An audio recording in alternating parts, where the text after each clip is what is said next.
The World This Week. Politics.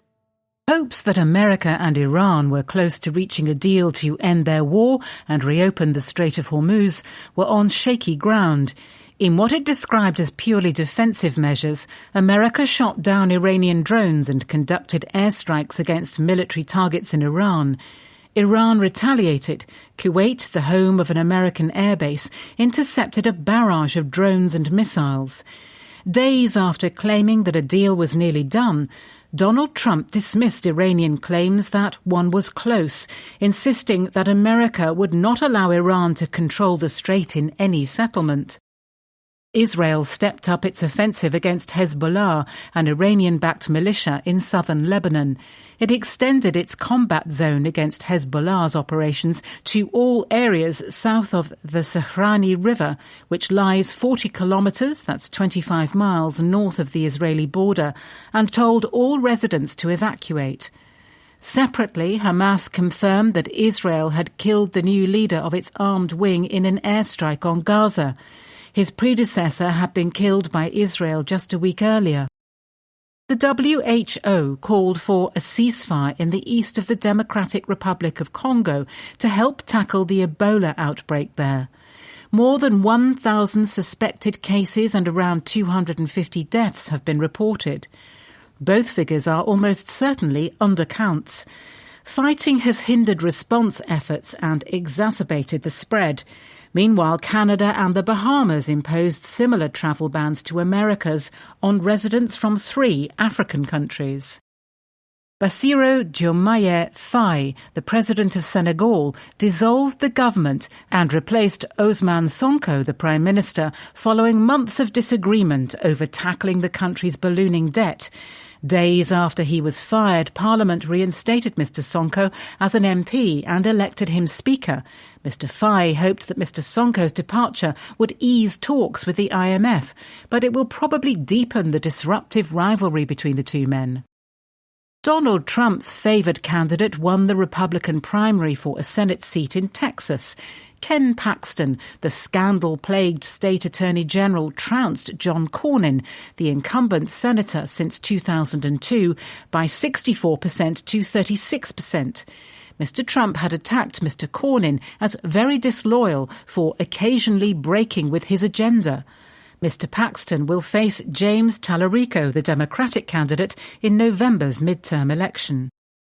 Tulsi Gabbard said she would step down as America's Director of National Intelligence. Ms Gabbard is leaving the job to care for her husband, who has been diagnosed with a rare form of bone cancer. A long-time opponent of war with Iran, she had increasingly been sidelined by Mr Trump. The death toll from a gas explosion at a coal mine in China's northern province of Shanxi stood at 82. It is the country's worst coal mining disaster since 2009. The Baloch Liberation Army claimed responsibility for the suicide bombing of a train in Quetta, the capital of Balochistan in southwest Pakistan, that killed at least 30 people. The militants said they had rammed a car filled with explosives into the train, which was carrying security personnel and their families. Kiev endured one of the heaviest bombardments by Russia since the start of the war in 2022. Hundreds of drones and missiles rained down on the Ukrainian capital. One of the strikes destroyed the museum commemorating the Chernobyl nuclear disaster of 1986, when Ukraine was part of the Soviet Union. Vladimir Putin vowed to pummel Kiev again in retaliation for what he claims was a Ukrainian strike on a building in Starobilsk in occupied Ukraine, killing 21 people. Mr. Putin says the building was a student dormitory. Ukraine insists it did not attack the dwelling, but had targeted an elite Russian drone unit. As it steps up its attacks on decision-making centres in Kiev, Russia's foreign ministry warned foreign citizens, diplomatic staff and personnel at international organisations to leave the city as soon as possible. The European Union summoned the top Russian diplomat in Brussels to voice its anger. The EU is not going anywhere, said the bloc's ambassador to Kiev. In Turkey, riot police were deployed to the headquarters of the main opposition Republican People's Party, or CHP, to force the removal of its leader, Özgür Özel. This came after a court overturned the results of the CHP's leadership election in 2023, claiming there were procedural irregularities. The court reinstated Kemal Kılıçdaroğlu, the opposition's losing candidate against Recep Tayyip Erdogan at the previous presidential election, as CHP leader. The party described the court's decision to remove Mr. Özal as a judicial coup designed to hurt the CHP ahead of possible early elections. Police entered the headquarters of the ruling Socialist Party in Spain as part of an investigation into corruption. Earlier, tens of thousands of people marched in Madrid demanding the resignation of Pedro Sánchez, the Prime Minister. Mette Frederiksen was given another chance to form a centre-left government in Denmark after talks aimed at forming a coalition among her centre-right rivals broke down. At an election in March, Ms Frederiksen's Social Democrats won the most votes, though it was the party's worst result since 1903. Ms Frederiksen has remained interim Prime Minister since March. Nationwide protests continued across Bolivia. Rodrigo Paz, the centrist president, said he would cut his salary in half along with other members of his cabinet to demonstrate their commitment to the country. Protesters want the government to curtail its austerity programme. One minister's car was pelted with stones when he visited a security operation to remove protesters' roadblocks. Mark Carney, Canada's Prime Minister, warned separatists in Alberta that they would regret leaving the federation.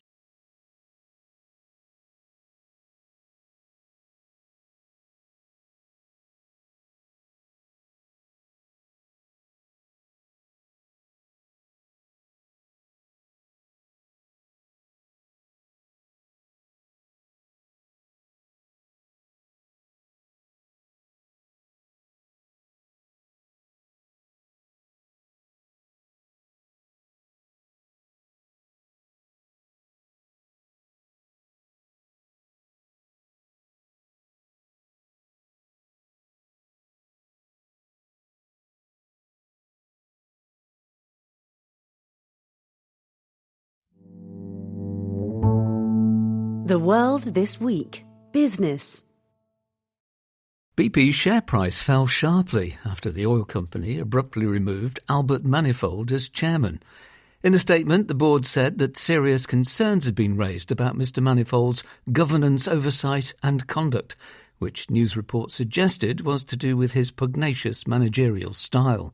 At BP's annual general meeting in April, 18% of shareholders voted against a resolution to make Mr. Manifold a director. Mr. Manifold said that the claims of him being bullying and overbearing in the job were a false narrative, and suggested that he'd been ousted for his determination to drive change on costs, among other things. He became BP's chairman only last October. SpaceX's inaugural test of its redesigned V3 Starship rocket was mostly successful. The upper part satisfactorily released 22 satellite simulators and completed a planned crash landing in the Indian Ocean. But the booster lost control and hurtled into the Gulf of Mexico. Jared Isaacman, NASA's boss, was at SpaceX's launch site in Texas. His agency hopes to use a modified Starship to land humans on the moon. The Dutch government blocked a takeover of Solvinity, a firm that provides the platform for the Netherlands' digital ID app, by Kyndryl, an American company, concluding that it was a possible risk to the public interest. It is the first time the Dutch agency that screens foreign investments has blocked an American acquisition since its creation in 2020. More consolidation beckoned in the food delivery industry as Delivery Hero confirmed that it had been approached about a takeover by Uber. Uber has increased its stake in Delivery Hero, which is based in Berlin and operates under various brands in 65 countries outside the United States. Last year, DoorDash, Uber's main rival in America, agreed to buy Deliveroo, which conveys pizza and Chinese dishes to households across Britain and the EU. Powered by huge demand for their memory chips, Micron and SK Hynix both passed $1 trillion in market value, joining Samsung, which recently rose above that mark. Prices for memory chips were twice as high in the first quarter than in the previous one because of the voracious appetite from data centers for use in AI, causing a supply crunch in consumer electronics such as smartphones and laptops. Samsung's and SK Hynix's stock drove South Korea's Kospi index to another record. The two companies account for half the Kospi's market capitalization. American and South Korean chip companies are doing well, but Taiwan is the epicenter of the AI revolution, according to Jensen Huang, NVIDIA's chief executive. Mr. Huang was speaking at a ceremony that marked the start of construction on NVIDIA's new offices in Taiwan, which brings it physically closer to TSMC, a big manufacturer of the advanced semiconductors used in AI and an important partner for NVIDIA. Mr. Huang reckons his company will eventually invest $150 billion a year in Taiwan. Staff who work in Samsung's chip business, meanwhile, voted to accept a deal that will see them share 10.5% of the company's operating profit. The agreement averts a damaging strike. Some workers will reportedly get bonuses of around $400,000 under the settlement. The European Central Bank held a meeting with banks in the Eurozone to discuss their plans for dealing with security risks from AI and Anthropic's Mythos model in particular. Luis de Guindos, who is stepping down as the ECB's vice president, said that the bank should invest more in cybersecurity as the risks of AI tapping into their systems was going to be quite structural in the near future. Sri Lanka's central bank raised its benchmark interest rate by 1 percentage point to 8.75%. It was the biggest increase in 3 years and took markets by surprise. Like neighbouring India, Sri Lanka is battling surging inflation caused by the spike in energy prices and a depreciating currency, as it pays more in dollars for its imported energy. A marketing campaign by the operator of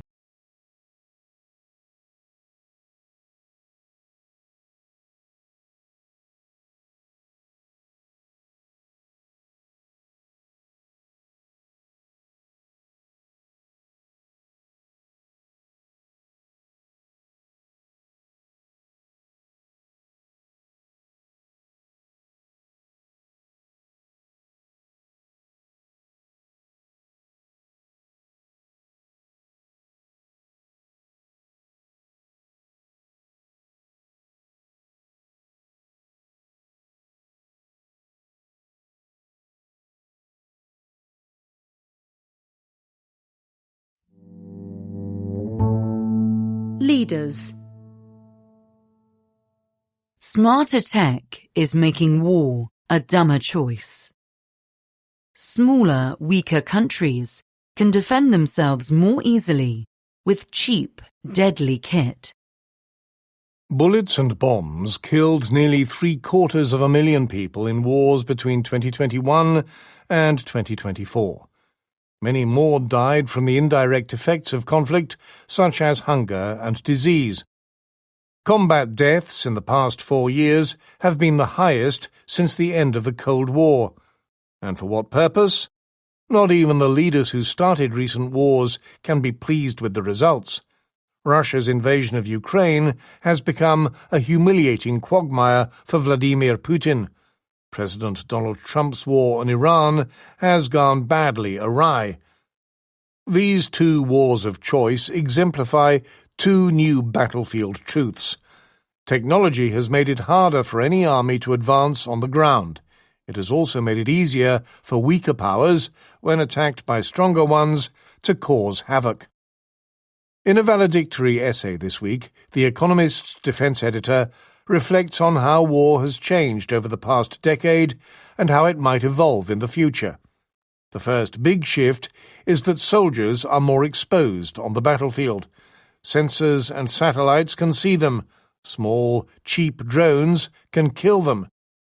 Armies have to work harder than before to hide, move, and survive. Ukraine's expanding frontline kill zone, where soldiers move in small groups and ground robots evacuate casualties and deliver supplies, embodies this shift. Technology quickly spreads. Israeli soldiers in Lebanon now face the same kind of drones that were pioneered in Ukraine. Iranian missiles are far more accurate than the Iraqi Scuds fired during the First Gulf War. Were China to attempt to invade Taiwan, its landing forces would be met with a blizzard of drones. Their superiority is now harder to achieve and buys soldiers less protection than before, thanks to the new drone-saturated layer of airspace. Some experts draw the lesson that maneuver, attacking an enemy's soft spots through shock and rapid movement, is no longer possible. But war is a Darwinian environment, driving constant adaptation, and the battlefield is never frozen for long. The lesson from Ukraine is not that future wars will always involve wretched infantry moving only a few meters a day on long, static front lines. It is that armies will have to train and equip themselves properly to blind, disrupt, and elude the cameras, sensors, and munitions above and around them. Western armies are woefully behind in this regard. They need far more jammers and counter-drone defences to avoid being seen and struck. They need realistic training to simulate those conditions, which is why NATO armies are getting help from drone-savvy Ukrainians during exercises. And they need to move more boldly in bringing unmanned systems into their forces for everything from reconnaissance to logistics. They should not simply copy Ukraine. Though astonishingly innovative, its army has serious flaws. Soviet-trained generals still micromanage brigades at the front. Ukraine's drone forces may be world-class, but they are not as synchronized with assault forces as they could be. And the drones now plying the skies of Donbass and the waters of the Black Sea are smaller, shorter range, and cheaper than those that would be needed in a war over the vast distances of the Pacific. The second shift is that new technology has transformed targeting. AI-enabled software allows armies to find and strike targets at a previously unimaginable speed and scale. America's blitz in Iran offers a foretaste of this.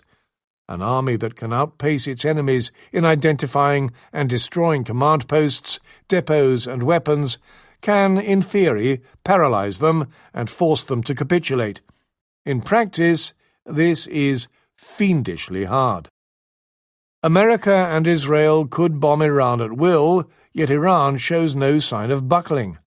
On the contrary, it kept launching drones and missiles through 39 days of conflict and has been able to cling on to its nuclear program, close the Strait of Hormuz, and cause global economic mayhem.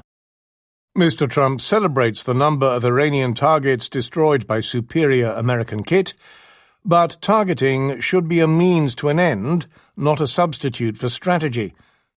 What he expected would be a short, sharp war quickly started to exhaust America's stocks of expensive munitions and exposed its limited tolerance for economic costs, let alone casualties. In previous wars, such as America's in Vietnam and the Soviet Union's in Afghanistan, the smaller, weaker side won because it was fighting on home terrain. Now the weaker side can afford precision-guided weaponry too. A third development, alongside these technological shifts, is that the laws of war are increasingly under strain. Mr. Putin's forces have subjected Ukrainian civilians to torture, indiscriminate bombing, and systematic attacks on medical facilities. Hamas has gloried in the mass murder of Israeli women and children. True, past wars were vicious too. What is new is that it is not just dictators, terrorists, and rebels who openly flout norms. Some leaders of Western democracies do so too. Israel has inflicted brutal collective punishment on civilians in Gaza. America's Secretary of War mocks tepid legality in military operations. Mr. Trump has threatened to wipe out Iranian civilization and joked that it is fun to torpedo ships full of sailors. The brazen violation of norms is not just immoral but unwise, because in future wars involving long-range drones and missiles, Western civilians will not enjoy the sanctuary they have come to take for granted. The coming years will surely bring new conflicts. Mr. Trump, by making clear his scorn for allies, has weakened America's power to deter aggressors, and political leaders everywhere will keep imagining that, under their brilliant leadership, the next war will be swift and painless. Yet the evidence shows that war is becoming harder and costlier, that it is easier for weaker states to hold off and bleed stronger ones, that it is easier to start wars than to end them. That is something for Mr. Trump to ponder as he mulls whether to resume war on Iran or wage one in Cuba. For Mr. Putin, as he keeps incinerating lives and cash in Ukraine, and for Xi Jinping of China, as he decides whether to invade Taiwan.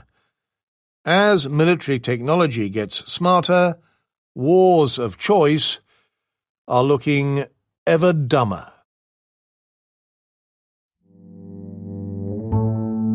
Leaders. Ethiopia. The imperial vision of Abiy Ahmed. The Prime Minister's ambitions threaten both his country and the Horn of Africa. Fortune has smiled on Abiy Ahmed. When Ethiopia's Prime Minister was a boy, his mother prophesied that he would become a king.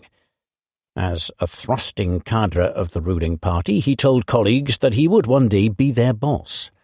They made him Africa's youngest leader in 2018. He promised allies that he would make peace with Eritrea, a country to the north that had been part of Ethiopia until 1993, and win a Nobel Prize for it. He was proved right within 18 months of taking office. Such chutzpah is typical of Mr. Abiy, who is up for re-election on June 1st. He wants to create a rich, powerful Ethiopia that occupies what he considers its rightful place as the dominant power in the Horn of Africa. Naturally, he expects to be in charge. In the past 8 years, he has opened up the economy, demolished and rebuilt much of Addis Ababa, the capital, unveiled Africa's largest dam, and broken ground on what is set to be its biggest airport. The IMF says Ethiopia's economy will grow faster in 2026 than that of any other non-oil producer. Those are all good reasons to pay Mr. Abiy attention, yet there is another, more alarming one. The uncompromising Prime Minister also risks tearing Ethiopia apart and could inflict great pain on the Horn of Africa. When Mr. Abiy took office, he promised a historic transition to democracy. Instead, through guile and brute force, he has personalized power to a degree unseen since the days of Haile Selassie, Ethiopia's last emperor, who Rastafarians believe was the Messiah. At the polls next week, voters will be offered no real choice, nor is there any reason to trust that Mr. Abiy will step down after 2 terms as he once promised allies. After the election, a national dialogue is widely expected to propose changes to the constitution, possibly creating a directly elected presidency. Mr. Abiy could then swap his current role for a grander one and stay in power for decades. Given the size and diversity of Africa's second most populous country, after Nigeria, this is a recipe for instability. Since 2018, Mr. Abiy has faced multiple rebellions, none of which has truly ended. By far the biggest is by ethnic Tigrayans, who make up roughly 6% of Ethiopia's population and whose leaders dominated the federal government before Mr. Abiy shoved them aside. Hundreds of thousands of people are thought to have been killed in a civil war between 2020 and 2022. Mr. Abiy's forces committed crimes against humanity. Troubling signs suggest that the war could soon flare up again. A deterioration in relations between Ethiopia and Eritrea, which briefly flourished after the rapprochement in 2018, is another cause for alarm. The Prime Minister says, not without reason, that Isaias Afwerki, Eritrea's longtime dictator, is conspiring with his domestic enemies, including the Tigrayans. But Mr. Abiy's increasingly open desire for a slice of Eritrea's Red Sea coastline understandably alarms Eritreans. The risk of a return to a catastrophic regional war remains worryingly high. This should give outsiders pause. Mr. Abiy's global standing, which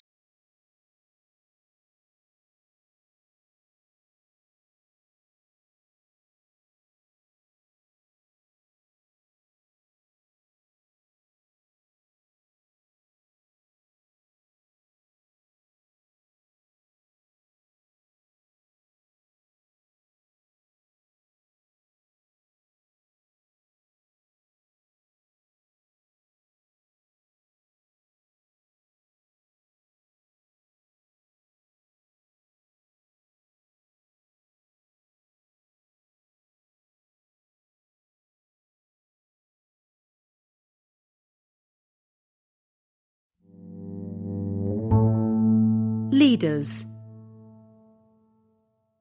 East Asia's rich economies. Don't look back in Changhua. As they deindustrialize, Taiwan, South Korea and Japan must reform. America's artificial intelligence boom has put the rich economies of Northeast Asia into overdrive. Taiwan's output is growing at a blistering 14% annual pace, thanks to soaring sales of chips and servers for data centers. In the past year, operating profits at South Korea's makers of memory chips have risen by over 500%. Even sluggish Japan is benefiting, though it long ago lost its title as the world's preeminent chip maker. In 2025, all three countries enjoyed record exports and current account surpluses. The region's export bonanza, though, obscures an important story in the rest of its economy. As we report, outside its highest tech sectors, rich Northeast Asia is deindustrializing. Strong competition from China, paired with increasing specialization in chips, has disrupted an economic model based on a wider range of manufacturing exports, the model that helped make the region prosperous in the 1980s and 1990s.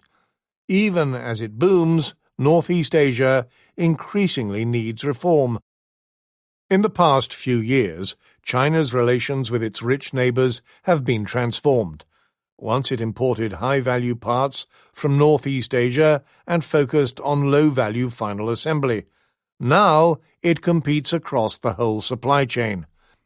Taiwan's long-running surplus in goods with the mainland flipped into deficit this year, as South Korea's did years ago, though in the past few months Korean chip exports have returned it to surplus again. In Japan, the bilateral deficit with China has plumbed new depths, setting a record earlier this year.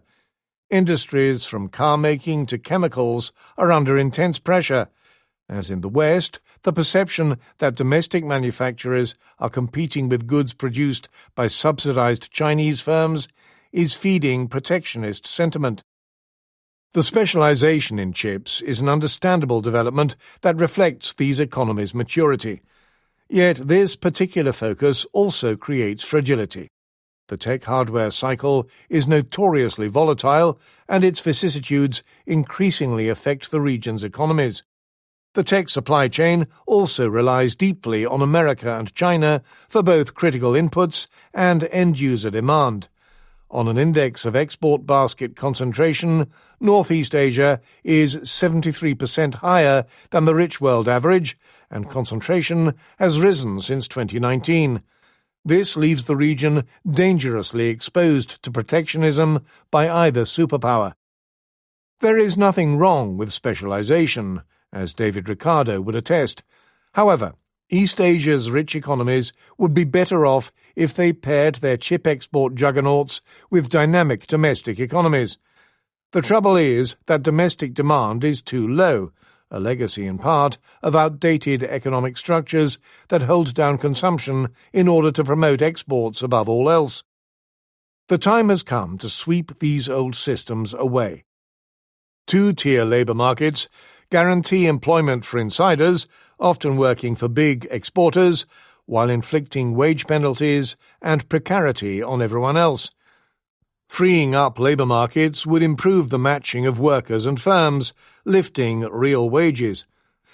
Pension systems favour staff at exporters, but are stingy for others, leaving the region with some of the rich world's highest rates of relative poverty among the elderly. Higher minimum incomes would boost aggregate spending. Taiwan has engineered a weak currency, and South Korea and Japan use the state to allocate credit.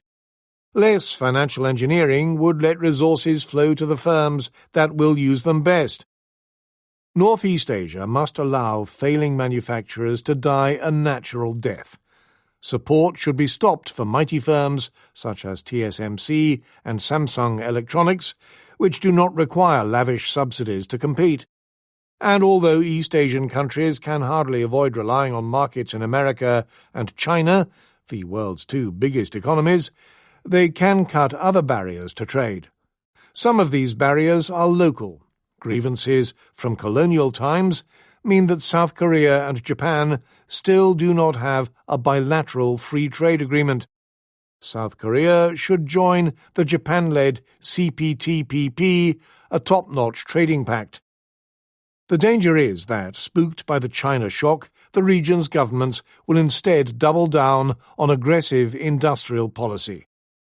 South Korea has promised $530 billion in chip-making subsidies, and Takaichi Sanae, Japan's prime minister, is overseeing state-led investment into 61 strategic goods. Using the power of the government to promote exports succeeded for these economies when they were poor and trying to catch up with the West. It is not an approach that works in places that are already rich. Doubling down on exports will leave Northeast Asia poorer and more exposed. Instead, the region's best economic bet is to become more dynamic at home and more diversified abroad. Leaders. Irate in the Caribbean. Don't attack Cuba. America should strike a deal rather than launch another war. Only hours after American special forces grabbed Venezuela's dictator from Caracas on January 3rd, Donald Trump said that Cuba was going down next. Since then, he's lent on Venezuela's new ruler, who wishes to avoid being kidnapped like her predecessor, to cut off the supply of cheap oil to Cuba. As the island suffers blackouts, Mr. Trump is urging its regime to make a deal with him before it's too late. Mr. Trump is right to want Cuba to change. Its communist rulers are vile. For nearly 7 decades, they've locked up dissidents and impoverished their compatriots. Ordinary Cubans struggle to afford food or medicine. Cronies of the regime dominate the government-run economy and live large. Cuba is also a mild threat to American security. It lets Russia and China run listening posts less than 200 kilometres from Florida. The oil embargo has made Cubans even more miserable than before. It has also brought the regime to the negotiating table. A few political prisoners have been freed, and a flurry of economic reforms have been announced. On March 16th, the regime said it would let Cubans living abroad wholly own businesses in Cuba. But Mr. Trump and Marco Rubio, his Cuban-American Secretary of State, often say they want much more. Nothing short of regime change. They are weighing their options. One is military force. Surveillance drones have been buzzing Cuba. On May 20th, the USS Nimitz, one of America's 11 nuclear-powered aircraft carriers, arrived in the Caribbean. On the same day, America's Department of Justice indicted Raul Castro, Cuba's de facto leader. Mr. Rubio says the chances of peaceful agreement are not high, and that Cuba cannot be fixed with the current political system in place. Asked if America would use force to change the regime, he said Mr. Trump would do whatever it takes. There are echoes here of the escalation that preceded Mr. Trump's Venezuelan venture, which he overconfidently claims was a great success. The threat of force may give him extra leverage at the negotiating table, but an actual military operation would be highly risky and unlikely to improve matters. A swift, illegal incursion to decapitate the regime might succeed. But what then? Cuba is not Venezuela. Its dictatorship is more deeply entrenched and ideological. Perhaps Mr. Trump might be able to replace the top communists with more pliable leaders, but even the modest degree of control he has established over Venezuela would be difficult to replicate. A full-scale invasion is even less appealing. America could smash Cuba's army, but could it build a better Cuba? Its record of nation-building in the face of guerrilla insurgencies in other countries is poor. Few Cubans have any memory of freedom.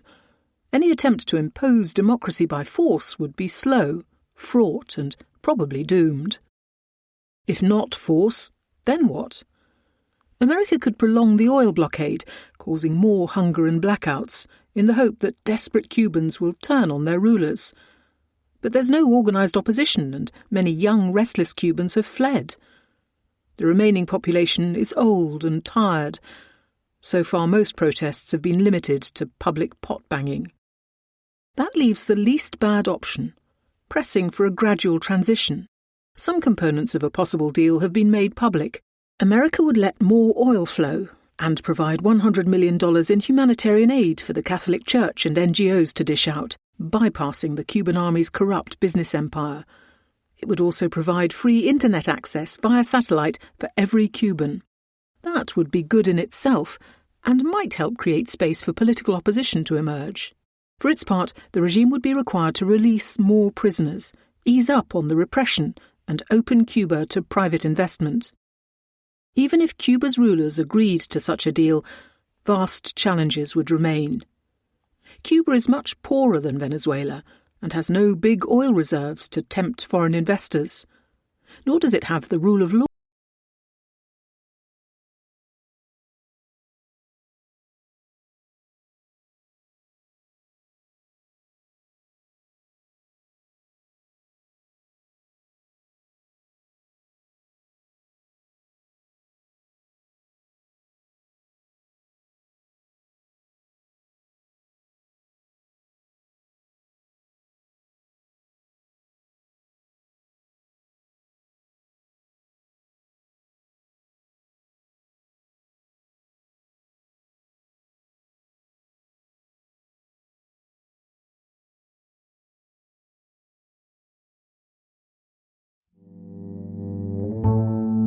Leaders.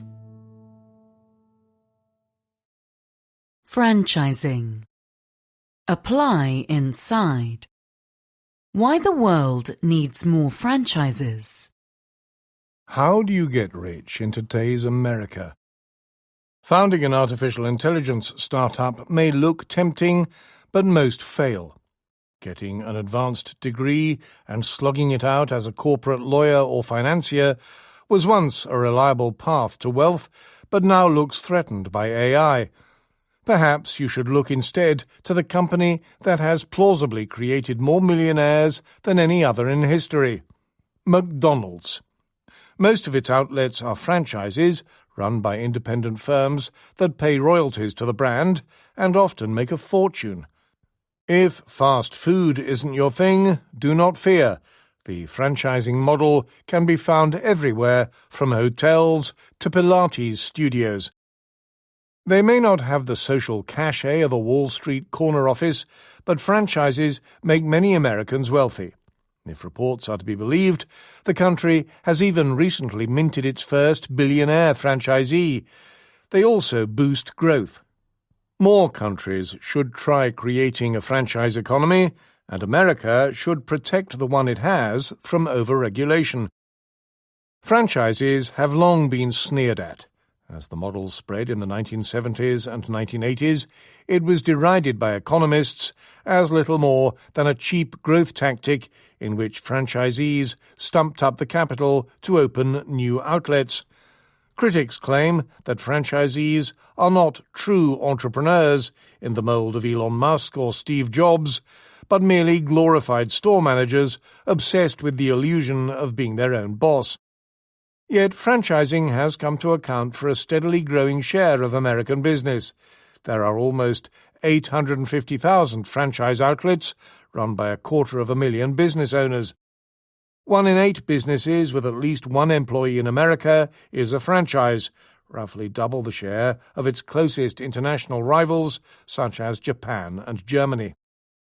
Franchising works because of the deep laws of economics. It productively aligns incentives and divides labour.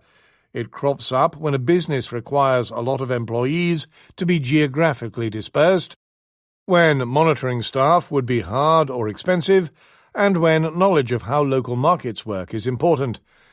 In such conditions, it makes sense to divide responsibility between a franchisor, who focuses on the brand and the product, and a franchisee, who adapts to local conditions. The rest of the world can learn from the success of this model. Franchises thrive in part because of the strengths of American capitalism. Strong intellectual property rights protect franchise brands, while deep capital markets make it easier for franchisees to borrow. But franchises have also benefited from good regulation. A vast amount of public information exists about how franchise models work. That is because franchisors must disclose how they make money from franchisees, provide estimates of startup costs and ongoing fees, and reveal any legal issues they are facing. Many also disclose in detail the financial performance of existing franchisees. Franchising flourished after rules mandating transparent disclosure were introduced in 1979. Since 1986, the number of franchise outlets has almost tripled. More recent attempts to regulate franchising have been less wise. Critics say franchising exploits and evades America's weak labor protections, for example, by making it difficult for workers to unionize. Such critics would make franchisors joint employers of franchisee workers.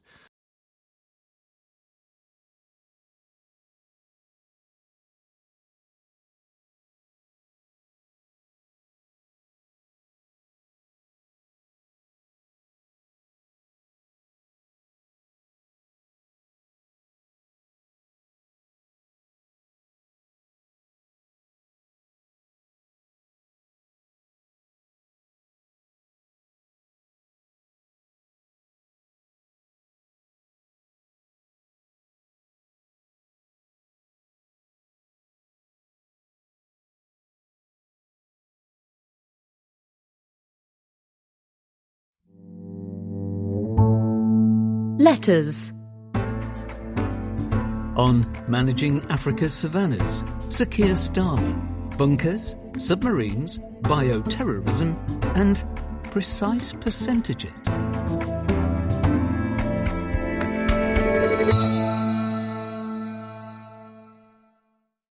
How to make the grass grow. From Dr. Oscar Huygens, President, Mara Grassroots Movement, Lachan, France. How to Save the Safari, article May 23rd, identified domestic livestock and overgrazing as a problem for conservation. But properly managed, these animals are actually the only economical regenerative tool powerful enough to save savannas from turning to desert. The overgrazing you lament is a failure of management, not a surplus of animals. Herbivores are selective eaters. At low densities, they repeatedly hammer their preferred plants until they die, driving a degradation spiral of bare soil, water runoff, erosion, and desertification. So the counterintuitive solution is to increase animal densities while drastically shortening grazing rotations. This pulse forces less selective grazing, recycles nutrients and tramples old growth more effectively than, for instance, the crude reliance on annual fires in Kenya's Masai Mara National Reserve. It is a scandal that the National Reserve, managed in a pastoralist-free vacuum, torches the plains to lure the great wildebeest migration just before the bulk of tourist arrivals. The practice decimates microfauna, decreases grass diversity, increases bare soil, and ruins water infiltration. In contrast, the neighbouring Olare Motorogi Conservancy, with its 13,000 cows and thousands of African megafauna, provides a blueprint for conservation. By concentrating livestock and accelerating rotations, it has drastically improved grass growth, diversity and ground cover, reducing erosion to the point where, among other benefits, road maintenance costs are now reduced to a minimum. By refusing to harness our livestock capital as the regenerative powerhouse it is when properly managed, we are abandoning the very lands we claim to protect, leaving them to wither into ever-shrinking, fragmented and dying pockets. In defence of Sir Keir. From Charlotte Vlahavas, London. Your leader calling for Sir Keir Starmer to resign accused the Prime Minister of lacking vision. Article, Is Britain Ungovernable? May 16th. Yet in less than 2 years, Sir Keir has built an impressive legislative record. His government has raised the minimum wage, banned forced zero-hours contracts, and introduced statutory sick pay from day one at work. It has ended no-fault housing evictions, banned non-disclosure agreements in workplace disputes, and started bringing rail back into public ownership. Water company bosses are now personally liable for sewage pollution. These aren't half measures. They're exactly the kind of practical, competent reforms your publication usually applauds. Sir Keir doesn't do memorable gaffes or headline-grabbing stunts. He doesn't embarrass the country in front of other world leaders or pick fights for the cameras. In today's media, this apparently counts against him. But after years of government by spectacle, boring is not an insult. It's a relief. Yes, voters are restive, but removing a Prime Minister who's quietly delivered on his manifesto wouldn't protect Britain from populism. It would hand populism the argument it's been waiting for. A doer-upper. From Dean Anderson, Paradise Valley, Montana. Every survival bunker and shelter built in America has been a waste of money. Article Bunker Mentality, April 18th. In 2018, I acquired a former nuclear bunker for next to nothing in Montana. It was one of 46 shelters that a religious organization built in the 1980s after its leader predicted a world-ending nuclear event. The bunker had about 20 tons of food in the basement and enough medicine and oxygen supplies to stay down there for years. I cut holes into the concrete to serve as doors and built windows for the amazing view of Emigrant Peak. Many preppers condemned my decision to ruin a perfectly good bunker, but survival experts contend that such structures could not sustain long-term survival during an apocalyptic event. The Silent Service. From Paul Schreiner, Ankeny, Iowa. You detailed the subsea dominance of America's submarine fleet. Article, Which Navy's Better? Down Where It's Wetter. May 9th. That supremacy is largely a consequence of the work of one man, Admiral Hyman Rickover. As an early proponent of nuclear propulsion for naval vessels, Rickover bypassed several layers of superior officers to get authorization for the project that would become the USS Nautilus, the world's first nuclear-powered boat. His standards were rigorous. When submarine captains complained about the quality of repair work being done by outside contractors, Rickover informed all the contracting firms that after leaving a shipyard, their entire senior management team was required to be on board the refitted submarine the first time it dived. He spent 63 years in uniform and is still the longest-serving member of America's armed forces. Beware the Mad Scientist. From Dr. David Krasner, Phoenix. Biohazards, article May 9th, reported on the risks from a malicious person with no scientific expertise creating a deadly pathogen with AI. 2 books sprung to mind. The White Plague by Frank Herbert centres on a biologist who creates and releases a plague to avenge the indiscriminate murders of his family. And the plot in Dan Brown's Inferno revolves around a geneticist who engineers a disease to reduce fertility rates to counter overpopulation. Your concern is that AI could allow non-scientists to create biological weapons. In the novels I mentioned, the disturbed creators of plagues and viruses are scientists, and they did not have AI to succeed. Imagine how much easier their tasks would have been if they had. Making sense of percent. From Peter Tingling, Associate Professor, Beedie School of Business, Simon Fraser University, Vancouver. Probable is a weasel word, you say, because it can mean anything from 25% to 100%. Article More Weaselly Said Than Done, April 25th. I have my own useful guide. Certain is 100%. Almost certain is 93%. Probable is 75%. Even chance is 50%. Probably not is 30%. Almost certainly not is 7%. Impossible is 0%. Lord Kelvin, a mathematical physicist, said that when you can't express a topic in numbers, your knowledge of it is of a meagre and unsatisfactory kind.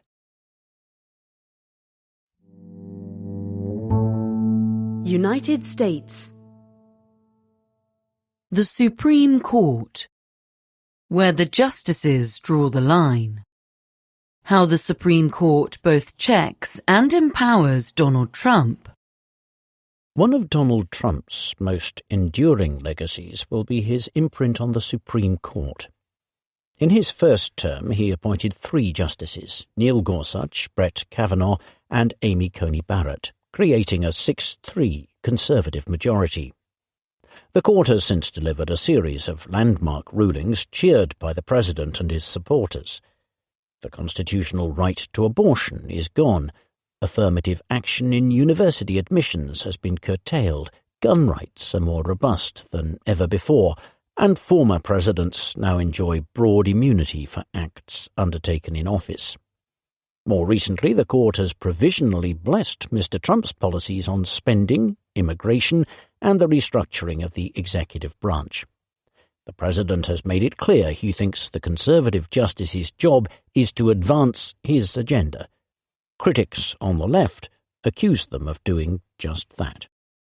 Yet a closer look at the court's current term, at both the decisions already handed down and those still to come, suggests a more complicated picture. On several occasions, the justices have shown themselves willing to rule against the president when he has clearly crossed statutory or constitutional boundaries. At the same time, in cases that will shape the structure of American government and the conduct of politics, the court is moving to the right, often in ways that benefit Mr. Trump. In effect, the Court of Chief Justice John Roberts shows how difficult it has become to disentangle conservatism from Trumpism. That, in turn, is making it harder for the court to sustain its reputation as an institution above politics. The court does not reliably rule in Mr. Trump's favour. Earlier this term, it delivered its most forceful check on the president, ruling 6-3 that his Liberation Day tariffs were not authorized under the International Emergency Economic Powers Act. Chief Justice Roberts pointed out that the Act does not mention tariffs, and the Constitution clearly gives the power to raise taxes to Congress, not the President. Mr. Trump responded furiously.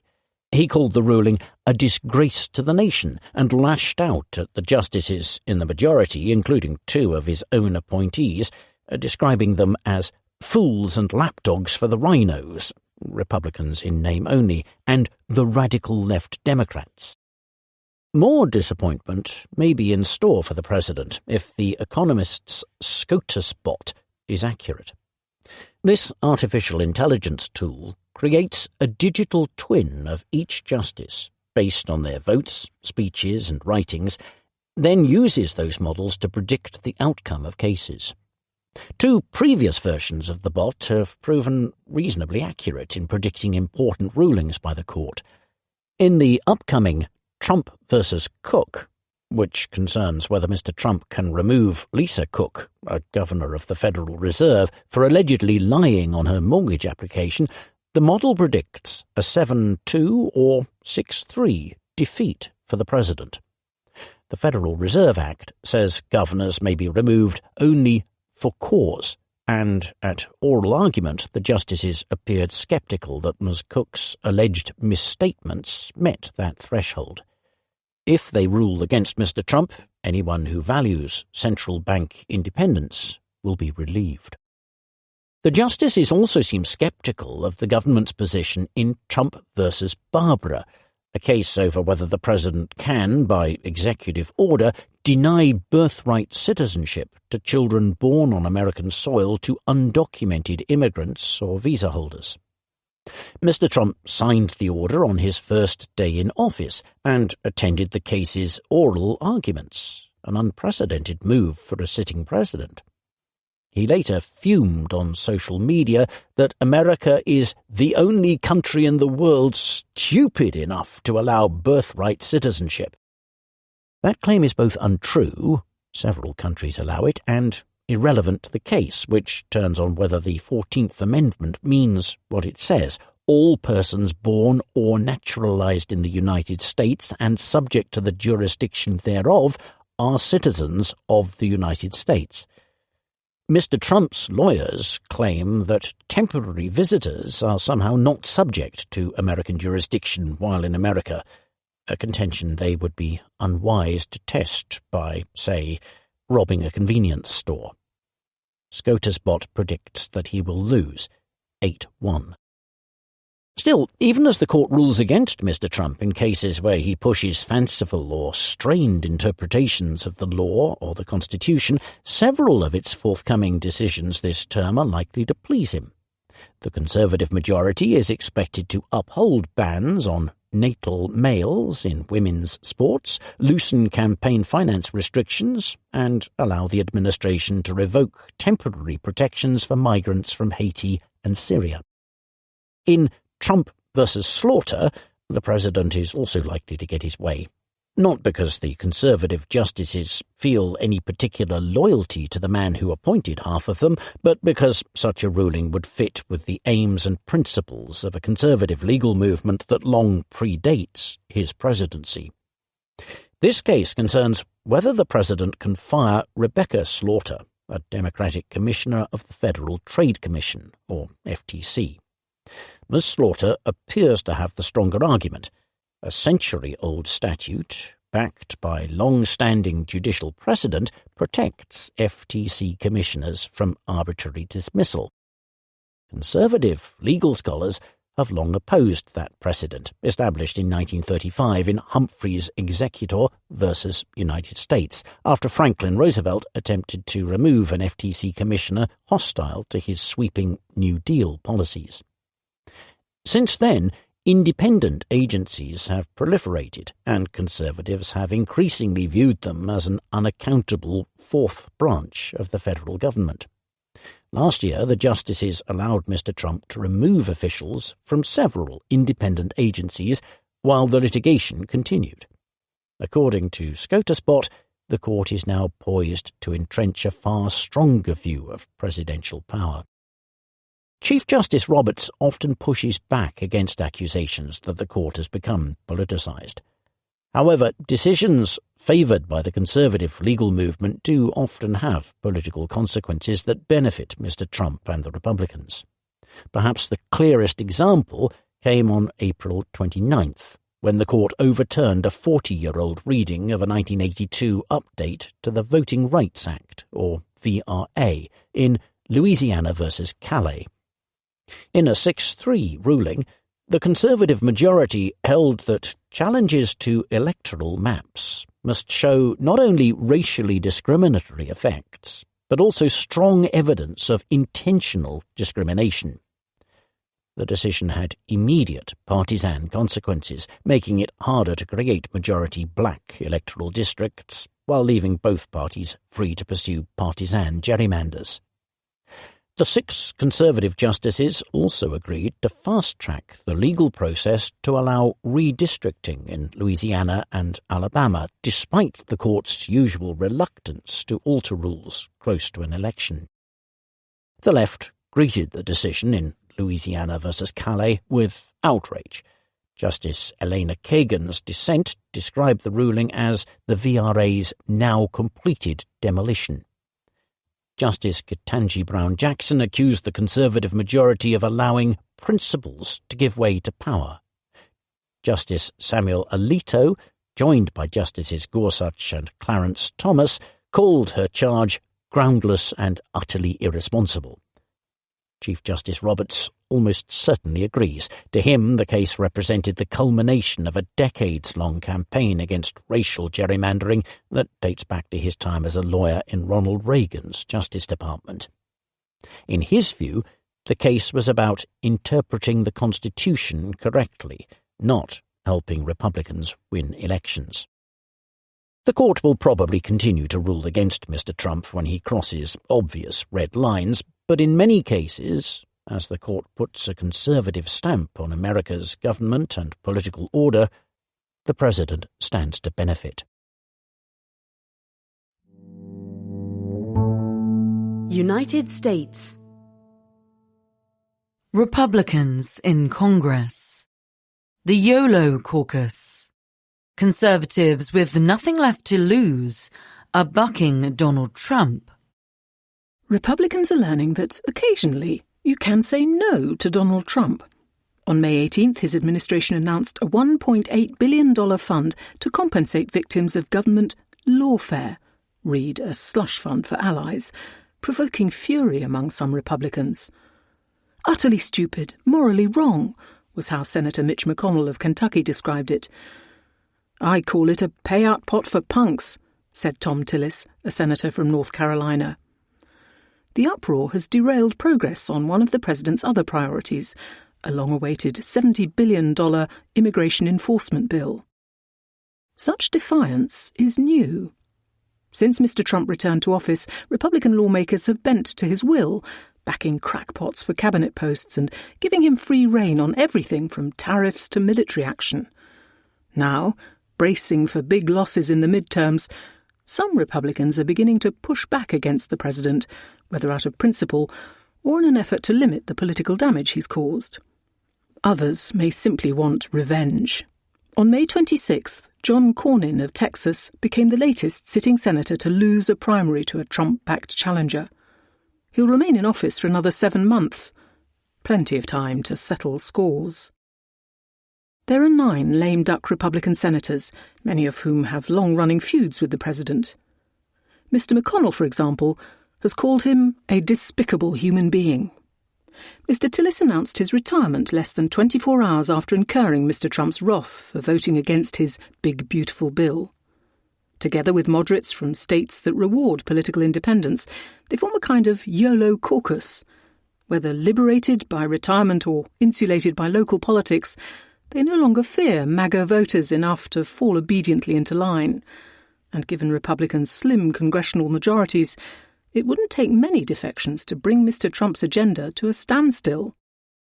Mr. Tillis has been a thorn in Mr. Trump's side longer than most, breaking with him on several high-profile issues, including immigration, aid to Ukraine, and government spending. He recently held up the confirmation of Mr. Trump's pick to run the Federal Reserve until a politically motivated investigation into the outgoing chair was dropped. Earlier this month, he was one of 3 Republican senators, along with Mr. Cornyn, not to vote on a measure backed by Democrats to limit the president's war powers in Iran. It passed 50-47. 4 other Republicans helped Democrats advance the measure, including Bill Cassidy, a senator from Louisiana, fresh from a primary defeat by a Trump-backed opponent. He had voted against the same proposal 7 times before. Soon after the Senate action, House Republican leaders cancelled a vote on a similar measure, concluding that it, too, would probably pass. Mr. Cornyn is the newest member of the YOLO caucus. He has until now voted with Mr. Trump 99% of the time. Yet, despite his ostentatious deference, he even posed with a copy of The Art of the Deal, Mr. Trump endorsed his opponent, Ken Paxton, the scandal-plagued Texas Attorney General. The snub appeared to sharpen an already mutinous mood among Republicans, culminating in the shelving of the immigration enforcement bill. "I think it's hard to divorce anything that happens here from what's happening in the political atmosphere around us," said John Thune, the Senate Republican leader, after delaying the measure. Mr. Trump's more self-indulgent fixations are now in the crosshairs. Senate Republicans recently gutted $1 billion tied to the White House ballroom project that the president had promised would be financed by private donors. A growing number of Republicans, especially those facing tight races, are also looking for ways to restrict the lawfare fund. "People are concerned about paying their mortgage or rent, affording groceries and paying for gas," lamented Mr. Cassidy, "not about putting together a $1.8 billion fund for the president and his allies to pay whomever they wish." Some on the left are unimpressed that a few Republicans have rediscovered their consciences, only once freed from electoral consequences and with Mr. Trump's approval ratings slumping. Even now, figures such as Mr. Tillis remain restrained in their criticism of the president. He often avoids attacking Mr. Trump directly, instead aiming his ire at the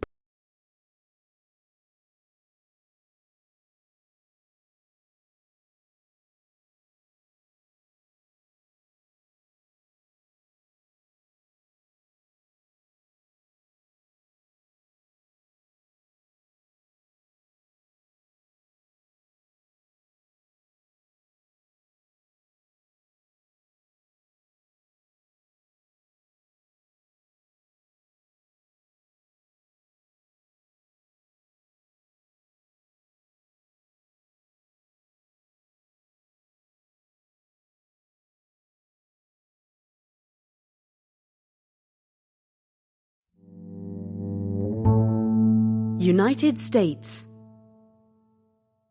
Immigration Part 1. Leave to, maybe, return. The Trump administration's big move to limit legal immigration. Green Card, released in 1990, is one of the few romantic comedies built around immigration law. In the film, Gérard Depardieu plays a French waiter living and working illegally in New York City. Andy McDowell plays an environmentalist who marries him so that he can obtain a green card, as America's permanent residency permit is known. Alas, if President Donald Trump gets his way, the film's premise may no longer work. In a move seemingly designed to slow legal migration, not just ruin mediocre films, the administration wants applicants to leave America before applying for a green card. That would be a dramatic change. Since 1952, when Congress passed the Immigration and Nationality Act, America has allowed eligible foreigners, including those who marry citizens, to obtain permanent residency through a process formerly known as adjustment of status. Anyone who arrived in the country legally could do this. In many cases, even if they later overstayed a visa or otherwise violated its terms. In 2024, of the almost 1.4 million people who obtained green cards, 58% did so from within the United States. According to a press release issued by the Citizenship and Immigration Services, or USCIS, on May 22nd, the administration intends to end the practice, except in what it called extraordinary circumstances. Instead, aliens seeking adjustment of status must do so through consular processing via the Department of State outside of the country, the release said. This, it added, reduces the need to find and remove those who decide to slip into the shadows and remain in the US illegally. The announcement has alarmed applicants and left immigration lawyers scrambling to work out how the new policy might be implemented. If enforced strictly, it would freeze a large share of legal immigration and separate hundreds of thousands of families across the country. Immediate relatives of American citizens, including spouses, parents and children, account for a majority of adjustment of status applicants. For many, perhaps most, immigrants returning home to apply for permanent residency simply is not feasible. In 75 countries, the administration has paused visa processing. Nationals of those countries, which include Cuba and Afghanistan, accounted for more than 40% of adjustment of status applications in 2024. Elsewhere, including in India, waiting times for consular appointments can stretch to a year or more. Then there is the fact that applicants unlawfully present in America for more than a year face an automatic 10-year ban on re-entry if they leave the country, a category that may include a significant share of applicants. Accompanying the short press release was a longer policy memo instructing immigration officers on how to exercise their discretion when considering adjustment of status applications. Essentially, it tells them to scrutinise such requests more aggressively. But immigration lawyers say the new policies may not withstand judicial scrutiny. It is cobbled together nonsense, and it should die a swift death in court, says Justin Randolph, an immigration lawyer in Chicago. It is going to be enjoined pretty quickly, adds Matt Cameron, another lawyer from Boston. Adjustment of status was not created by Congress as a rare exception. Many temporary visas are explicitly designated by law as dual intent, meaning they allow foreigners to arrive while intending eventually to stay permanently. The situation is different for tourists who later apply for green cards. Immigration officers may deny such applications if they conclude that the applicant entered the country already intending to remain. Even so, the law specifically requires immigration authorities to overlook visa overstays and illegal employment, though not illegal entry, for immediate relatives of American citizens. Judges deciding individual cases will have to look to the statute and long-standing practice, not to the administration's memo. With a good lawyer, you could still get through this, says Mr. Cameron. For now, though, the process will almost certainly become tougher. USCIS is already sending out requests for evidence, notices demanding additional documentation from applicants. Absent a class action lawsuit or a clear judicial rebuke, applicants from wealthier countries will probably wait abroad while their cases grind through the bureaucracy. Others may stay and hope immigration judges eventually rule in their favour. Making the process more expensive, unpredictable and exhausting may be the point. The administration's apparent aim is to scare people away from applying. Officials around Mr. Trump have repeatedly promised to deport 20 million or more illegal immigrants, which is difficult when there are at most 14 million in the country. Preventing some from obtaining legal status may be easier.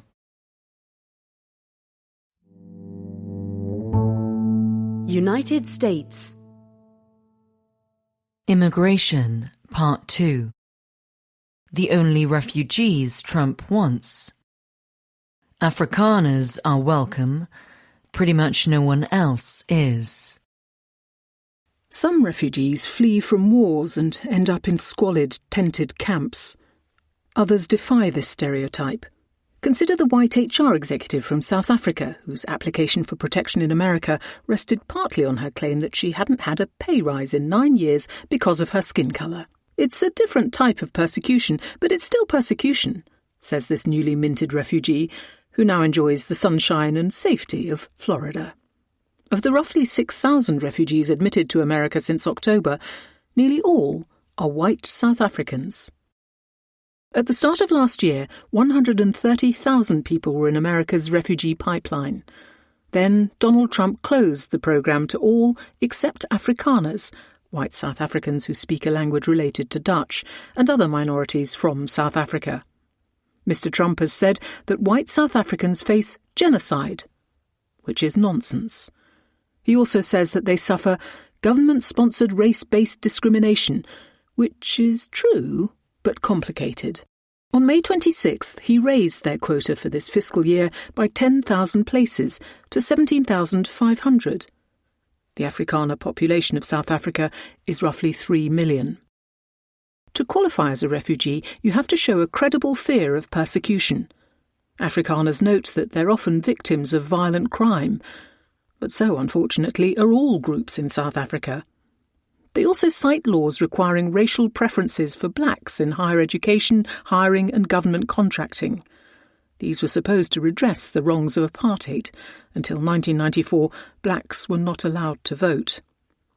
More than 500,000 white South Africans have emigrated in the past 2 decades, but few imagined that the laws might allow them to claim refugee status. Now they do. You don't have to lie and make up stories, says Melissa, not her real name, another recent arrival in America. You can also cite your fear of future persecution, she adds. Afrikaners present, in the words of one caseworker, a new modality, which is NGO speak for new questions, such as whether pets can come too. They tend to be fluent in English and Facebook, where they gripe about America's threadbare social safety net. Managing expectations of resettled refugees is nothing new, says Errol Kakech of Church World Service, a resettlement agency. But there are expectations, and then there are expectations. That Mr. Trump axed cash handouts, food stamps and healthcare subsidies for refugees just as the Afrikaners arrived is not lost on the newcomers. We're the victims of that, says Melissa. I don't think they thought this thing through very well. She runs a Facebook message board where she tells others that the scheme is not a fairy tale. It is a refugee programme, not a travel opportunity or a let's see how it goes arrangement. You are fleeing your country, she reminds her group. This requires a clean break. Afrikaner advocacy groups were not actually seeking refugee status when they embarked on an American media tour during Mr. Trump's first term. They just hoped that international pressure would make South Africa's government ease up on affirmative action policies. Callie Krill, head of AfriForum, one such group, says Afrikaners' survival as a people can only happen at home. He wants South African solutions.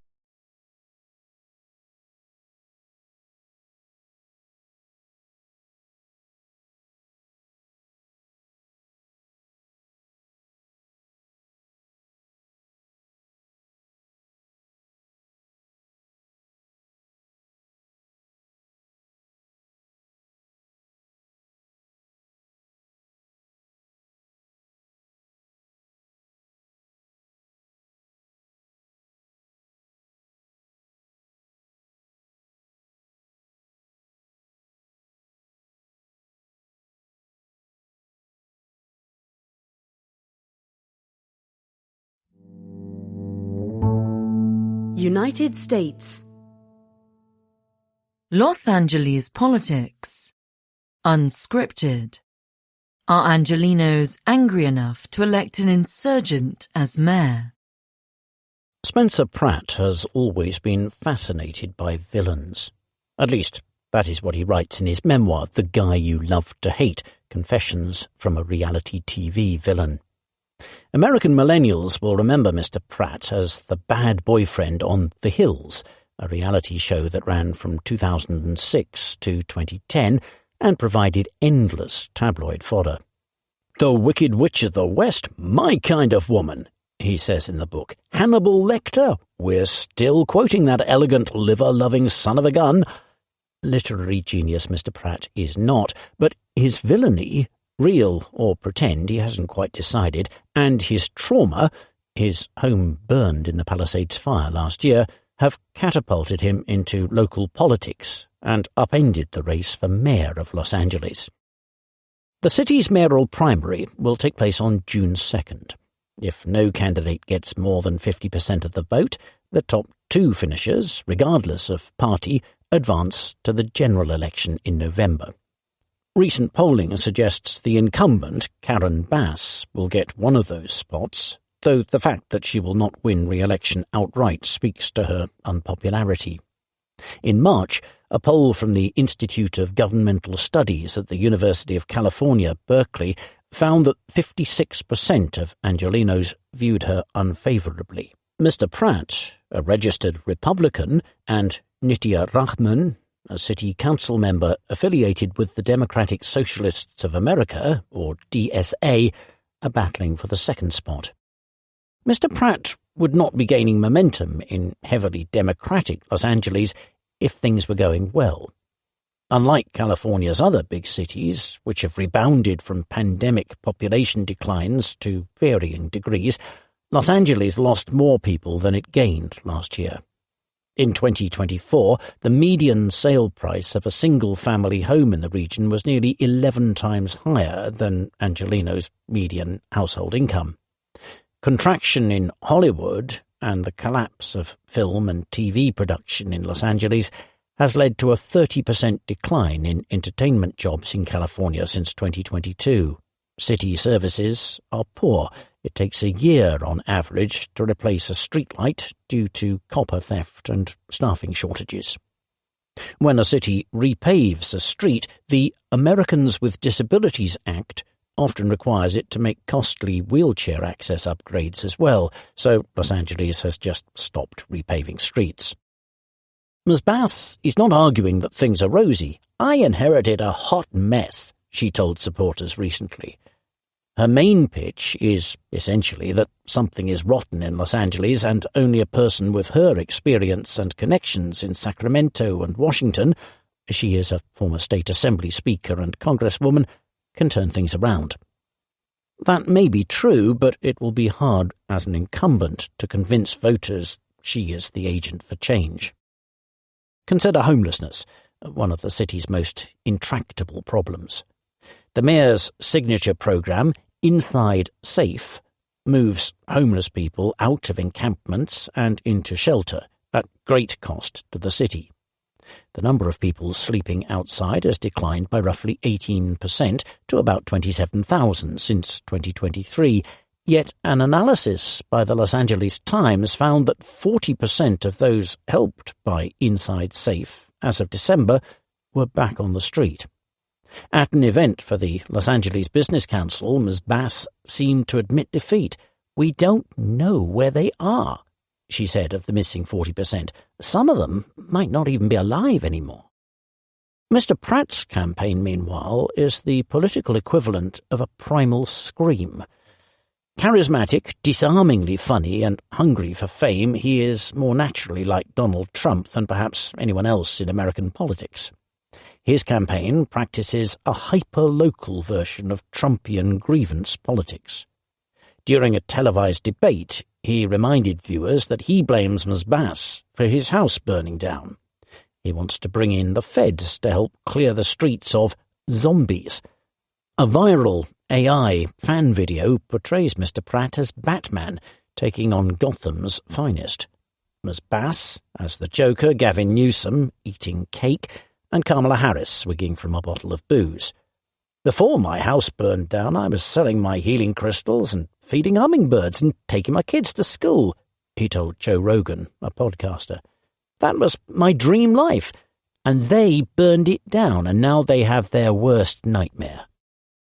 Ms. Bass would rather face Mr. Pratt in the general election than Ms. Rahman. Only 19% of registered voters in Los Angeles County are Republican, and the city is probably even less red. The Democratic voters Mr. Pratt has wooed may still balk at choosing someone endorsed by the president, who last year deployed National Guard troops to Los Angeles. Ms. Rahman is an urban planner by trade, a fiscal hawk, sceptical of big raises for public sector unions, and a pro-housing YIMBY. "People talk about LA as having a weak mayor," she says. "It is a weakened mayoral office by choice. It's because this mayor has not chosen to use her power to push us forward." It is tempting to think that Mr. Pratt and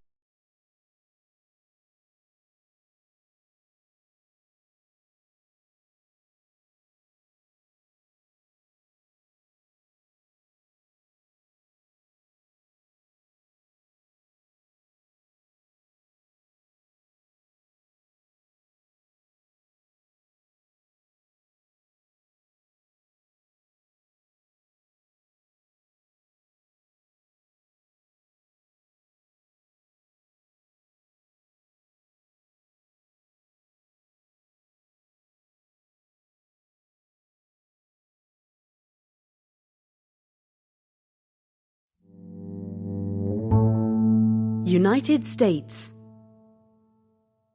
Lexington. Race to the stars. Elon Musk wants to advance humanity while promoting some of its most primitive ideas. Politics is not exactly rocket science. How interesting, then, that Elon Musk is so bad at it. Unlike the 2 or 3 industries, and still counting, where Mr. Musk has done as much or more than any other human this century to advance the species, politics does not require much technical sophistication or even rigour. The maths tend to be simple addition or division. Yet the calculations matter. The flourishing of the civilization whose multi-planetary future preoccupies Mr. Musk require a healthy politics, much as his own companies, such as Tesla and SpaceX, counted on far-sighted government subsidies and contracts, not to mention the principled rule of law, to succeed. But unlike the other fields Mr. Musk has shaped, his contribution to this bulwark of civilization is to make it not more imaginative and optimistic, but more atavistic and fearful, and just plain dumber. In politics, in contrast to other industries, Mr. Musk hasn't chosen the path of revolutionary entrepreneurship. After falling out for a time last year with Donald Trump over his big beautiful bill, Mr. Musk called it utterly insane and destructive for its profligacy and cuts to clean energy. He announced a new political party, the America Party, to give you back your freedom. Maybe if he'd committed to this party the creativity and drive he somehow applies to his 6 companies, he would have contributed to politics the constructive competition Tesla brought to the auto industry. The 2 major parties are surely as uninspired as the big 3 car makers ever were. But he did not. Politically, Mr. Musk thinks inside a very old box. The bosses who ran America's 19th century political machines might marvel at the scale of the $1 million lottery-style payouts he offered voters in battleground states before the 2024 presidential election, but the transactions themselves would be familiar to anyone who ever offered walking around money to get their voters to the polls. Those bosses would also respect his approach to creating a more congenial news media by buying his own printing press, Twitter, now X.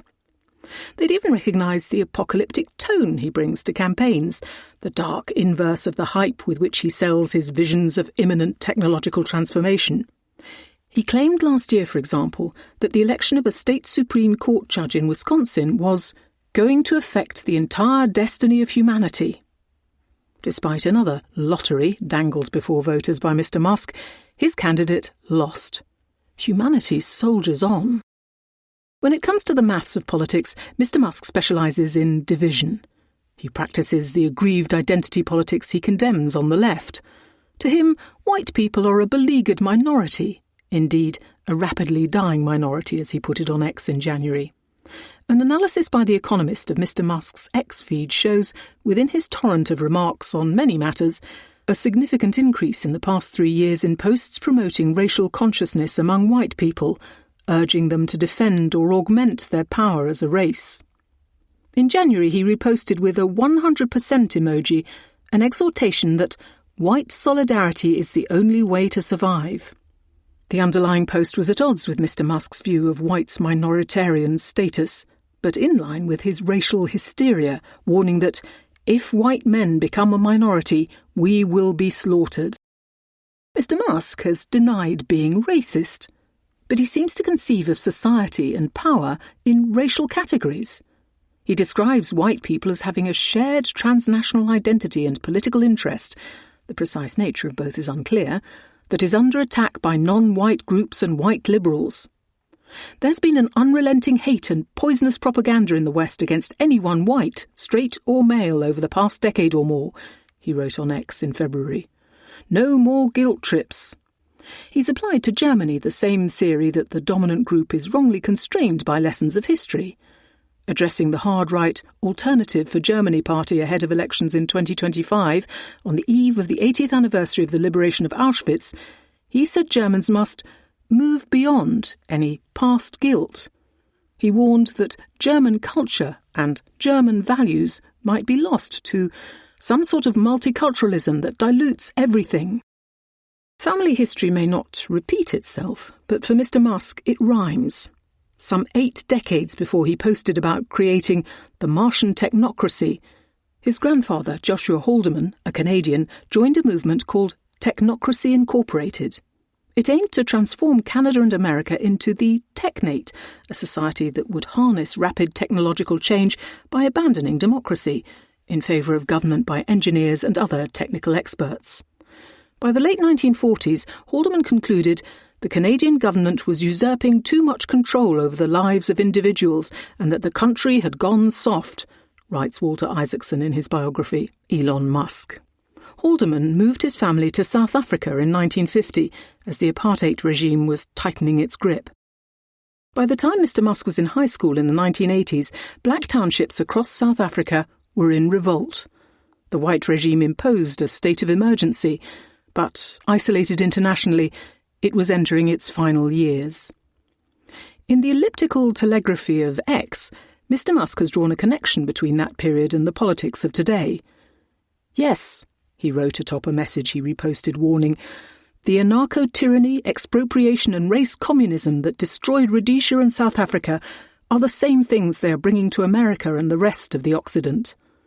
Who, one wonders, are they? And as Mr. Musk prepares to list SpaceX in the most valuable stock offering in history, where is the race communism? Mr. Musk's role in catapulting humankind to the stars may make him, in retrospect, a hero of the age. What a shame that he's perpetuating some of humanity's most primitive ideas, too. The Americas. Cuba, Part 1. Will Donald Trump attack Havana? America's president is considering all options, including bad ones. Ever since the CIA organised anti-Castro Cubans to invade at the Bay of Pigs in 1961, the Cuban regime has both feared another attack by Uncle Sam and spun America's fiasco into a tale of national pride and resistance. Today, the threat again looms large. Will Donald Trump attack Cuba? What would happen if he did? On May 20th, the US Department of Justice published an indictment of Raul Castro, Cuba's 94-year-old former president. He is charged with authorizing the Cuban army to shoot down 2 civilian aircraft in 1996, killing 4 Americans. To some, the charges are symbolic, a sop to Cuban Americans. To others, they herald action. What is clear that Mr. Trump and Marco Rubio, his Cuban-American Secretary of State, have grown frustrated with their inability to cut a deal with the regime. They are demanding the release of political prisoners, sweeping economic reforms, a process for settling property claims by Cuban exiles, and a reduction in Cuba's security ties with China, Russia and Iran. In exchange, the regime would get sanctions relief and economic aid. An attack is probably not imminent. The aircraft carrier, USS Nimitz, whose arrival in the Caribbean on the day of Mr. Castro's indictment excited speculation, is on one of its last voyages before decommissioning. Mr. Trump, bogged down in the Gulf by the war with Iran, would still prefer a deal. On May 21st, Mr. Rubio said that diplomacy remains our preference, but added that the likelihood of that happening, given who we're dealing with right now, is not high.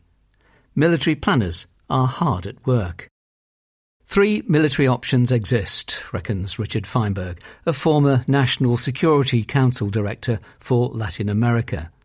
None is simple. The first would be a Venezuela-style operation to seize Mr. Castro. The second would be limited strikes, either to scare the regime into concessions or to provoke splits in the ruling cabal. The third would be a full-scale invasion. The last is the least likely. America could easily take the island. Cuba's armed forces have estimated to have 40,000 to 45,000 active duty soldiers, down from more than 200,000 in their heyday. Their equipment is old, fuel is scarce.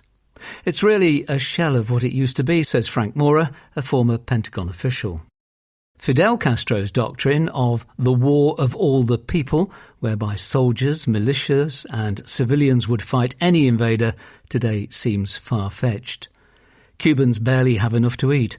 Popular faith in the revolution is diminished. When you wake up and have no electricity, or when the meagre food supplies that many people do possess end up spoiling, or when you see schools telling parents to pick up their children due to the blackouts and the sweltering heat, none of that old stuff matters anymore, says a history teacher in Havana. Yet an invasion would probably lead to occupation, and that could be trickier. Some soldiers, police and party loyalists would probably fight. Guerrilla attacks could prove hard to suppress. If the regime really has, as reported American intelligence suggests, acquired 300 drones from Russia and China, they pose little threat to the United States, but they could be used to make an occupation costly. Limited strikes would be easier. The Americans could hit airfields, docks and Cuban positions near Guantanamo, America's military base on the island. They could consider striking intelligence sites linked to China or Russia.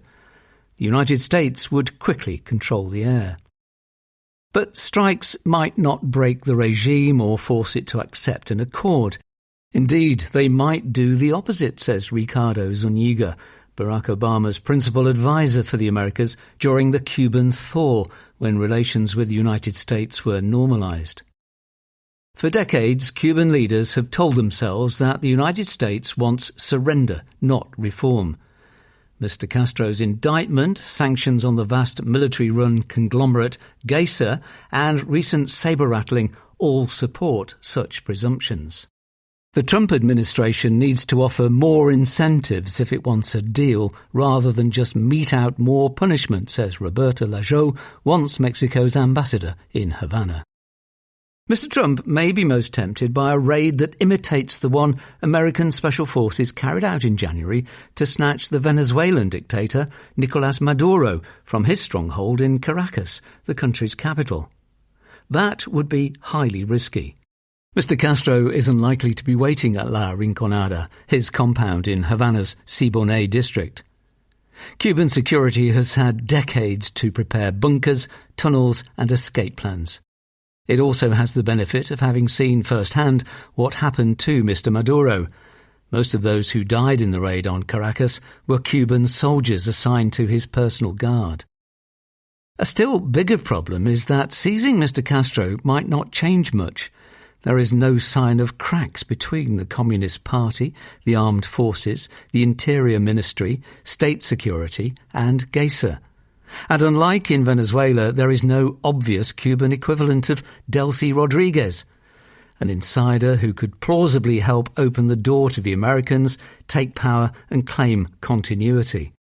Raúl Guillermo Rodriguez Castro, Mr. Castro's grandson, has met American negotiators and appears to have some influence.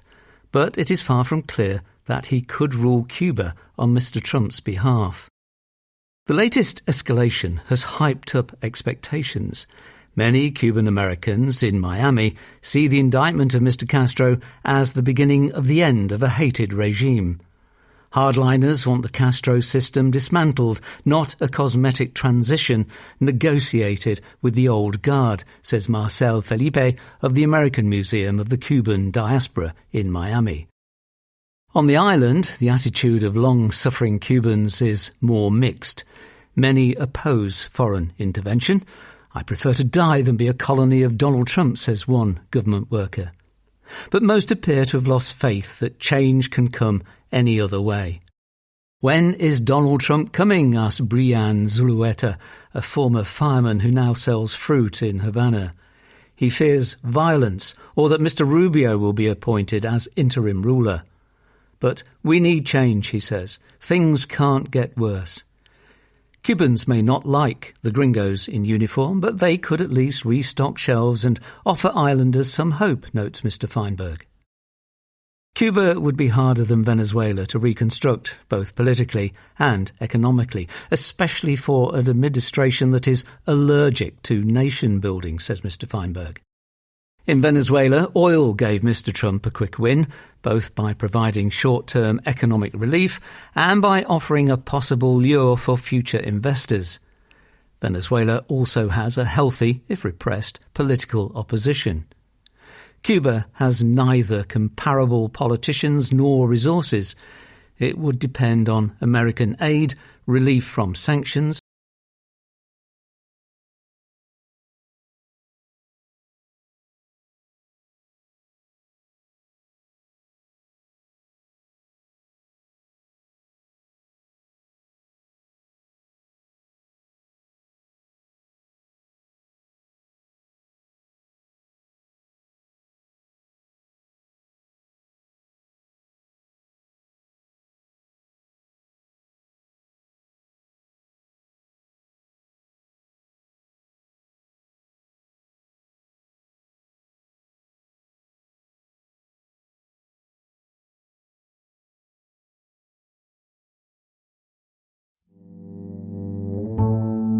The Americas.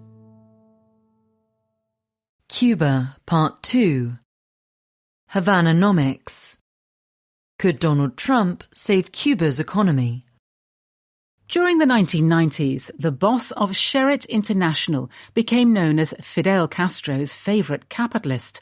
For 30 years, the Canadian firm's nickel refineries were the only Western-run resource project in Cuba. Then, in March this year, Donald Trump's fuel blockade forced them to close. An extra set of sanctions made things worse. On May 15th, Sherritt said it would exit Cuba permanently. Sherritt's woes are widely shared on the island. Havana's beachfront hotels are empty. Food and medicine are increasingly scarce. Most areas get power for just a few hours a day. American officials say this is temporary. They are strangling Cuba's economy, they claim, in order to save it. Once Mr. Trump breaks Cuba's communist regime, the economy will be opened up. Everyone from Mr. Trump's friends to rich Cuban émigrés, many of whom live in Florida and the Caribbean, having fled the Castro's brutality, will rush to invest. Much of that depends on Mr. Trump. He could forge a deal with those now in charge or elevate a lowlier politician from within the regime. Few would-be investors from the Cuban diaspora would venture into a country still run by the Castros or their allies. But suppose Mr. Trump picked a third option, using diplomatic pressure or force to remove the regime altogether. In a poll of 800 Cuban Americans by the Miami Herald, a newspaper, just 2% said they would invest in a liberalized Cuba under the current regime, but 51% declared themselves willing should the regime fall. Then, says a Cuban in Miami who runs tobacco farms across the Caribbean, I would consider going into Cuba a duty. He is one of 60 Miami-based businessmen who have been meeting once a month to discuss how to revive Cuba's economy after the Castros. Others, such as Jorge Perez, a billionaire property developer, are dusting off plans originally written just after the collapse of the Soviet Union. First, the fuel blockade would end. Sanctions, which stop American firms from exporting anything but food and medicine to Cuba, would be lifted. The economy would soon recover to where it was before the blockade. The end of the regime would free the Cuban economy from decades of state control and regulation. Havana would perhaps resemble Venezuela's capital, Caracas, where Mr. Trump chivied American firms and financiers to invest in the months after deposing its president. But when looking for uses for their capital, the MAGA types, Cuban Americans and investors with a taste for big risks would face a problem. Cuba's economic woes predate Mr. Trump's embargo and go way beyond communist mismanagement. Apart from nickel, Cuba's natural resources are modest. What few industries exist are underdeveloped or bloated. This creates both risk and opportunity. Tourism is an example. It provided $1 billion, roughly 10% of Cuba's foreign earnings, before Mr. Trump's blockade, even though visitors from the United States, just 145 kilometers away, are barred from the island by American sanctions. The last time the American government loosened restrictions in 2016 under Barack Obama, the number of American visitors reached 1.2 million over the following 2 years, outstripping tourists from every other country. The infrastructure to handle a surge already exists. The regime has built several skyscraper hotels and sprawling resorts, most of which are empty. Building new hotels, restaurants and airports could benefit construction firms too. There is potential for growth. Tourism in the nearby Dominican Republic, which has about the same number of people, generates $21 billion a year. The island's small businesses could thrive too. Retail consists mainly of thousands of fiercely competitive private businesses. Many operate outside the law or are too small to attract foreign investors, but would gain from the demand created by lawyers, accountants and other white-collar workers in a newly open Cuba. Other industries would take longer to rescue. Agriculture employs a fifth of Cuba's workers, but is dogged by overuse of fertilizer, decrepit machinery. Even Cuba's most mechanized farms use rusting water wheels and concentration on sugar. 3 decades ago, Cuba produced 8 million tons of it. In 2023, just 350,000 tons. Yet sugar cane still covers a fifth of arable land. Investors in Miami want to use it to cultivate tobacco, to make cigars, which have an international market, grow coffee and produce beef. But transforming farms is slow. There would be plenty of pain. Liberalization would destroy Cuba's least competitive industries, such as manufacturing. The doctors whom the regime lends abroad for a fee, its biggest source of revenue, might return. The United States would probably need to provide cash to run the government while tax revenue recovered. The end of the regime could also spark an exodus of younger people, thinning the population even more after years of emigration. Cuba is already the most aged country in the Americas. Roads, public buildings and bridges are also deteriorating. Digital infrastructure is lacking too. The banking sector is tiny, unstable and mostly owned by the regime. All this might deter foreign investors. If Mr. Trump and the new government were to wait too long to fix such problems, investors could be frightened away. Trapped in a cycle of underinvestment and low growth, Cuba could easily remain abysmally poor. All this could mean minimal reward for the risks of any military intervention that would probably be required to eject the regime. So some elements of the regime may remain. Its record repels not just Cuban investors, but sensible non-ideological ones too. Even if neutered, it could revoke licenses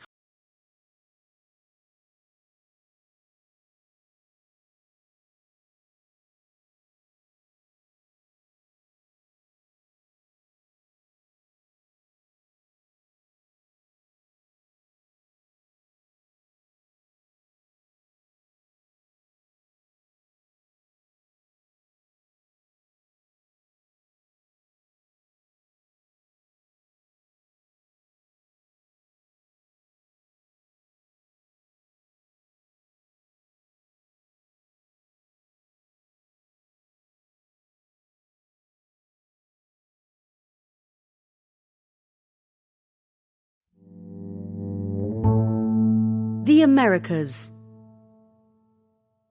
Colombia's next president. No miracles. Colombia's pivotal, polarized election could not be tighter. The men dressed as tigers never stop screaming their support. On stage, framed by an inflatable claw and plumes of sparks, is Abelardo de la Espriella, the hard-right Colombian presidential candidate who dubs himself El Tigre. Sporting a bulletproof vest and bouncing around behind bulletproof glass, he grins, salutes and bellows his catchphrase, Firme por la patria, strong for the homeland. At the rallies of Ivan Cepeda, the hard left candidate, the standard prop is instead the pages of his speeches which, glasses on, he carefully reads from. Paloma Valencia, the establishment centre-right candidate, is different again.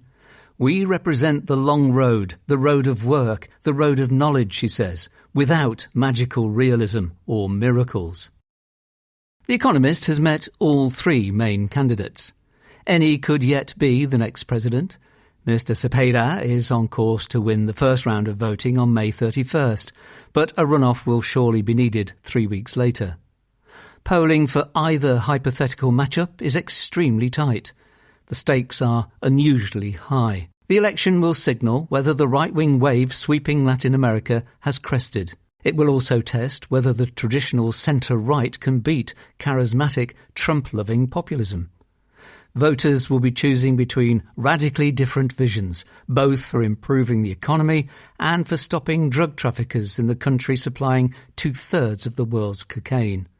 Some even argue that democracy itself is at stake. Colombia is one of the world's most unequal countries. For 60 years, communist rebel groups attacked the state, and the army and paramilitary groups fought back. Both sides regularly killed civilians. In 2016, the government reached a hard-won peace agreement with the FARC, the largest rebel group. Then, in 2022, Gustavo Petro was elected as the country's first left-wing president. His leadership has been chaotic. He has damaged healthcare. His scheme of total peace, which entailed simultaneous negotiation with all remaining armed groups, has failed.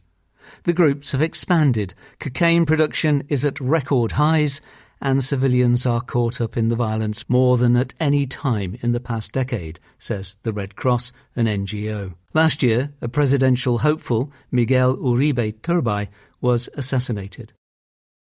The economy has beaten expectations, however. In 2025, The Economist ranked it 4th out of 36 mostly rich countries on a combined measure of growth, inflation, unemployment and the stock market. Since then, Mr. Petro has raised the already high minimum wage by 17% in real terms. Growth is consumption-led, investment is weak, and the government heavily overspends as it bullies the central bank to lower interest rates. Still, Jam today is popular. Mr. Petro's approval rating is near 50%. This helped Mr. Cepeda, a senator and Petro ally.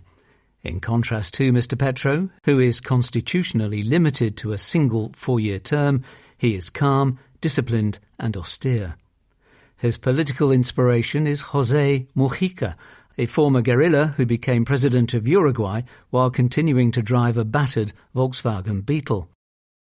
Mr. Cepeda's career has focused on uncovering abuses by state forces and pushing peace negotiations. His arch-nemesis is Álvaro Uribe, a right-wing former president who restored desperately needed order, but under whose presidency some 6,000 young men were killed by the army and falsely passed off as guerrillas. Mr. Uribe claimed that he did not know. Government-linked paramilitaries assassinated Mr. Cepeda's father, a communist. The FARC killed Mr. Uribe's. The two men's mutual loathing hangs over the campaign. Mr. Cepeda promises to continue with total peace, which he helped design, despite its failings. He will be more organised, but will probably be even warier of using force against rebel groups than Mr. Petro. His economics alarms business. He wants to redistribute land using voluntary state purchases and seizures from drug gangs, to spend much more on welfare and to tilt government procurement in favour of smaller providers such as community kitchens. Fiscal concerns will be solved through higher taxes, personal austerity in office and fighting corruption, he says. His rivals claim he threatens democracy. That is less clear. We are not going to attack democracy, he insists. He would be able to nominate 2 board members of the central bank. That might lead to an increase in inflation, but it is a constitutional right. He will probably be able to nominate only one judge to the Constitutional Court. Mr. Cepeda has traditionally been open to conciliation and debate, notes Laura Lizarazo of Control Risks, a consultancy. Indeed, he has huge faith in dialogue and promises to convene one on Colombia's big issues to reach a national accord. Mr. Petro's influence is a risk, however. The outgoing president has complained of a soft coup when courts and lawmakers blocked his plans. He is keen to change the constitution.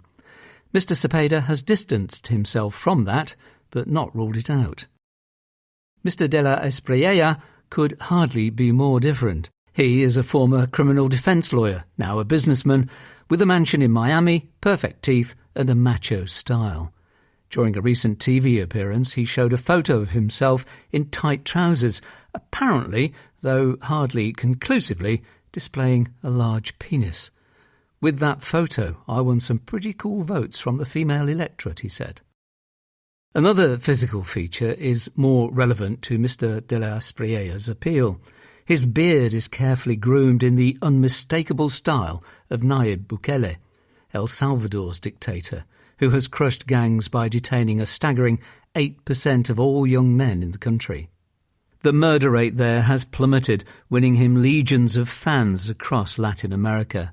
Mr. de la Espriella says Colombia is experiencing a pandemic of insecurity.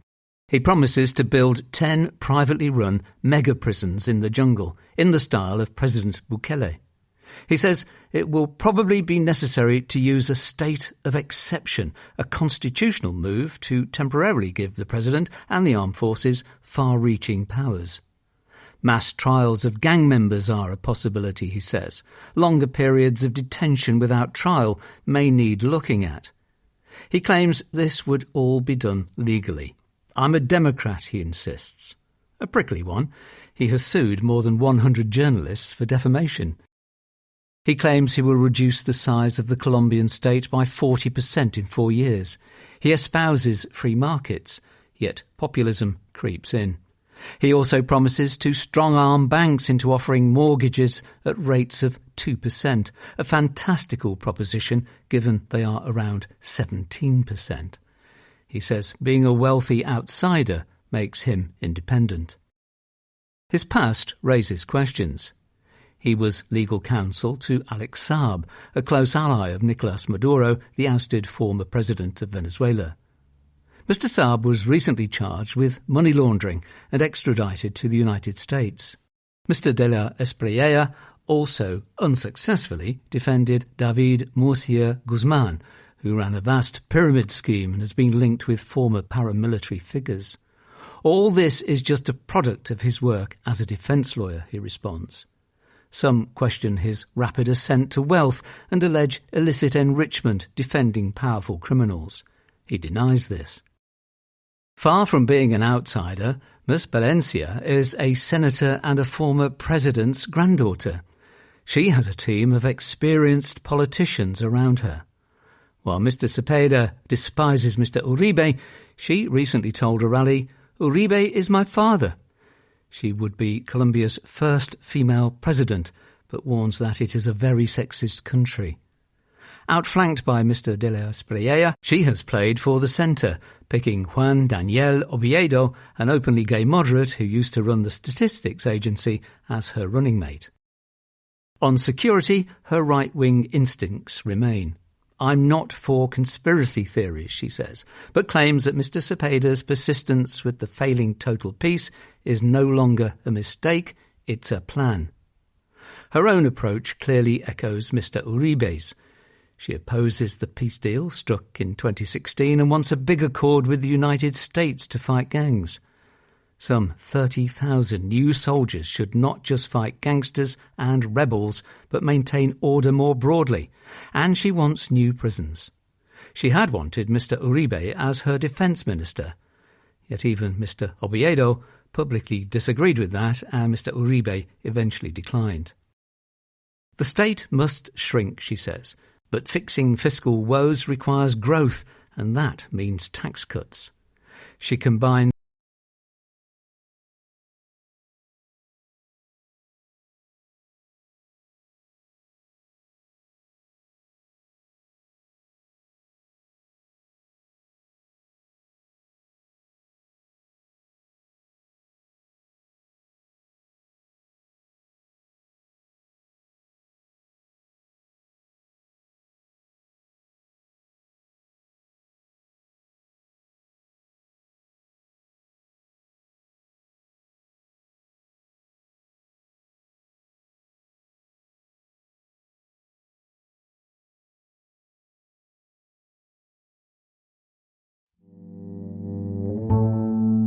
Asia.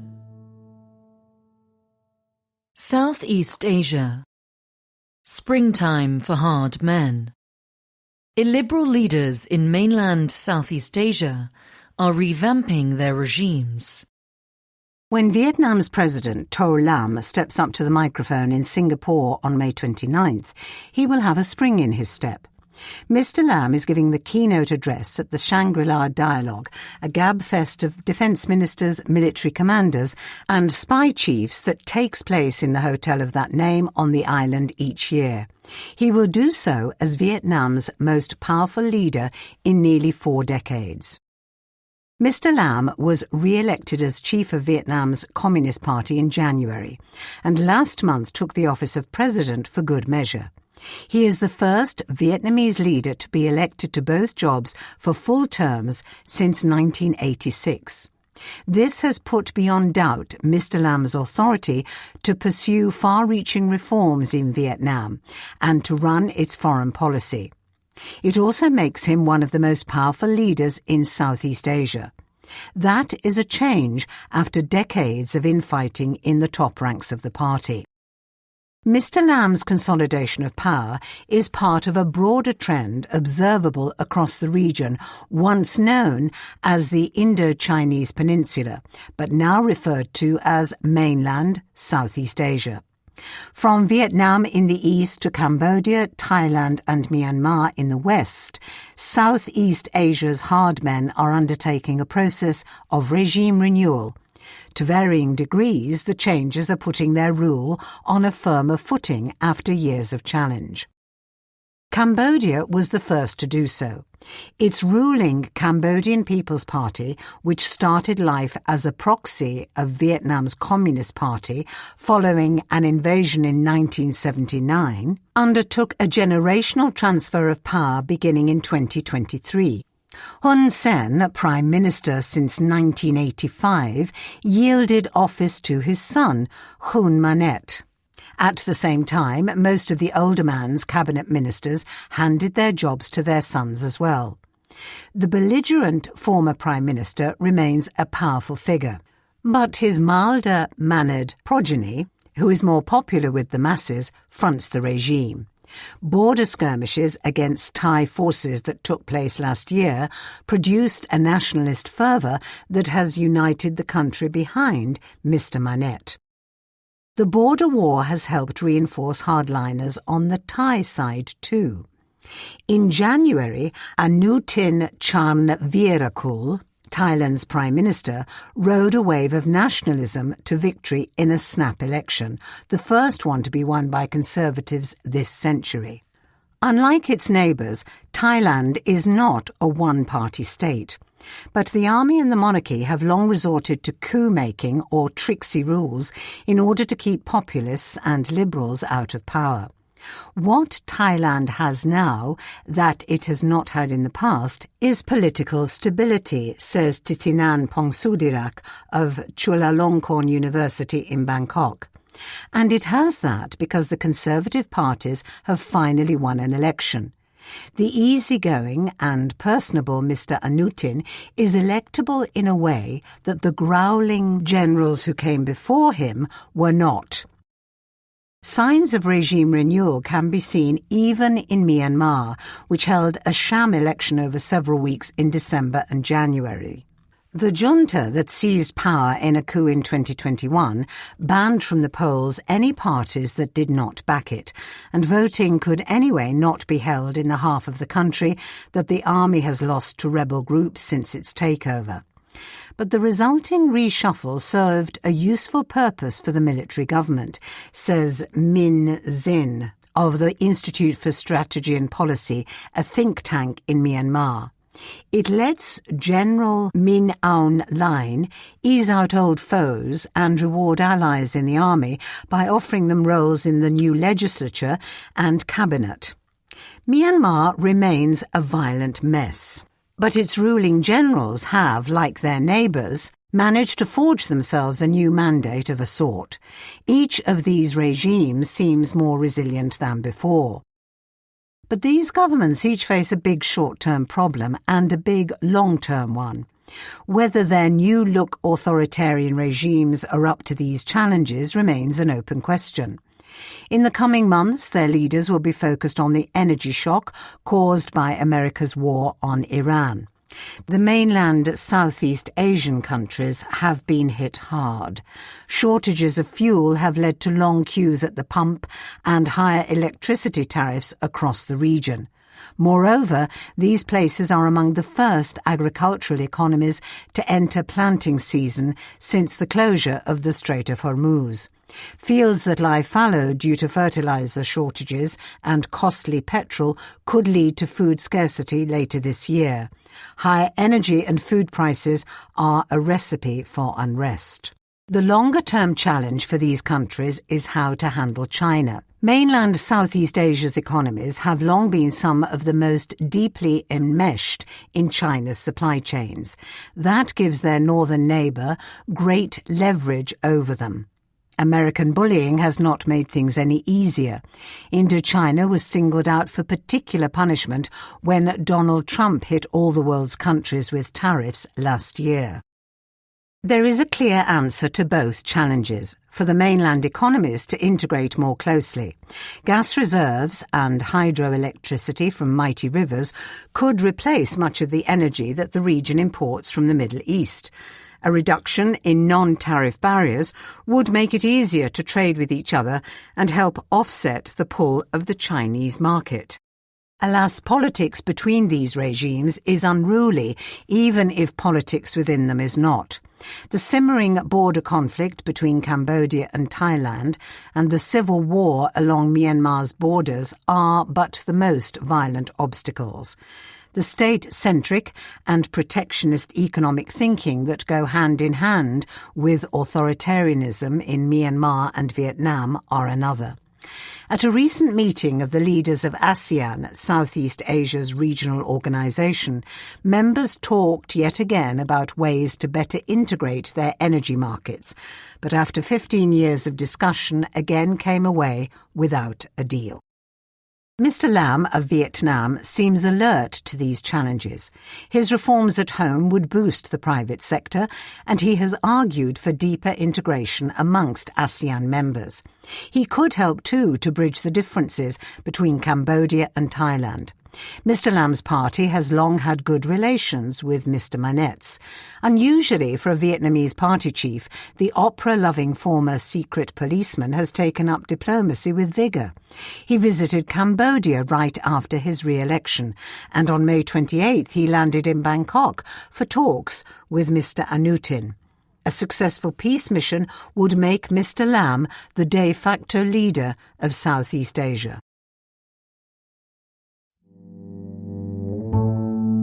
Asia. Japan. Curry crunch. Japan's beloved Indian restaurants are under threat.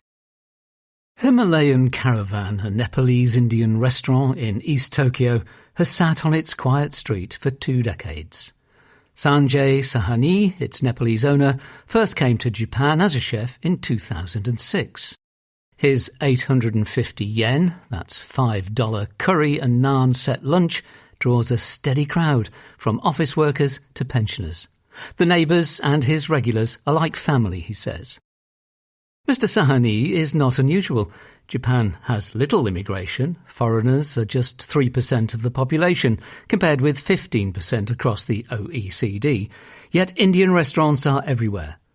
The country has between 4,000 and 5,000 of them, more than it has McDonald's outlets, despite having only 59,000 Indian residents. Most are owned and staffed by Nepalese immigrants, who number around 300,000. Now they are in trouble. As Japanese politics turns against immigration, the government has tightened rules for the business management visa on which most foreign restaurateurs depend. The intended target lies elsewhere, yet the humble curry house has become a casualty. In recent years, officials have grown suspicious that some foreigners, often rich Chinese, have used shell companies to secure visas. In October, the government raised the visa's minimum capital requirement from 5 million yen, that's $31,500, to 30 million yen, $188,000. It also required applicants to employ at least one full-time Japanese worker or permanent resident. Existing holders have a 3-year grace period. The effects have been dramatic. Applications for the visa have fallen by 96%. According to the Internal Affairs Ministry, fewer than 9% of Japanese firms hold 30 million yen or more in capital. The new threshold is therefore beyond the reach of most curry houses.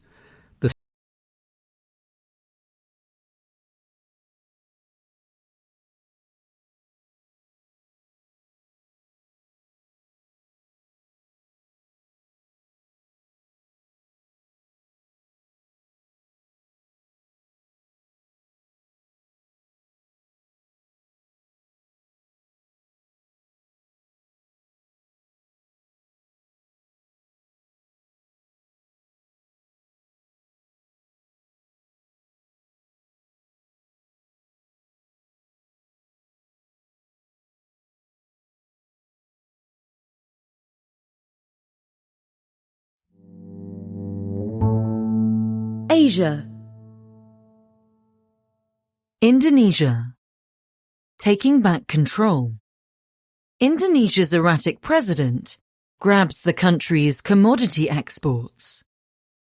A presentation to Parliament on fiscal policy might seem like a dry affair meant for bean counters, yet this year's address in Indonesia generated high drama.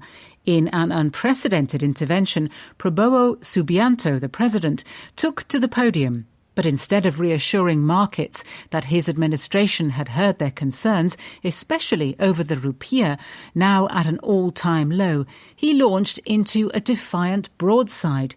"We no longer want to be a victim and endure unfair treatment of other countries to our nation," he bellowed. "I am here to say it has come to an end." Mr. Prabowo's main pronouncement was over the creation of Danantara Sumber Indonesia, or DSI, a new state-owned agency under Danantara, his sovereign wealth fund. Citing Indonesia's persistently low tax-to-GDP ratio, Mr. Prabowo gave DSI the task of quashing practices that let Indonesian resource extraction firms pay less in tax. These include selling underpriced commodities to affiliates in Singapore, which are then resold to the rest of the world at a markup. Mr. Prabowo claimed that systematic under-invoicing had cost the country over $900 billion since the 1990s. To stop this, DSI will act as the sole buyer from Indonesian commodity producers selling their wares to global customers. It will initially cover coal, palm oil and certain nickel products, for all of which Indonesia is the world's largest exporter. In addition, 100% of foreign exchange proceeds must now be deposited into state-owned banks in an effort to prop up the rupiah against the dollar. It is a vast undertaking, though its precise scope is as yet unclear. A modest version of DSI could amount to merely an extra step added to Indonesia's bureaucratic thicket. But at its most ambitious, DSI could transform Indonesia's economy. Bureaucracy could slow and distort the flow of exports on which Indonesia relies to raise revenue. Nor is it clear how DSI will handle existing long-term contracts. Rather than increasing Indonesia's tax take, DSI could end up cutting it, as S&P, a rating agency, warned last week.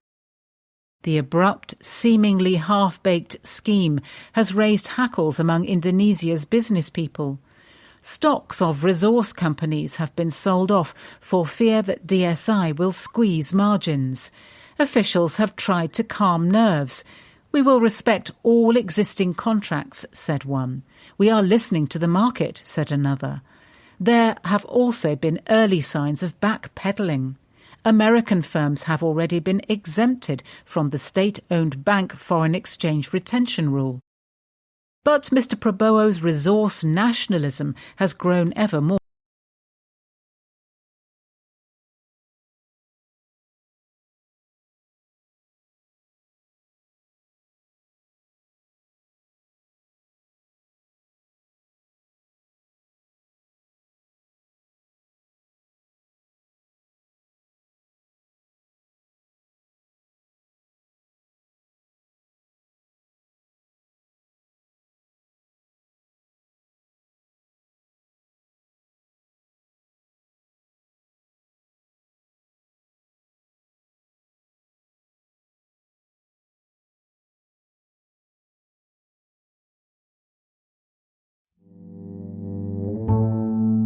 Asia.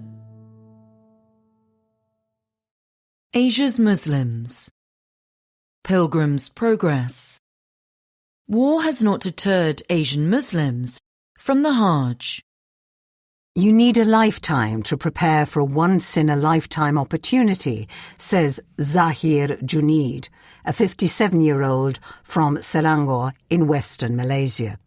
He has been saving for decades. Recently, he has been getting fitter by running and playing pickleball, and keeping sharp by attending talks at mosques. So when a few months ago he at last secured a spot on the Hajj, he knew nothing would stop him from undertaking the pilgrimage to Mecca, not even a war. In recent months, Iran has fired missiles and drones towards countries in the Gulf, including Saudi Arabia. Travel to the region has been disrupted. It has also become more expensive as jet fuel prices have soared. Yet around 1.7 million pilgrims are taking part in this year's Hajj, of whom the majority will travel from Asia. On May 25th, they began 5 days of rituals that have changed little for centuries. These include the tawaf, walking 7 times anti-clockwise around the Kaaba, a building at the centre of Mecca's Grand Mosque, and the sahi, walking or running 7 times between 2 hills. Demand for the Hajj remains high because it is one of the 5 pillars of Islam. The Quran instructs all Muslims to complete it once if they are financially and physically able. Some countries, such as Malaysia and Indonesia, always easily use up the annual quotas of visas that Saudi Arabia grants them. Around 5.7 million Indonesians are on a waiting list, but the world's biggest Muslim-majority country gets only 220,000 places. Some wait 40 years to be selected. If they are still alive when their turn comes, they are unlikely to decline it. Saudi Arabia is reported to have asked Donald Trump to delay any new strikes on Iran until after the Hajj. This year, some pilgrims have had to fly via alternative routes. There remains some worry that if fresh conflict were to close airspace in the region, many of them would get stuck there. The very devout are the least likely to worry. If people die during Hajj, they think they will get into heaven as a reward, says Hussein Ahmed, who runs an Islamic tour company in Bangladesh. We see more police and army, says a tour guide in Mecca, but otherwise everything is normal. There will be little discussion of the war. Saudi Arabia has formally banned political and sectarian slogans and stressed that the gathering is dedicated to worship. It is expecting to welcome 30,000 Iranians. Absar Uddin, a Bangladeshi businessman on the Hajj, has found it hard to tell who is Iranian anyway, as thousands of people are praying together, dressed in the same white garments. Some countries have offered pilgrims extra help meeting the costs of travel during the war. Indonesia's government has reportedly allocated 1.8 trillion rupiah, $100 million, from the state budget to cover additional expenses. Other pilgrims must stump up themselves. An Indian government body that organises pilgrimage is charging an extra 10,000 rupees, $105, because of the situation in the Middle East. This is lower than an amount requested by Indian airlines, but still a fortune for many. Yet even before recent hostilities began, many Asian pilgrims were having to make peace with rising prices. Mr. Junaid says middle-class Malaysians who could have paid for the trip a few years ago now struggle to do so. Mr. Ahmed says that in 2019, a package cost around $3.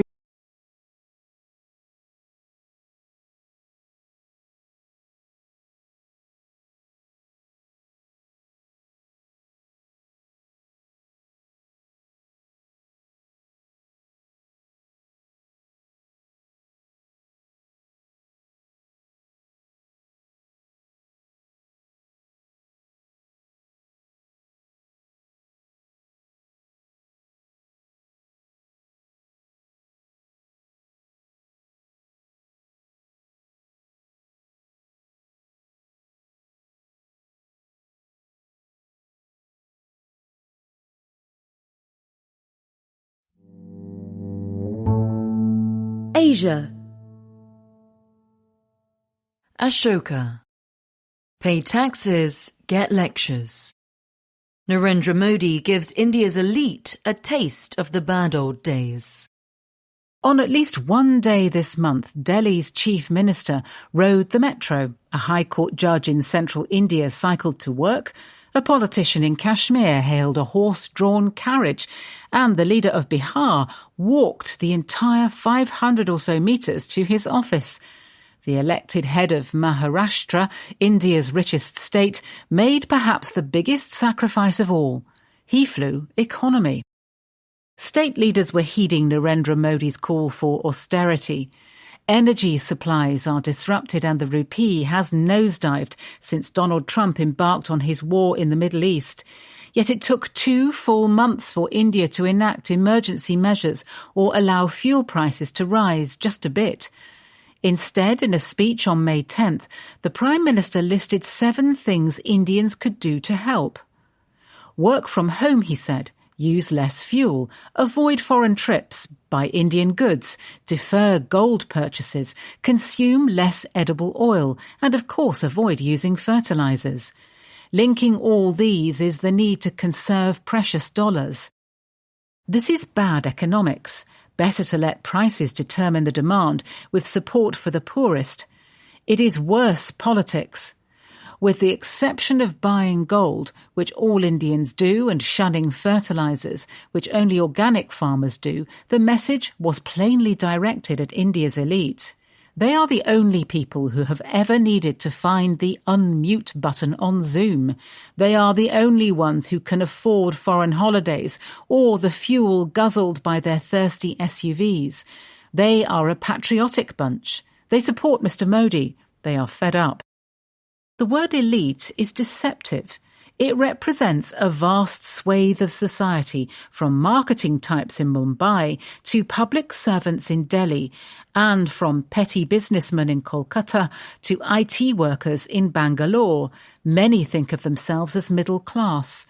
Along with their billionaire compatriots, they make up the 28 million people who paid personal income tax in 2024, the last year for which data are available.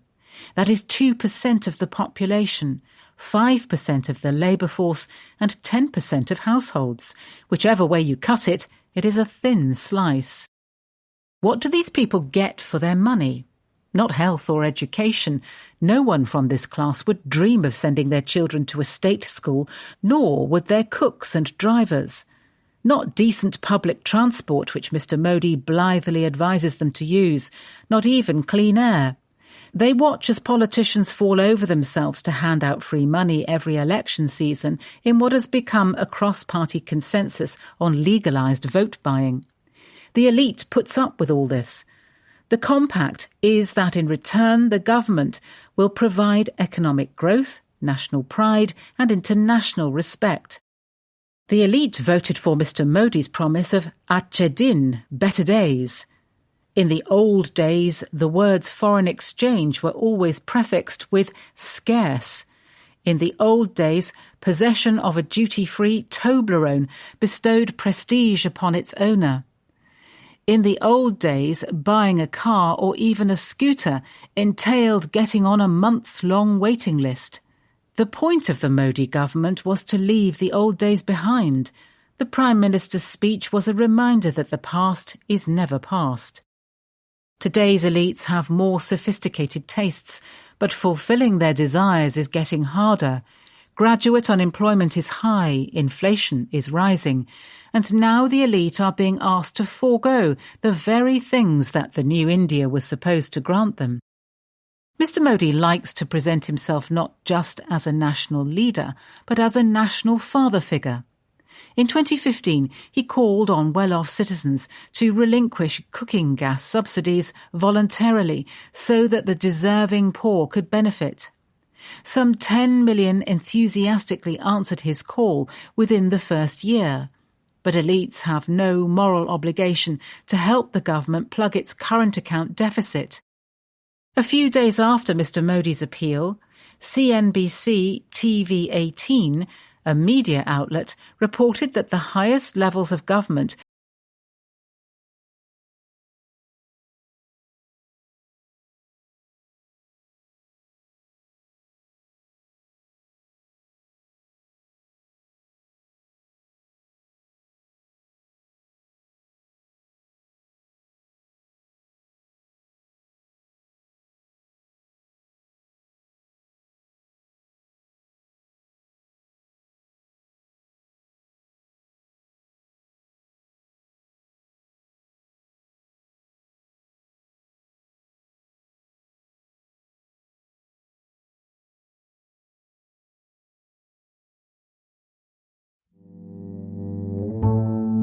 China. Solar power. Dimming prospects. China's world-beating industry is in turmoil. As America's war on Iran roils energy markets, China's clean energy companies would be expected to be cashing in. The country makes over 80% of the world's solar panels, churning them out in vast quantities. Thanks to such efforts, renewable sources generated more electricity than coal last year around the world. Yet China's solar industry, though world-beating, is in trouble, and the boost from the war has not been enough to steady it. China's solar exports have enjoyed a surge since the bombing began, but that will be small cheer to its companies as they face three daunting problems. Domestic demand for their products is falling for the first time in decades because the country's power grids, far and away the biggest market for solar panels, have become overloaded with the things. Solar panel supply, meanwhile, is overabundant because of years of splashy investment in factories. And even while the war is helping solar sales in Southeast Asia and Africa, protectionism has been on the rise in the bigger Western markets. These problems converge at an ugly time. Most companies have been running at a loss since 2024 because of brutal price wars. Bankruptcies are mounting. After experiencing blistering growth, the world's solar factory now faces a reckoning. Globally, the solar industry has not always been kind to investors. One solar panel is much like another, and when improvements are made by one producer, they are rapidly copied by competitors. So companies typically try to scale up production as quickly as possible in order to seize market share. That means production can race far ahead of demand, causing margins to collapse. This tendency led to a lurching downturn in revenues in 2018, for instance, followed by a rebound after demand caught up. But the current slump is of a different order. The main market for solar panels has always been within China, and rollout has been so fast in recent years that it is outpacing the ability of the power grids to absorb it. All across the country, roofs, hills and deserts are carpeted with dark grey silicon. To keep the lights on, China has, in the past, relied on coal-fired power, which can be turned on and off as needed. Solar panels work only in daylight, which can lead to power shortages at night and excesses during the day. As a result, in January and February, about 9% of China's solar generation was wasted, up from 6% in the same period last year. That all makes it hard to justify adding much more. Installations this year could fall by between 24% and 43% from 2025, according to an industry group. That would be enough to cause global demand for solar panels to fall in 2026 for the first time in 2 decades, says Bloomberg NEF, a consultancy. For China's grids to cope, it needs to be able to store excess solar power or move it long distances to where it might be needed. That requires big investments in batteries and power lines, as well as figuring out flexible market mechanisms to coordinate everything. In some regions, long-term contracts for coal-fired power lock out renewables even though they're cheaper. All this is happening, helped by the fact that batteries, like solar panels, are becoming much cheaper as production of them increases, but it takes time. That means that even if solar installations start rising again next year, growth will probably be much slower than before. Meanwhile, China's solar companies are struggling with a glut of supply. Frenzied investment has left them able to produce over 1,000 gigawatts of solar panels in a year. That is far more than the already whopping 600 gigawatts that were installed worldwide in 2025, and probably more than the global market will ever be able to soak up, reckons Jenny Chase of Bloomberg NEF, who notes, "We're running out of big countries that don't already have a lot of solar at this point." Solar manufacturers have been calling for self-discipline to ease overcapacity. Last year, some tried to coordinate production quotas and set floors for the price of panels. It has proved hard, however, for them to work together. Only weeks after the agreement was in place, one firm was publicly castigated for breaking it. Then, in January, officials said they were concerned that the group could become a cartel. Officials are also keen to trim the bloat, however, which is also a problem in China's other clean energy industries. The government once lavished support on solar manufacturers in all sorts of ways, from access to cheap land to interest-free loans. Now it has largely stepped back. Since June last year, new solar projects have had to sell power at market prices rather than enjoying guaranteed feed-in tariffs. And a big reason for the export surge in March was that companies were cramming in shipments before April 1st, when they would stop enjoying a tax refund on exports. In recent months, some Chinese local governments have even started demanding that solar companies return millions of yuan in subsidies, preferring to see them go bankrupt rather than continue to prop up failing companies. Geopolitics, meanwhile, could bring more clouds over the horizon. Cheap Chinese solar panels have been a victim of their own success, sparking protectionist backlashes both in Western countries and in China's neighbours, including India.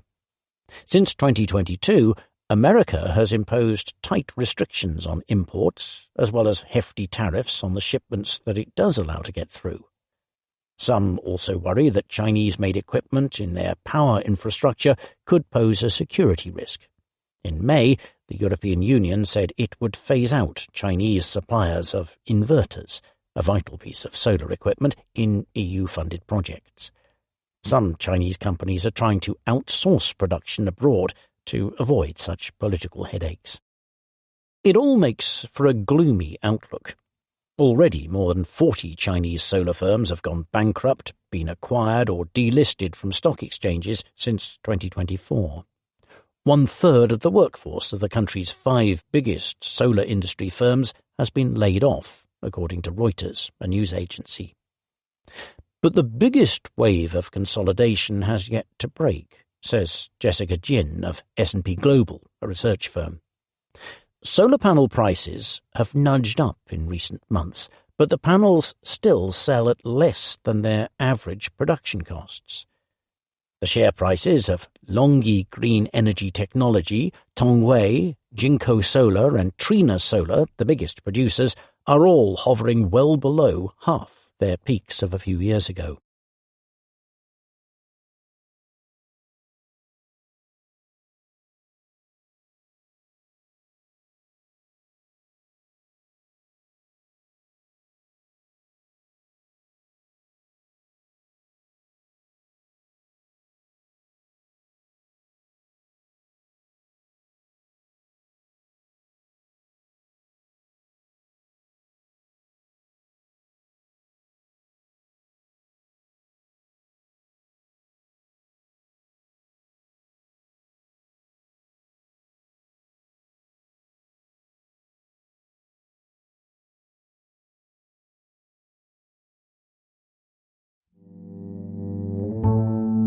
China.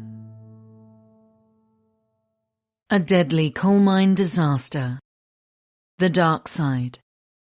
Much low-paid work remains unsafe. It was like the bad old days. In China's worst mining accident since 2009, a gas explosion ripped through a coal mine in Shanxi province on May 22nd. Television showed scenes of injured coal miners in hospitals and rescue efforts hampered by maps that omitted hidden tunnels. The blast at the Liushunyu mine killed 82 workers, injured 128 and left 2 missing. Stories of fathers and sons lost mining the coking coal used to make steel for the country's skyscrapers and cars were a reminder that even as China conquers new technologies, millions of its people still depend on older, more dangerous industries. Confronted with an accident, many officials' instinctive response is to cover it up. But after this one, state media have reported in surprising detail on a litany of safety violations. President Xi Jinping called for a probe into what went wrong, punishment of those to blame, and improved safety. State media reported that besides its hidden tunnels, the Liushunyu mine had other problems that slowed rescue efforts. It had illegal subcontractors and more than 100 miners without location trackers. Xinhua also alleged that Shanxi Tongzhou Coal Coking Group operates the mine with yin-yang blueprints, one map to show inspectors and another that includes illegal, unrecorded and untaxed production. In 2023, regulators launched a campaign to eliminate hidden workforces, which, after this disaster, Xinhua likened to invisible bombs planted inside a mine safety system. The mine was fined last year for illegal production, but only 124 of the 247 miners underground at the time of the explosion were registered. And despite being a high gas mine at greater risk of explosions, no gas monitors were installed in hidden tunnels, according to a state radio broadcaster. China is intent on dominating the industries of the future, but this was the second disaster in a month to recall its lethally accident-prone industrial past.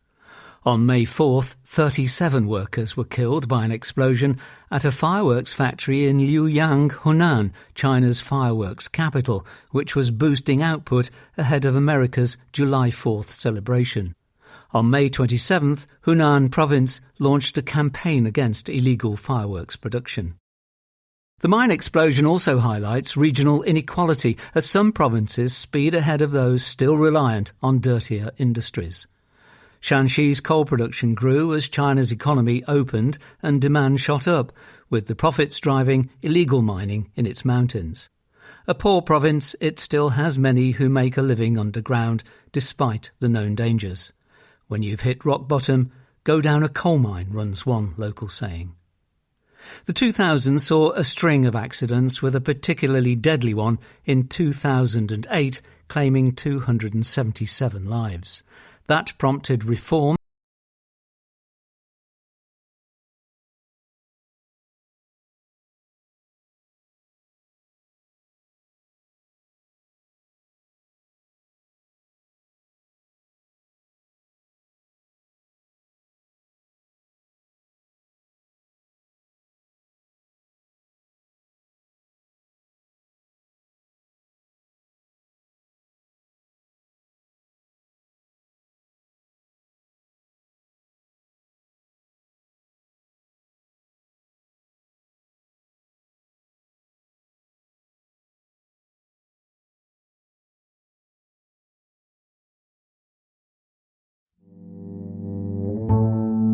China.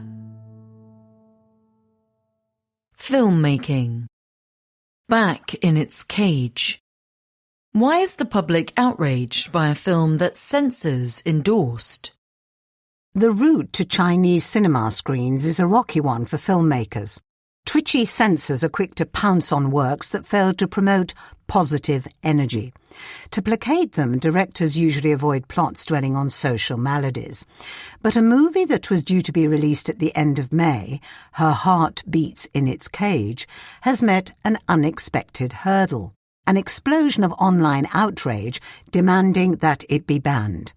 Officials who had greenlighted the docudrama about domestic abuse have scrambled to block it. Normally, this kind of drastic censorship would reveal the Communist Party's anxieties. This time, it says more about those of Chinese society. The director, Qin Shaoyu, had done well to get the film this far. Its topic is grim. The protagonist is a woman who was sentenced to 15 years in prison for killing her husband during a dispute at home. It portrays her attempts to re-establish trust with her son and mother-in-law. After the film won an award at Spain's San Sebastian Film Festival in September last year, state media reported on it glowingly. A newspaper controlled by the Communist Youth League said it showed a woman's self-reliance and growth in adversity, while also conveying the warm power of humanity. This month, however, netizens spotted a seeming flaw.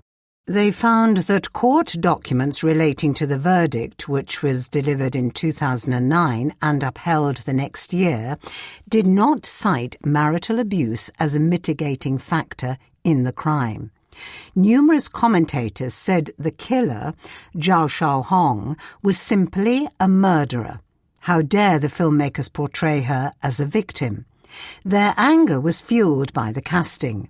Ms. Zhao, her son and mother-in-law play themselves. Had the grieving mother of the deceased been lured into feigning forgiveness? Fair questions, perhaps. Chinese propaganda is full of distortion and deception. Braver netizens sometimes poke at these flaws, but many of the hundreds of thousands of online comments, posts with hashtags relating to the film, gained nearly 1 billion views, suggested a deeper angst. They reflected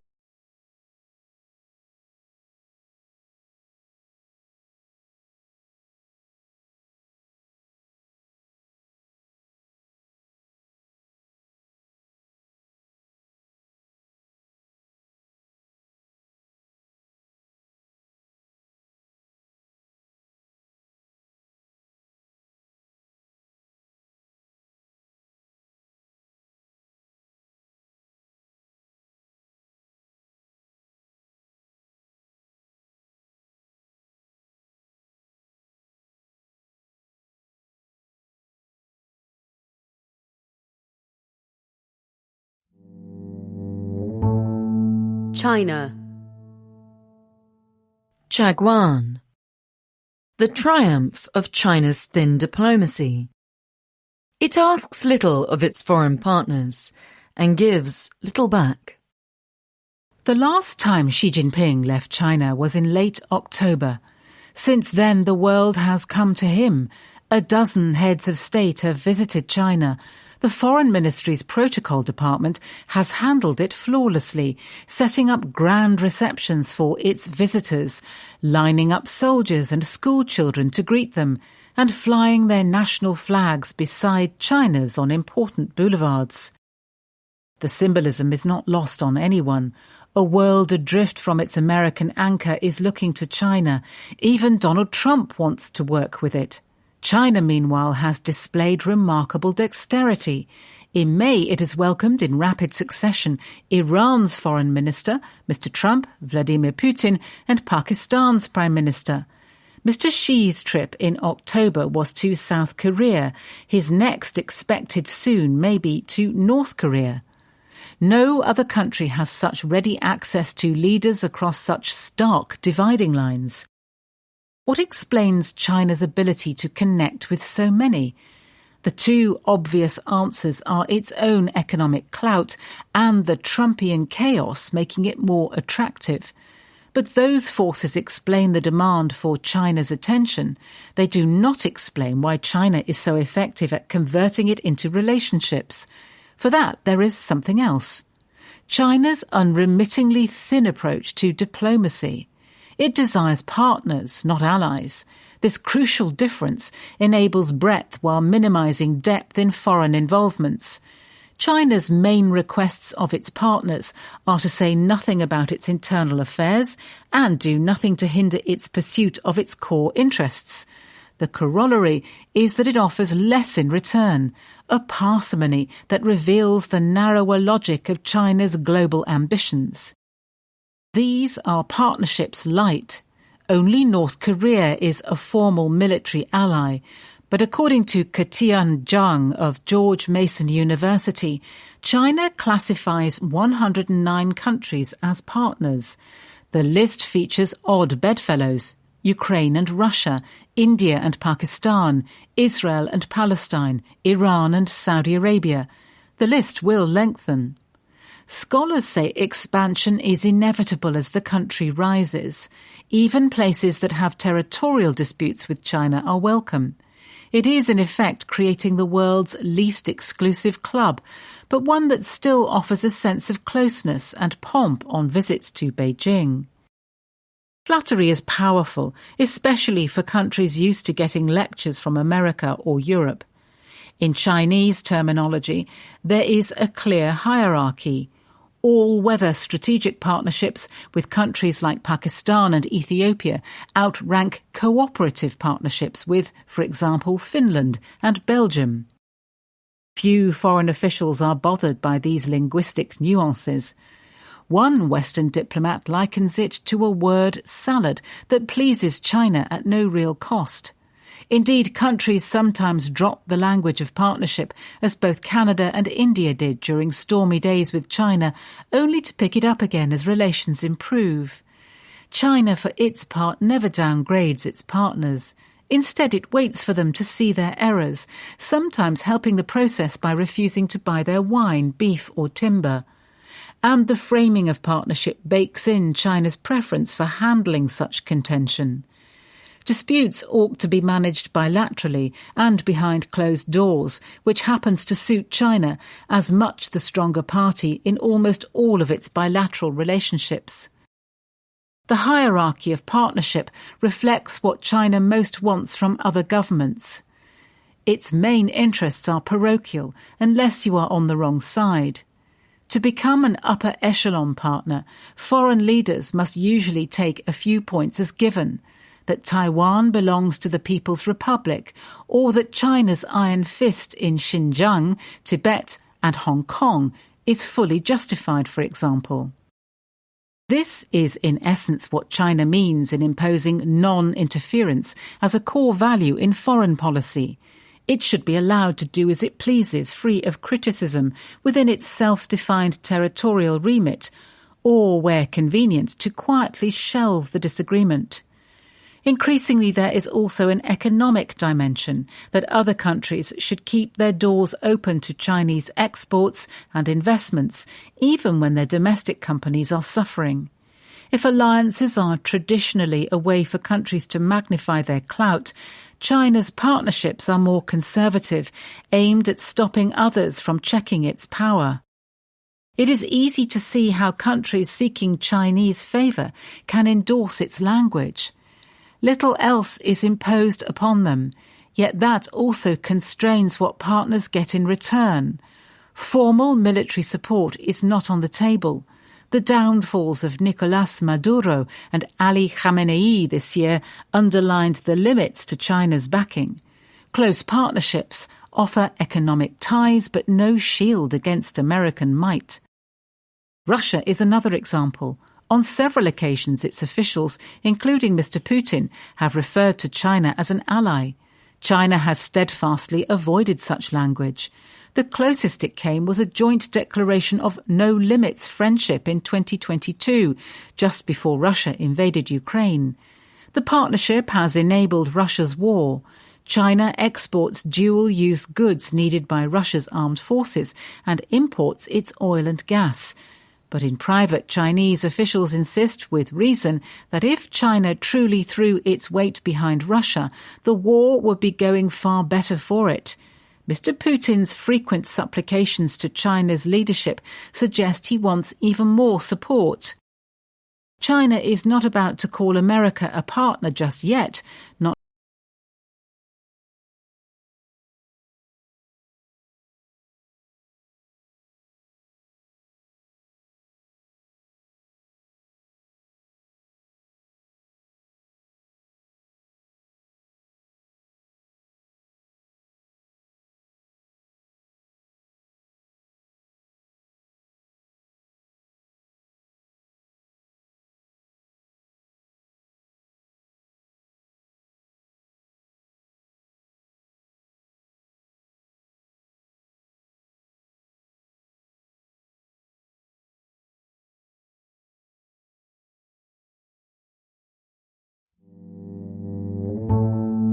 Middle East and Africa.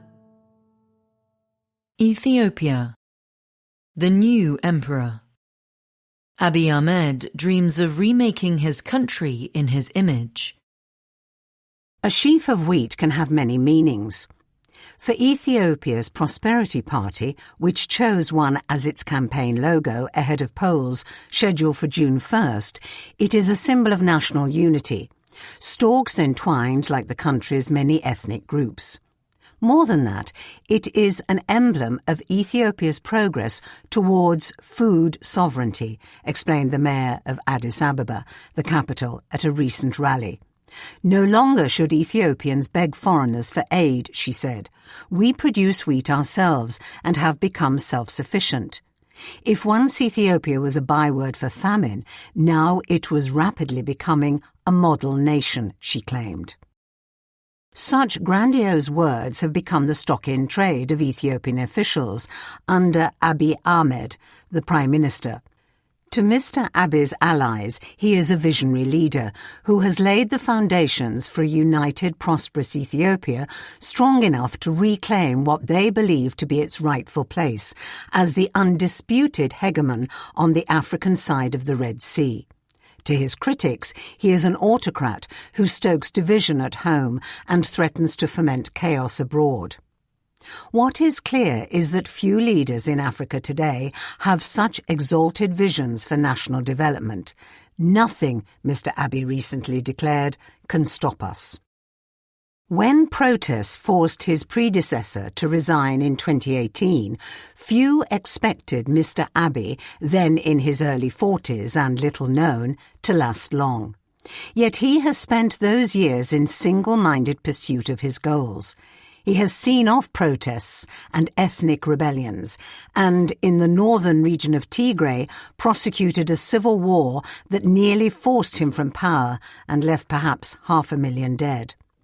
In flawed elections in 2021, the ruling party, a personalised vehicle for Mr. Abiy's brand of prosperity gospel-infused politics, won nearly all contested seats. When he goes up for re-election next week, he will face even less competition. Much of Mr. Abiy's vision for Ethiopia depends on economic success. He has taken steps to liberalise the economy by floating the currency and opening industries such as banking and telecoms to foreign investment. He has given Addis Ababa a facelift, raising much of its historic centre to make way for luxury apartments, hotels, parks and cycle lanes, and broken ground on grand projects, including a new airport that is set to be Africa's biggest. In 2025, he struck a deal with Aliko Dangote, a Nigerian tycoon, to build a giant fertilizer plant worth more than $4 billion. By some estimates, the ambition is paying off. The IMF expects Ethiopia's economy to grow by 9.2% in 2026, less than the government prediction of 10.2%, but still more than double the sub-Saharan African average, and probably an optimistic estimate given the quality of government statistics. Exports are projected to reach $17.5 billion, an increase of nearly 50% since 2024. In February, annual inflation fell to 9.7%, down from 15% in 2025. Government revenues have risen sharply, as have, to a less dramatic degree, foreign exchange reserves. Kristalina Georgieva, the IMF's boss, hails Ethiopia's impressive progress on its economic agenda. Eventually, Mr. Abiy hopes Ethiopia will achieve what he calls national sovereignty, by which he means an economy less exposed to outside pressures. He wants to replace 96 essential imports with local substitutes to make Ethiopia more self-sufficient and end what he calls Ethiopia's culture of begging for foreign aid.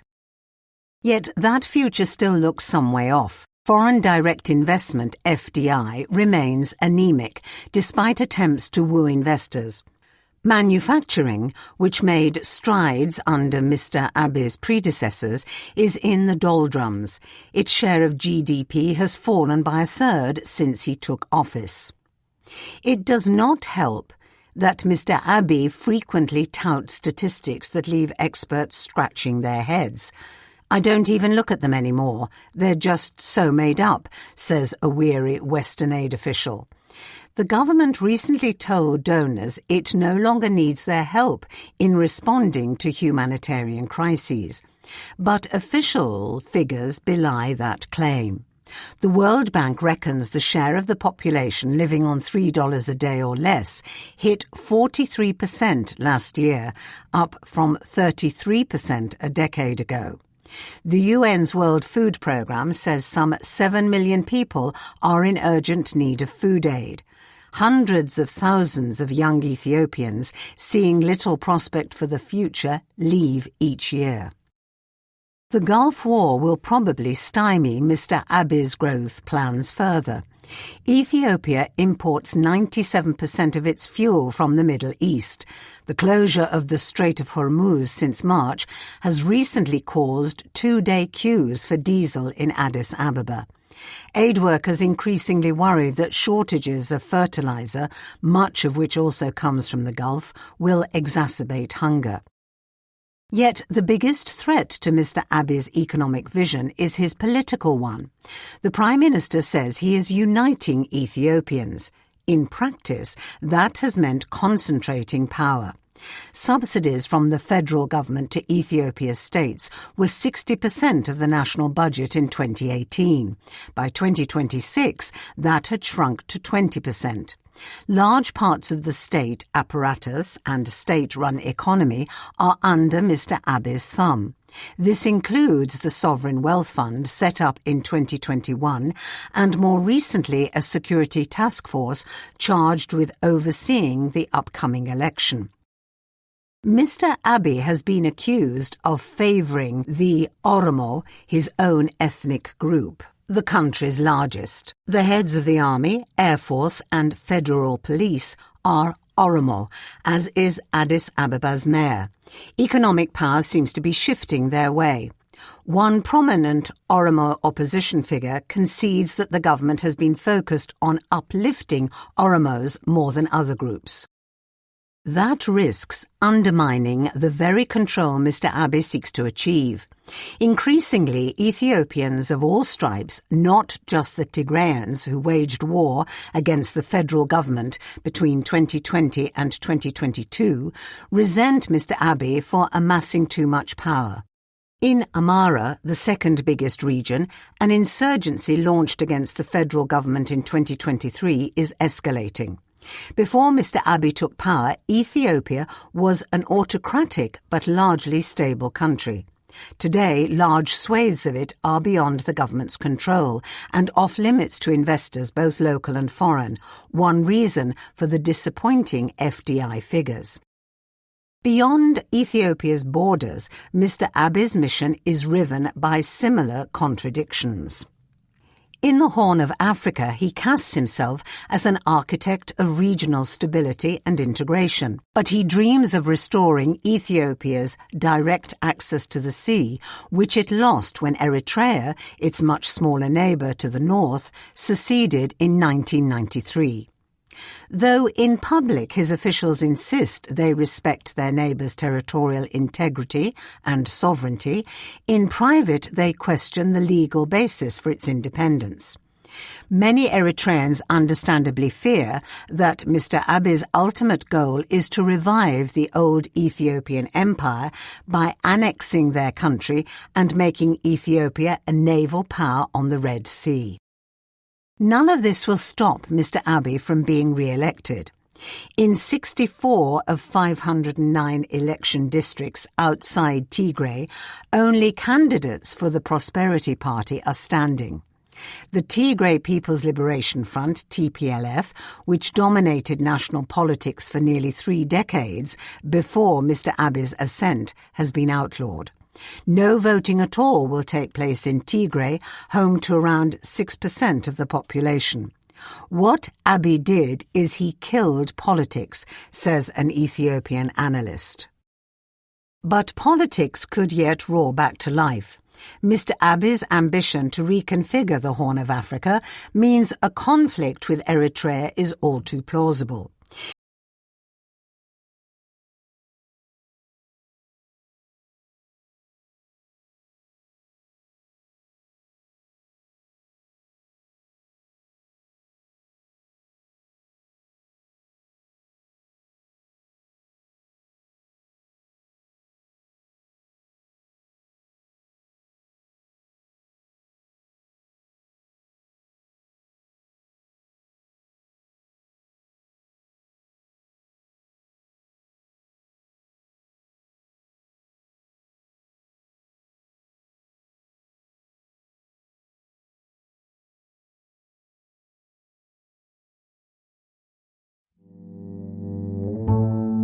Middle East and Africa.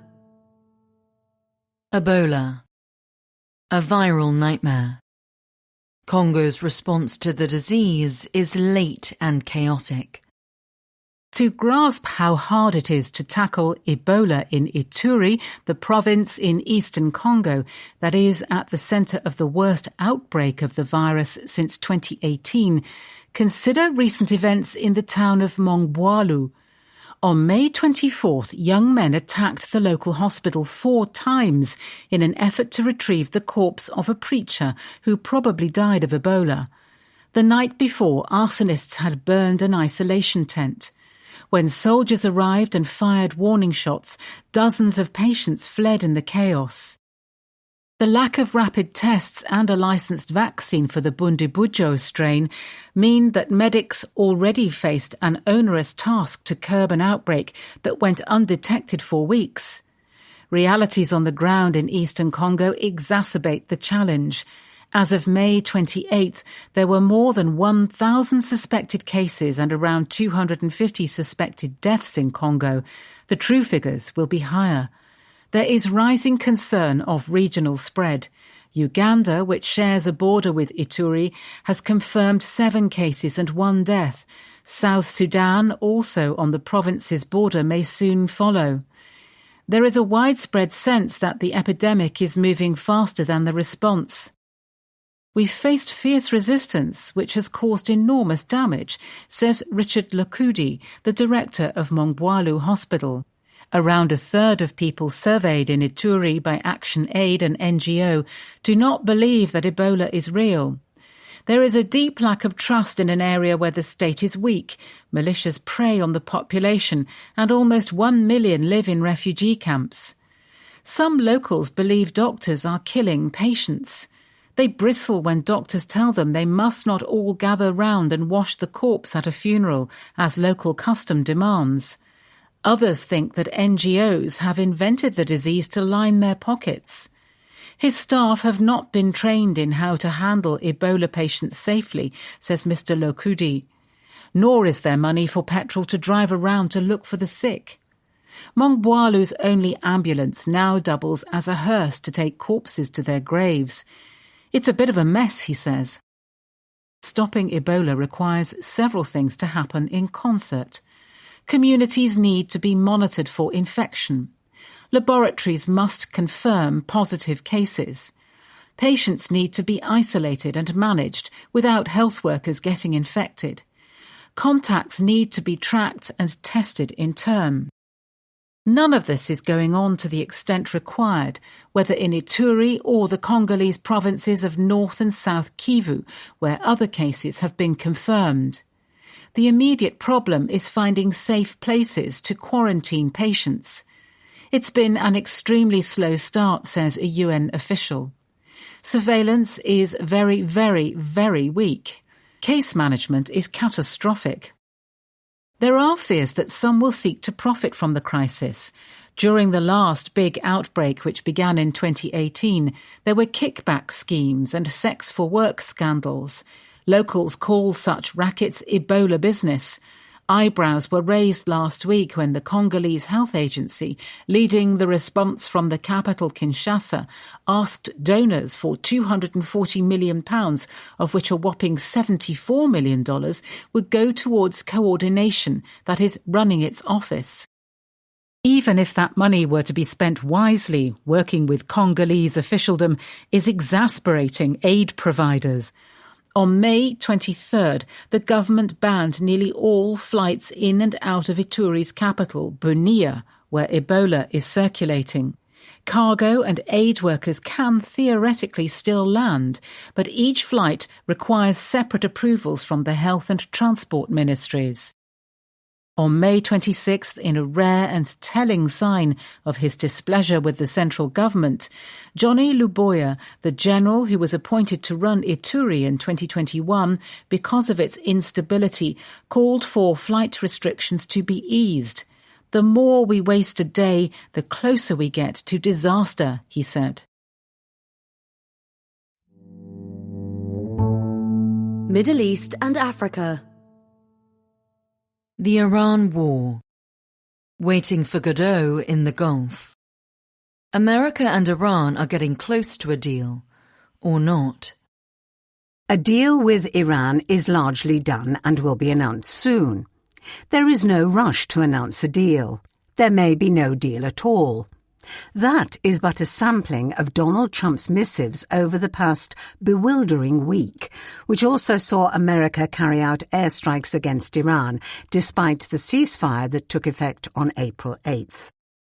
The warring parties are indeed getting closer to a deal, although it will not be a comprehensive one that ends the war for good. At best, it is likely to be an interim accord. America and Iran would agree on a set of broad principles. They would also extend the ceasefire by at least 60 days and use the time to negotiate how to implement those principles. Take Iran's nuclear program. In the initial deal, it might accept a temporary ban on enriching uranium. Negotiators would still need to work out the details. But who verifies compliance? What happens to its existing nuclear facilities? These will be long, complex discussions. Talks have continued despite the airstrikes, which America claimed were in self-defense. Iran complained about them, but refrained from a serious riposte. Pakistan remains the lead mediator, but in recent weeks Qatar has also joined the effort, and its involvement seems to have helped.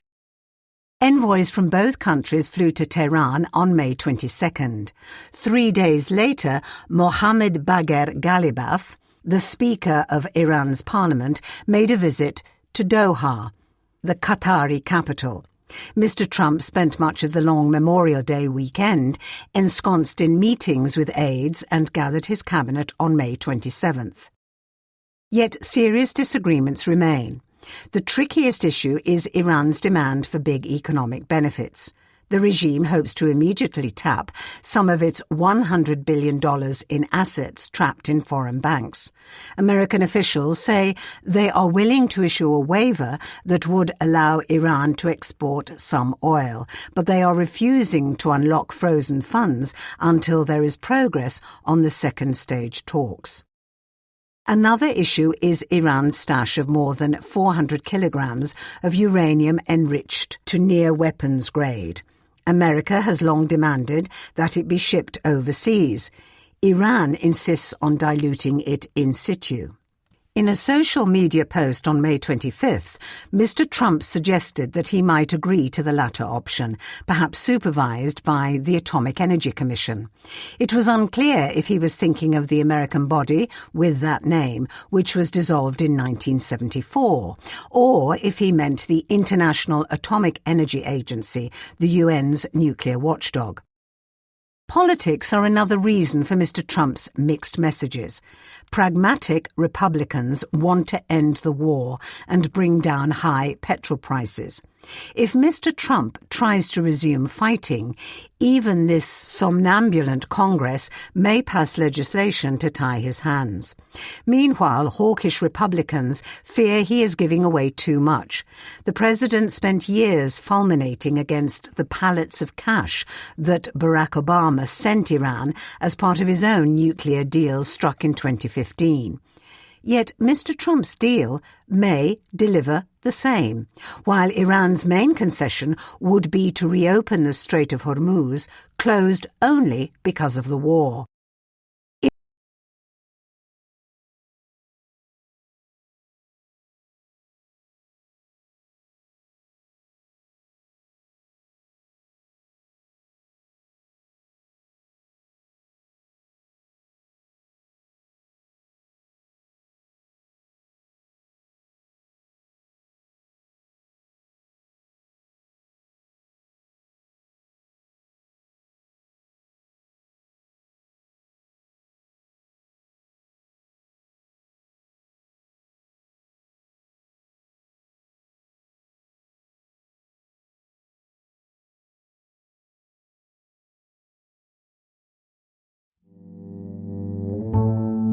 Middle East and Africa.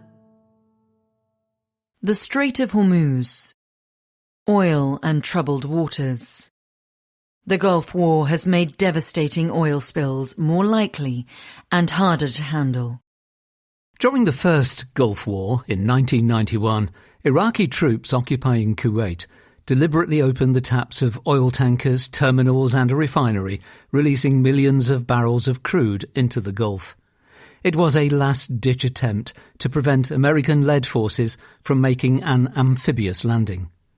Saddam Hussein, Iraq's dictator, then ordered his troops to set hundreds of nearby oil wells alight. One American official said, if hell had a national park, it would look like the inferno that resulted. It took international firefighters 6 months to extinguish the fires. More than 700 kilometres of Saudi coastline was coated in oil. The clean-up took decades and cost more than $500 million at the time. Some ecological damage along the coast proved permanent.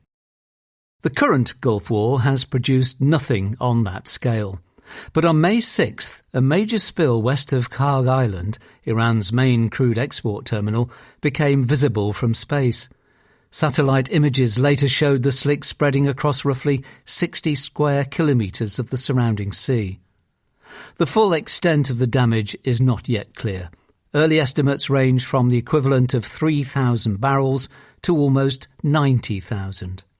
This is a tiny fraction of the roughly 6 million to 10 million barrels released into the Gulf in 1991. But it and other recent spills have prompted fears that the war could lead to a disaster and then make it far harder to clean up, exacerbating the economic damage the war has already inflicted. Such harm could come in a number of ways. A strike on Karg Island has the clearest potential to cause a big, enormously damaging oil spill. Its oil infrastructure can store around 30 million barrels. America has already struck the island's military installations, and Donald Trump has repeatedly threatened to take out oil infrastructure on Karg. Tankers are the next risk. Until this week, neither side had hit a heavily laden one. But on May 26th, the Olympic Life, a Greek-owned supertanker capable of carrying 2 million barrels of crude oil, reported an external explosion while sailing off the Omani coast. It is not clear what caused the explosion. On the same day, Iran vowed to avenge American airstrikes. Disaster was avoided. Though she leaked an unknown amount of her own fuel, the Olympic Life was able to keep sailing. It is unclear how much cargo she was carrying. But the Gulf is crowded with vulnerable vessels. Earlier in May, Amin Nasser, the boss of Saudi Aramco, the kingdom's state oil producer, estimated that more than 600 ships were stuck, unable to leave through the Strait of Hormuz. Nor are tankers the only danger. The Shahid Bagheri, an Iranian drone carrier, was attacked early in the conflict. It has been steadily discharging heavy fuel oil into the surrounding waters ever since the attack. America claims to have sunk at least 160 Iranian naval vessels in the course of the war. Each of these is a potential source of pollution. A serious spill in the Strait would be much harder to deal with than usual. Normally, international maritime law means that when a spill occurs, nearby ships, port authorities and coastal states are all expected to help to contain it and assist the crew. The affected vessel's insurer then pays for the cleanup. But third parties have grown increasingly wary of offering assistance in an active war zone. Early in the war, a salvage tug responding to a damaged vessel was itself struck, and at least 4 of its crew were killed. Diplomatic solutions are harder to reach at the moment too. With hostilities underway, it is trickier to manage the international coordination needed to deal with the big incident. In theory, diplomatic channels are still open between countries in the region. But as Neil Quilliam of Chatham House, a think tank, notes, neither Saudi Arabia nor Iran, for example, would be likely to enter any kind of joint effort until a lasting peace agreement has been forged. All sides worry that offers to cooperate would be made in bad faith and could expose them to further attacks. The closure of the strait adds another complication. Iran has long circumvented sanctions by using shadow fleet ships, vessels which conceal themselves or their identities. The use of such ships is now increasing. Shadow fleet operators were the largest group to transit the strait between March 2nd and March 9th, according to Windward, a maritime monitoring company, and their numbers are growing as the conflict drags on. That makes the cleanup of spills harder. Legitimate ships and salvage firms risk being accused of breaching sanctions themselves if they are seen to be aiding or abetting shadow vessels. Most take this risk so seriously that they are almost fearful of doing the right thing by cleaning up pollution, says David Smith of McGill Partners, a marine insurance broker. Shadow vessels are often old and poorly maintained, so are more likely to leak if they are hit or run aground. And since they are unidentifiable and uninsurable, no government would take responsibility for a spill. Nor would any party be on the hook to fund the cleanup. The environmental stakes are high. Oil spills threaten sea life, including the Strait's important coral reefs. The human costs may be higher still. Around 100 million people in the Gulf depend on desalination plants for drinking water. Oil could contaminate the seawater with substances such as benzene, which is linked to leukemia and other cancers, as well as to liver and kidney.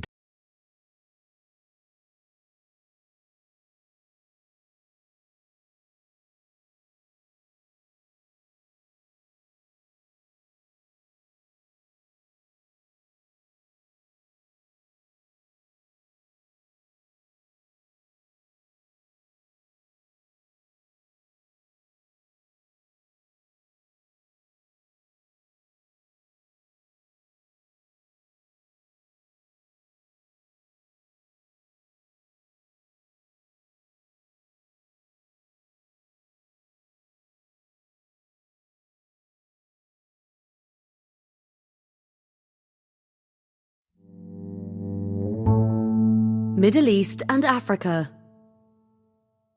Itamar Ben-Gvir, Israel's jailer-in-chief. The National Security Minister takes pride in presiding over abuses in Israeli prisons.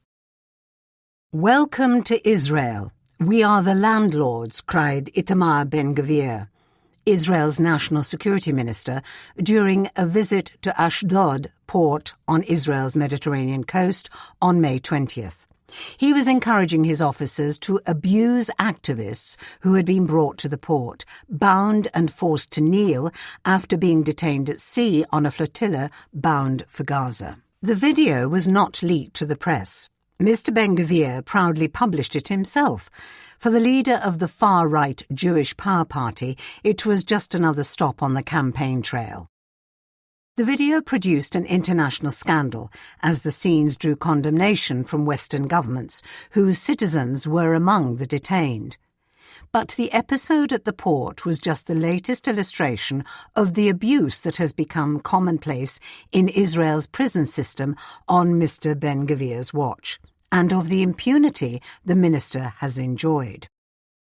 Benjamin Netanyahu, Israel's Prime Minister, issued a rare rebuke following the international outrage, posting on social media that the way his minister dealt with the activists was not in line with Israel's values and norms. But he did not threaten consequences. Mr. Ben-Gvir knows he can afford to be unrepentant. The rabble-rousing minister has been convicted by Israeli courts of inciting racism and supporting a terrorist group, and indicted dozens of times for inciting violence. But he was a key part of the bloc of parties that helped Mr. Netanyahu return to power in 2022. Demanding the national security post as his reward, he vowed to impose harsher conditions on Palestinians incarcerated on terrorist charges. Following the Hamas attack on Israel on October 7, 2023, he made good on his promise. Prisoners have had their cells stripped of furniture. Their rations have been cut to levels that the Israeli Supreme Court ruled insufficient for a basic level of existence. They have been subjected to beatings and deprived of medical treatment and visits by lawyers and the Red Cross. According to Physicians for Human Rights, an Israeli organization, at least 98 Palestinian prisoners died in the first 2 years of the Gaza war. Released detainees are visibly emaciated. The worsening conditions have been well documented, not least by Mr. Ben-Gvir himself. Though he has prevented prison inspections required by Israeli law, he has invited friendly reporters to film prisoners forced to spend hours bound prostrate in their cells, listening to blaring music. Visiting prison guards, he has praised the 180-degree change in conditions. There has been little official pushback. Since October 2023, just a handful of investigations have been launched into inmates' deaths. Only one resulted in charges. 5 soldiers were charged after an investigation into an alleged sexual assault in the Sde Teman prison camp in July 2024. But the Army's own Advocate General, who charged them, was fired and then arrested for leaking a video of the alleged incident to the media. Her successor dropped the charges. Mr. Netanyahu called the leak a blood libel against heroic fighters. In general, the Prime Minister has preferred to accuse critics of lying instead of reckoning with reports of alleged abuse. When the New York Times published detailed allegations of sexual assault of Palestinian prisoners this month, he threatened to sue the paper for libel. No suit has yet been filed. The Times says it stands by its reporting. Mr. Ben-Gvir is likely to continue unhindered. When the war in Gaza began, Yair Lapid, the leader of the opposition, offered to join an emergency government on the condition that the minister was removed from his job. Mr. Netanyahu refused. When Mr. Ben-Gvir resigned in January 2025 over a short-lived ceasefire in Gaza, Mr. Netanyahu kept the post open until he returned 2 months later. His need for far-right support in the upcoming election trumps any misgivings over values and norms. The abuse taking place in Israel's prisons is the ultimate responsibility of Mr. Ben-Gvir and of Mr. Netanyahu. Europe. Ukraine's war. A turning tide. Ukraine's latest challenge is how to deal with hope. In a field in Kyiv, a group of patriotic teenagers is practicing military drills under the watch of army instructors. The youngest is 14. They come here 4 or 5 times a week after homework and say they are ready to step in for the fallen. "Our guys are not infinite. Someone has to replace them," says 18-year-old Danilo, his emerald eyes framed by a khaki balaclava. Across town, a 28-year-old stares at the walls of his safe house, in lockdown since escaping conscription in February. At the war's start, Ivan raised money for the army. Now he rejects the idea of an independent Ukraine. He is one of an estimated 300,000 Ukrainian men absent without leave. The two scenes are close enough to share the same postcode, but they describe two different wars. One where Ukraine is starting to get an advantage, and one where it is still struggling. The front line is stabilizing. Europe is delivering cash, and the country is carving out a role as a defense power, producing drone technology the world needs. Volodymyr Zelensky is leaning into a longer war as confidence grows that Russia, with its burning refineries, stalling economy and grumbling elites, is growing more unstable. Ukraine has achieved something extraordinary simply by remaining sovereign. But survival alone is not victory. Questions remain about its reserves of men and resources, and about what type of country can emerge from this war without end. By every conventional measure, Ukraine should already have lost. It is stymieing an adversary with 4.5 times its population, 28 times its landmass, and an economy 12 times bigger than its own. News from the front line is the most promising in years. The fighting is bitter, but Ukraine's commanders believe their drone-led forces have found a formula to thwart Vladimir Putin's offensive. For months, they have knocked troops out of action faster than the Kremlin can replace them. Ukraine is killing or seriously wounding an average of 35,000 Russian soldiers a month. The target is 50,000, the ceiling of Russian training capacity, and the point, the Ukrainians hope, at which its arithmetic breaks. Russia is at least 2 years behind its timetables for taking the rest of Donbass, Mr. Putin's key aim. Brigadier General Pavlo Palisa, a Ukrainian presidential aide, says the Kremlin has again ordered its army to reach the Donbass province's borders, this time by autumn. He rubbishes the prospect. "We have the edge in professionalism, speed, technology and morale." Ukraine's growing extended-range drone and missile campaigns are crucial. Mid-range strikes are wreaking havoc on Russian supply lines. Long-range ones are hitting targets from oil facilities to arms factories, more than 1,000 kilometers inside Russia. America continues to supply critical intelligence, but perhaps 95% of the long-range systems are designed and built by Ukraine's own burgeoning defense industry. The army is reaping the rewards, surging production, a pipeline of better weapons, and a methodical campaign to destroy Russian radar and air defences. Yevhen Karas, commander of the 413th Regiment, says reaching such targets is now 3 times easier than it was. His unit has led important operations, including strikes in March on Silicon L, a microchip maker for Russian missiles. He predicts a Russian air defense crisis by autumn. By then, Ukraine's ballistics production should be in full swing, causing fear and embarrassment deep inside Russia.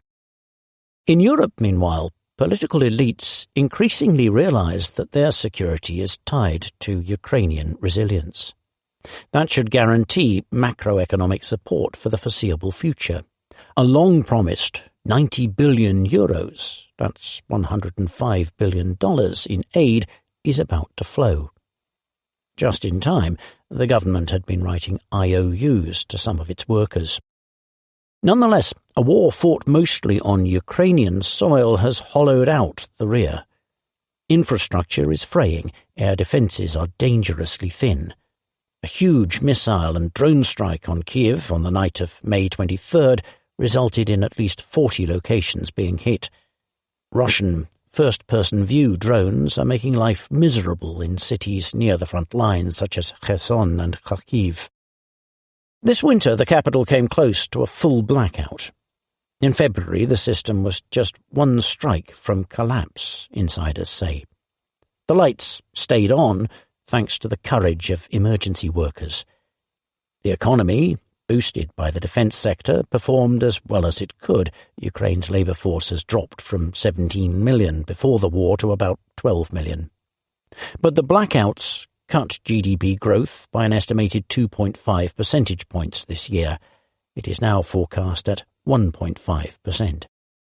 Taras Tamut, a civil society activist and sometime advisor to the Defence Ministry, says he now worries more about energy than the front line.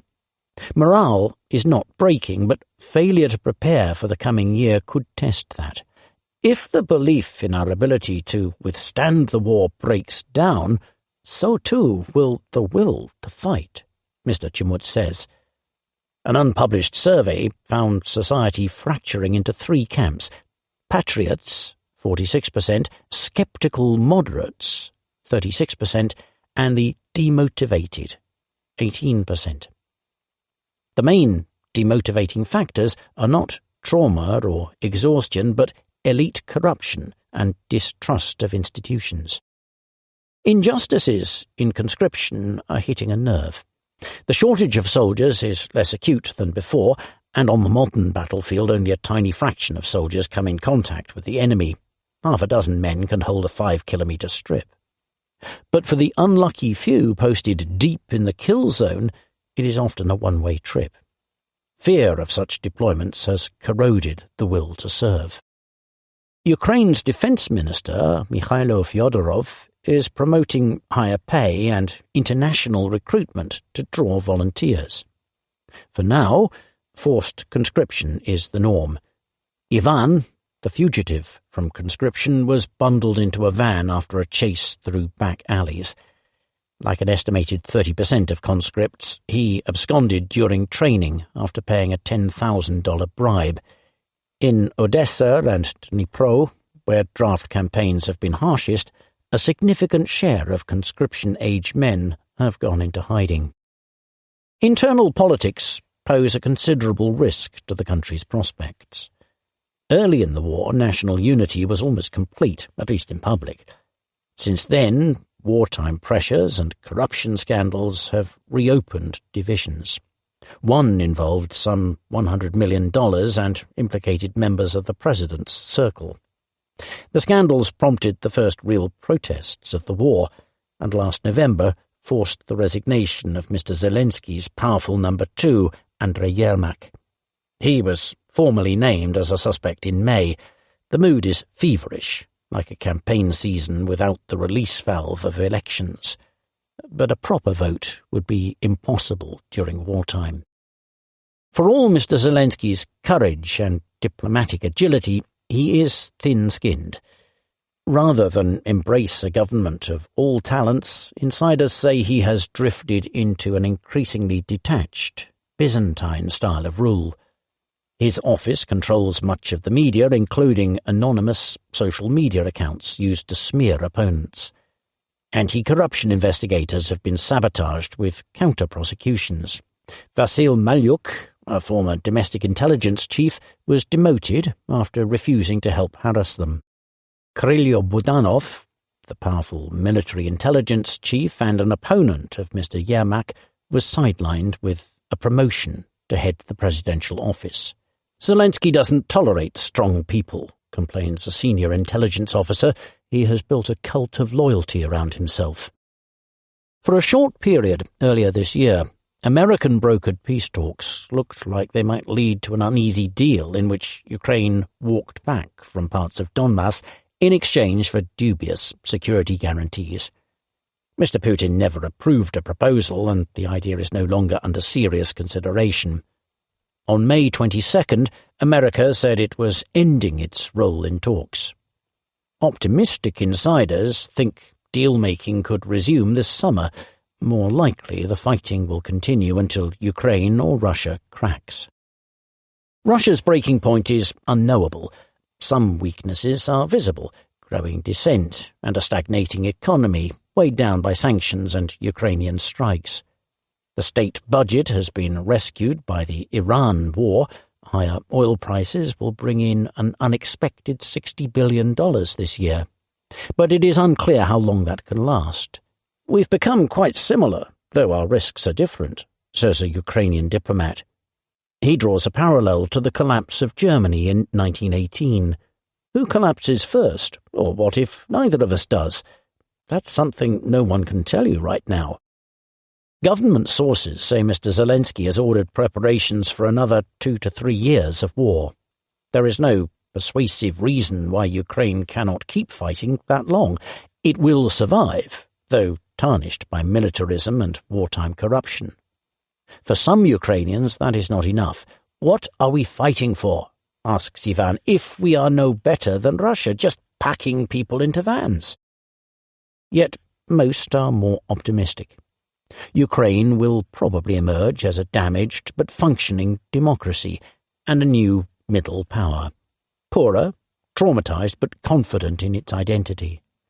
As crappy as things look, we'll make it work, says the senior intelligence source. I have this strange sense, this confidence that, I don't know, God loves Ukraine. Europe.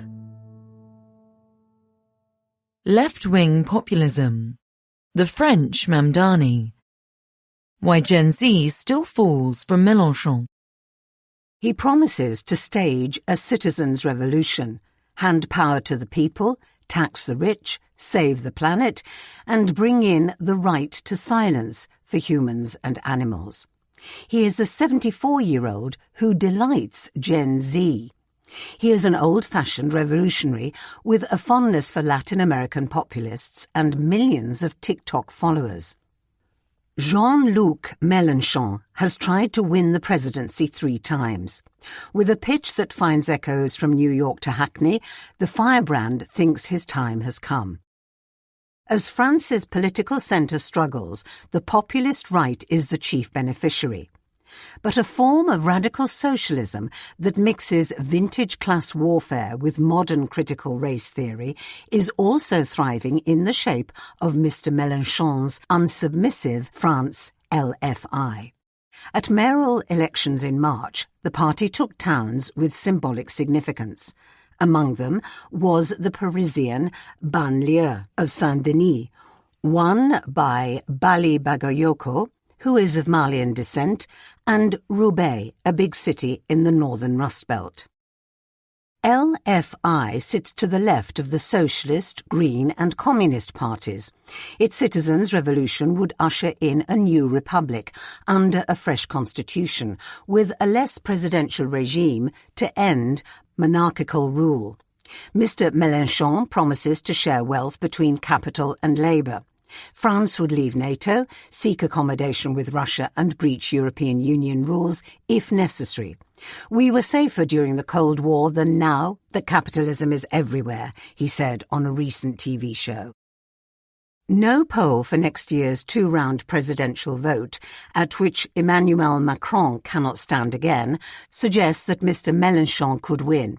Yet if he qualified for the runoff, he would probably face the populist right candidate, either Marine Le Pen or Jordan Bardella, and so boost their chances. A skilled campaigner, he often defies the polls. In 2022, after a late surge, Mr. Mélenchon only narrowly failed to beat Ms. Le Pen into the runoff. What explains the stubborn appeal of the French populist left? One factor is the enduring allure of Marxist thought in a country where until the 1970s the left was dominated by the Communist Party. Another is France's rebellious history. LFI's revolutionary discourse goes down well in some quarters. Students like his promise of a more inclusive, anti-racist world, says one in Paris. Another calls him an intellectual, the ultimate badge of left-bank approval. His stance on Gaza and Palestine has won him a big student following, even at Sciences Po, an elite university. Fully 58% of French 18 to 24-year-olds view Mr. Mélenchon favourably, according to a poll last month, next to a mere 14% of those aged 50 to 64. With the moral clarity of the ideologue, the grey-haired Mr. Mélenchon manages to speak to a fretful younger generation by promising to focus on humanity, banish racism, and make the world fairer. What do we have to tell younger generations? He asked on television recently, mocking other parties. Save money and cut public services? Above all, Mr. Mélenchon, a former Trotskyist, is a canny tactician. The communists have long lost working-class votes to Ms. Le Pen. The socialists are now backed predominantly by public sector workers and bookish types. Mr. Mélenchon has methodically built an electoral base that marries educated young voters with ethnic minorities and those living in social housing. Noé Friedman and François Kraus of IFOP, a polling group, call this Mr. Mélenchon's magic mix. In Saint-Denis, for instance, 43% of residents live in social housing, and immigrants make up 38% of the population. A striking 69% of Muslim voters backed Mr. Mélenchon at first-round presidential voting in 2022, according to another IFOP poll. The LFI leader has taken far-right scaremongering tropes and turned them into his own slogans. Born in Morocco, he speaks of his shame at not speaking Arabic and embraces the creolization of the French population.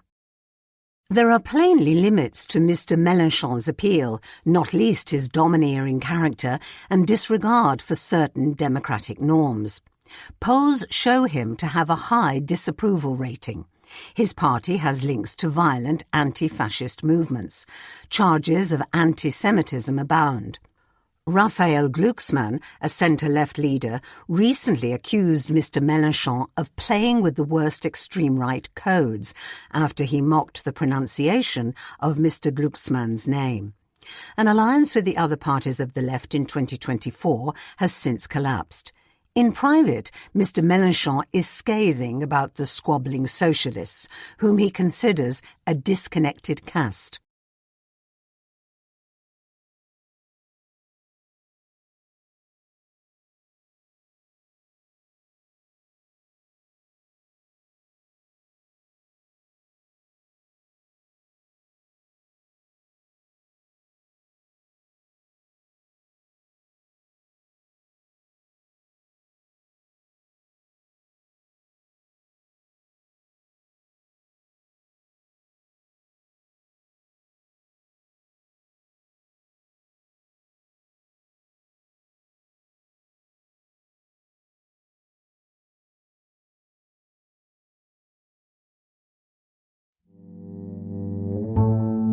Europe. The Pope and AI. Of God and Claude. Leo's first encyclical warns against technological messianism. Pope Leo's first encyclical, Magnificat Humanitas, is very long, at more than 42,000 words, the length of a short novel. It tackles numerous issues, perhaps too many. The pontiff pleads for fact-checked journalism and multilateral diplomacy. He apologises for the papacy's belated condemnation of slavery. He declares the concept of just war, most recently used by J.D. Vance, America's vice president, to justify the attack on Iran, outdated. The central purpose of the document, however, is to challenge the unregulated development of artificial intelligence. That will delight officials of the European Union, who have struggled to impose constraints on a technology only partially understood by its developers. Among those invited to take part in the presentation of Magnificat Humanitas in the Vatican was Chris Olah, co-founder of Anthropic, the maker of the Claude and Mythos AI models. He introduced a chilling note by observing that he and other researchers were encountering aspects of the models they developed that were mysterious and even unsettling. Yet the encyclical is more than a demand for effective regulation, or in Leo's phrase, the disarming of AI. At its philosophical core, it is a rebuttal of two views of humanity's destiny that are popular in Silicon Valley and the tech community: transhumanism and posthumanism. Leo describes the first as envisaging the enhancement of human beings through technologies such as body engineering, devices and algorithms, and the second as the hybridization of human beings, machines and the environment. In its extreme forms, posthumanism looks forward to a point at which humanity surpasses itself in a new evolutionary stage. Though Leo does not use the term, this is often referred to by techies as the singularity. What unites trans and posthumanism, Leo says, is an enthusiasm for a supposed optimization of the species. That was also the aim of 20th century eugenics, popular with Nazis and fascists. Magnificat Humanitas argues that trans and posthumanism carry similar risks. If the human being is treated as something to be perfected or surpassed, it becomes easier to accept that some lives are less useful, less desirable, or less worthy. In the name of progress, necessary sacrifices may begin to be justified. Imperfections are integral to humanity, Leo argues, which flourishes not despite its limitations, but often through them. Here the Pope is at his most fervent. We carry within us lessons that leave their mark like scars, the memories of a journey shaped by freedom and failure, he writes. It is only thanks to the interplay of these elements that the wonders of the soul occur within us. The nub is that humanity, in all its grandeur and woundedness, must never be replaced or surpassed.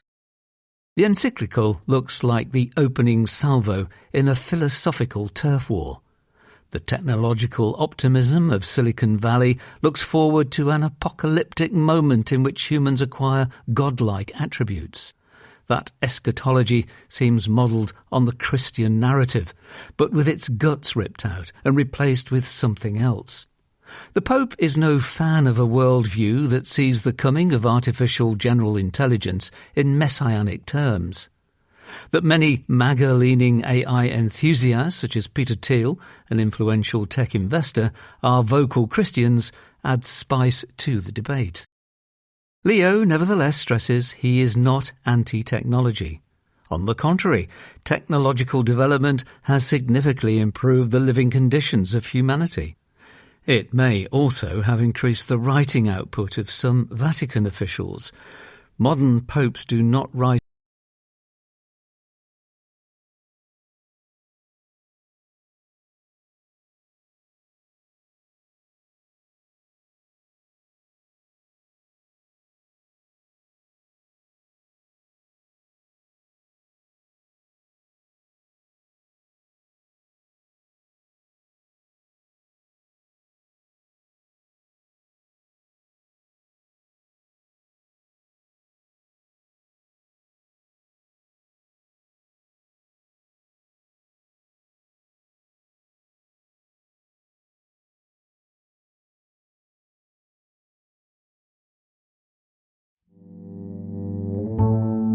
Europe.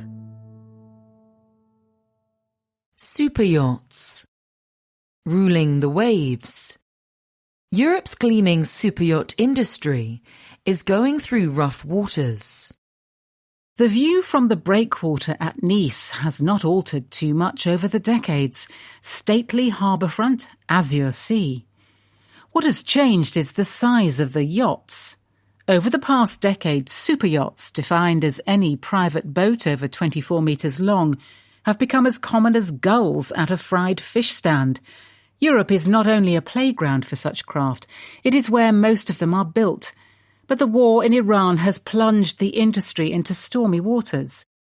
Europe is in trouble in many manufacturing sectors, from automobiles to chemicals, but it dominates superyacht construction. Over half of the more than 1,000 big boats built last year were made in Italy. 4 of the next 5 top-producing countries are European. Purveyors of floating palaces are dotted across the continent. Andrei Melnichenko, a Russian magnate, turned to Nobiskrug in Kiel, Germany. Howard Schultz, ex-CEO of Starbucks, bought his from Fedship in the Netherlands. The giant pleasure cruiser business is usually resilient to crises. After 2008, orders dipped, then recovered, as the drop in ultra-wealthy fortunes was short-lived. The pandemic only increased demand. Salesmen marketed them as an escape from lockdown. The total number of superyachts on order rose from 821 in 2021 to 1,093 today. This year, however, orders are spluttering. At Ferretti, a large Italian yacht builder, they were down by a third in the first quarter compared to the same period in 2025, in large part because of war in the Gulf. One reason for the slump is the rising cost of marine diesel, but that mainly affects demand for smaller boats, says an industry insider. Superyacht owners are less price-sensitive. More worrying is the prospect that clients in the Middle East may not be able to take delivery of their boats. And the war has highlighted the lethality of cheap military drones, which may mean that superyachts are no longer the secure floating fortresses that the world's richest expect them to be. A drop in orders would be bad news on a continent that could use a manufacturing success story. Italy's yacht industry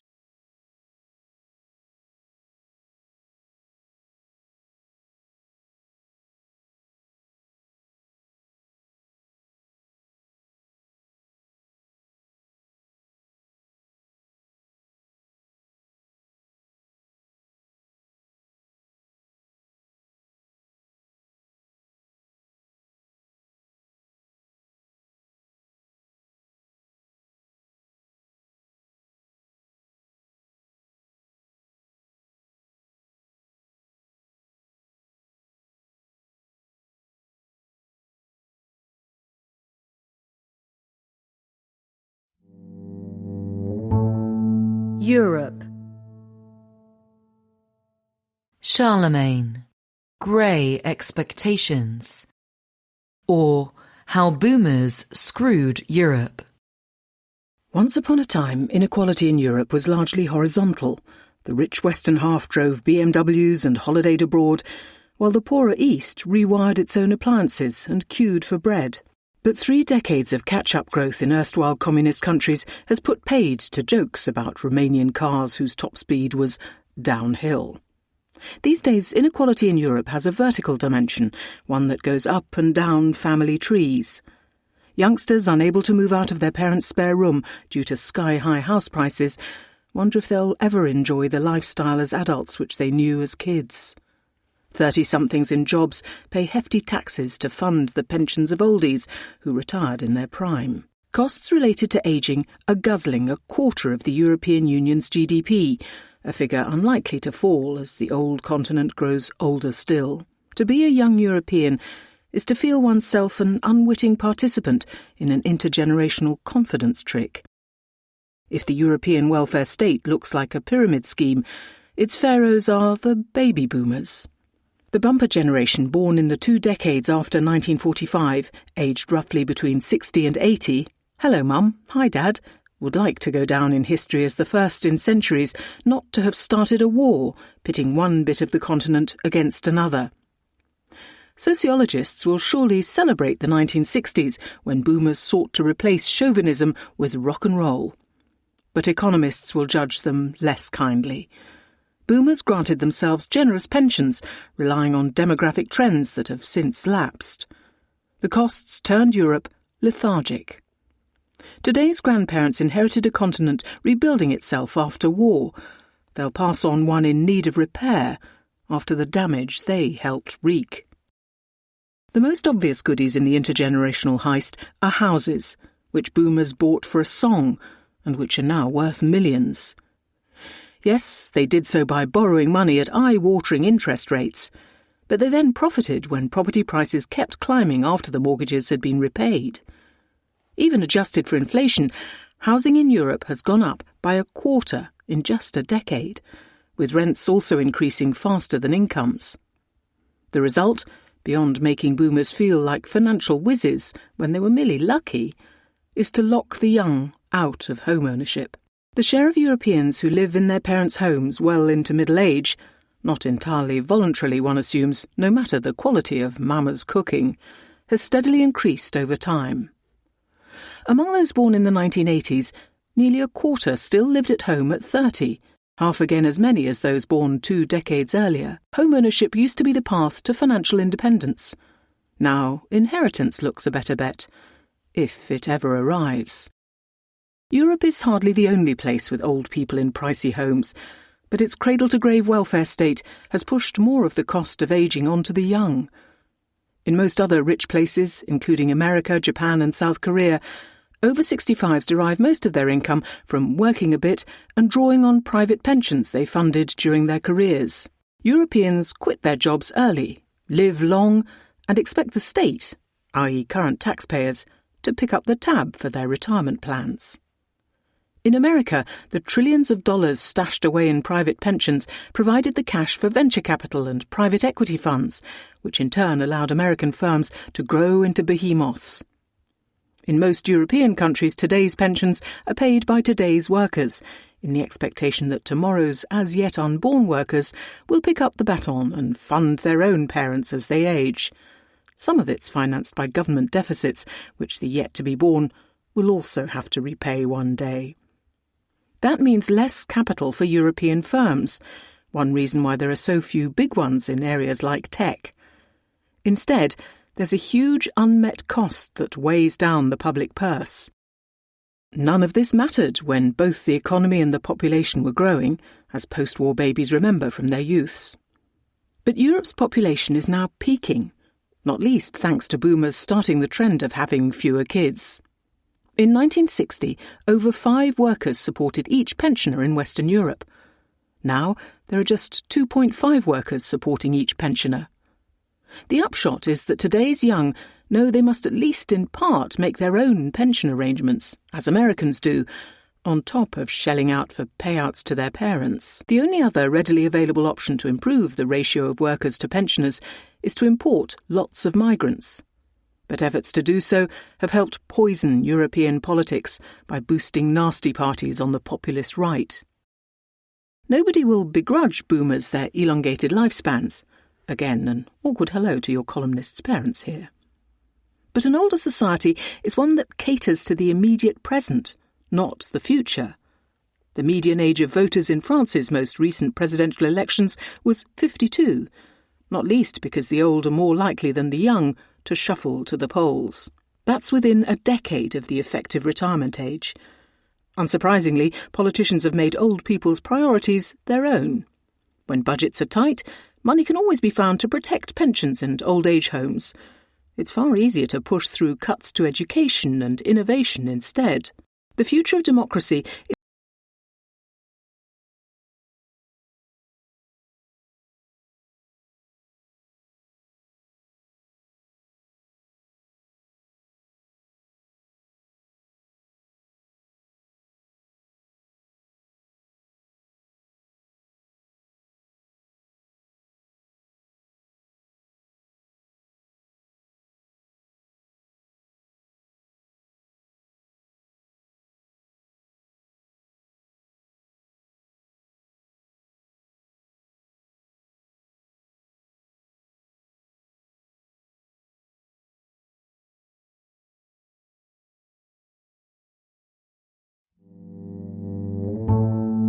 Britain. Immigration policy. Quantity not quality. Britain has slashed immigration by deterring many people who could benefit the country. A few years ago, Britain's door was wide open to immigrants. It was possible to hire foreign workers from the other side of the world and pay them just £26,000, that's $35,000 a year, marvels Dawood Ibtisam, who owns a McDonald's restaurant franchise in Warwick, a county town in the West Midlands. Huge numbers of people arrived in the country between 2021 and 2024, an unprecedented surge that Reform UK, a right-wing populist party, calls the Boris wave. At the peak, the year to March 2023, almost 1.5 million immigrants came. The Office for National Statistics thinks that far fewer people left, so net migration amounted to 944,000. Many of the migrants were workers drawn by a newly liberalised visa regime. Others were students who had recently been permitted to work after graduating. Still others were Hong Kongers and Ukrainians fleeing oppression and invasion. How much has changed? Net migration to Britain last year amounted to 171,000, the lowest level since 2012, if the pandemic years are excluded. The human haul will probably be even lower this year, largely because the number of economic migrants continues to fall fast. Between January and March, just 5,900 people applied for skilled worker visas, down from 19,100 2 years ago. Applications for student visas are also declining. James Bowes of Warwick University thinks net migration might even turn negative in 2026. In a few years, Britain has gone from a remarkably open country to a remarkably closed one, a considerable achievement, though not a commendable one. Under public pressure, successive governments have slashed every kind of immigration that they can. They have stanched the flow not just of low earners, such as care workers, but high earners too. They have not yet seen a political benefit. Half of Britons still think immigration is growing, perhaps because they focus on asylum seekers, whose numbers have recently been steady at about 100,000 per year. Madeleine Sumption, the author of a new book, What is Immigration Policy For?, says that Britain is drawn to tough measures. The country is globally attractive, partly because it uses English, partly because it has a deserved reputation as a good place to be an immigrant. To achieve a given level of migration, Britain will probably require tighter restrictions than, say, Portugal or Sweden. It acquired new restrictions when it abolished free movement in January 2021, having left the European Union. Immigration from Europe, which had exceeded immigration from farther afield for much of the 2010s, fell sharply. But at the same time, to compensate, the government introduced a more liberal regime for non-Europeans, letting in many workers on modest salaries. Africans and Asians leapt at the opportunity. The number of work and study visas given to Indians, the biggest migrant group in recent years, tripled between 2019 and 2022. The number given to Nigerians rose tenfold.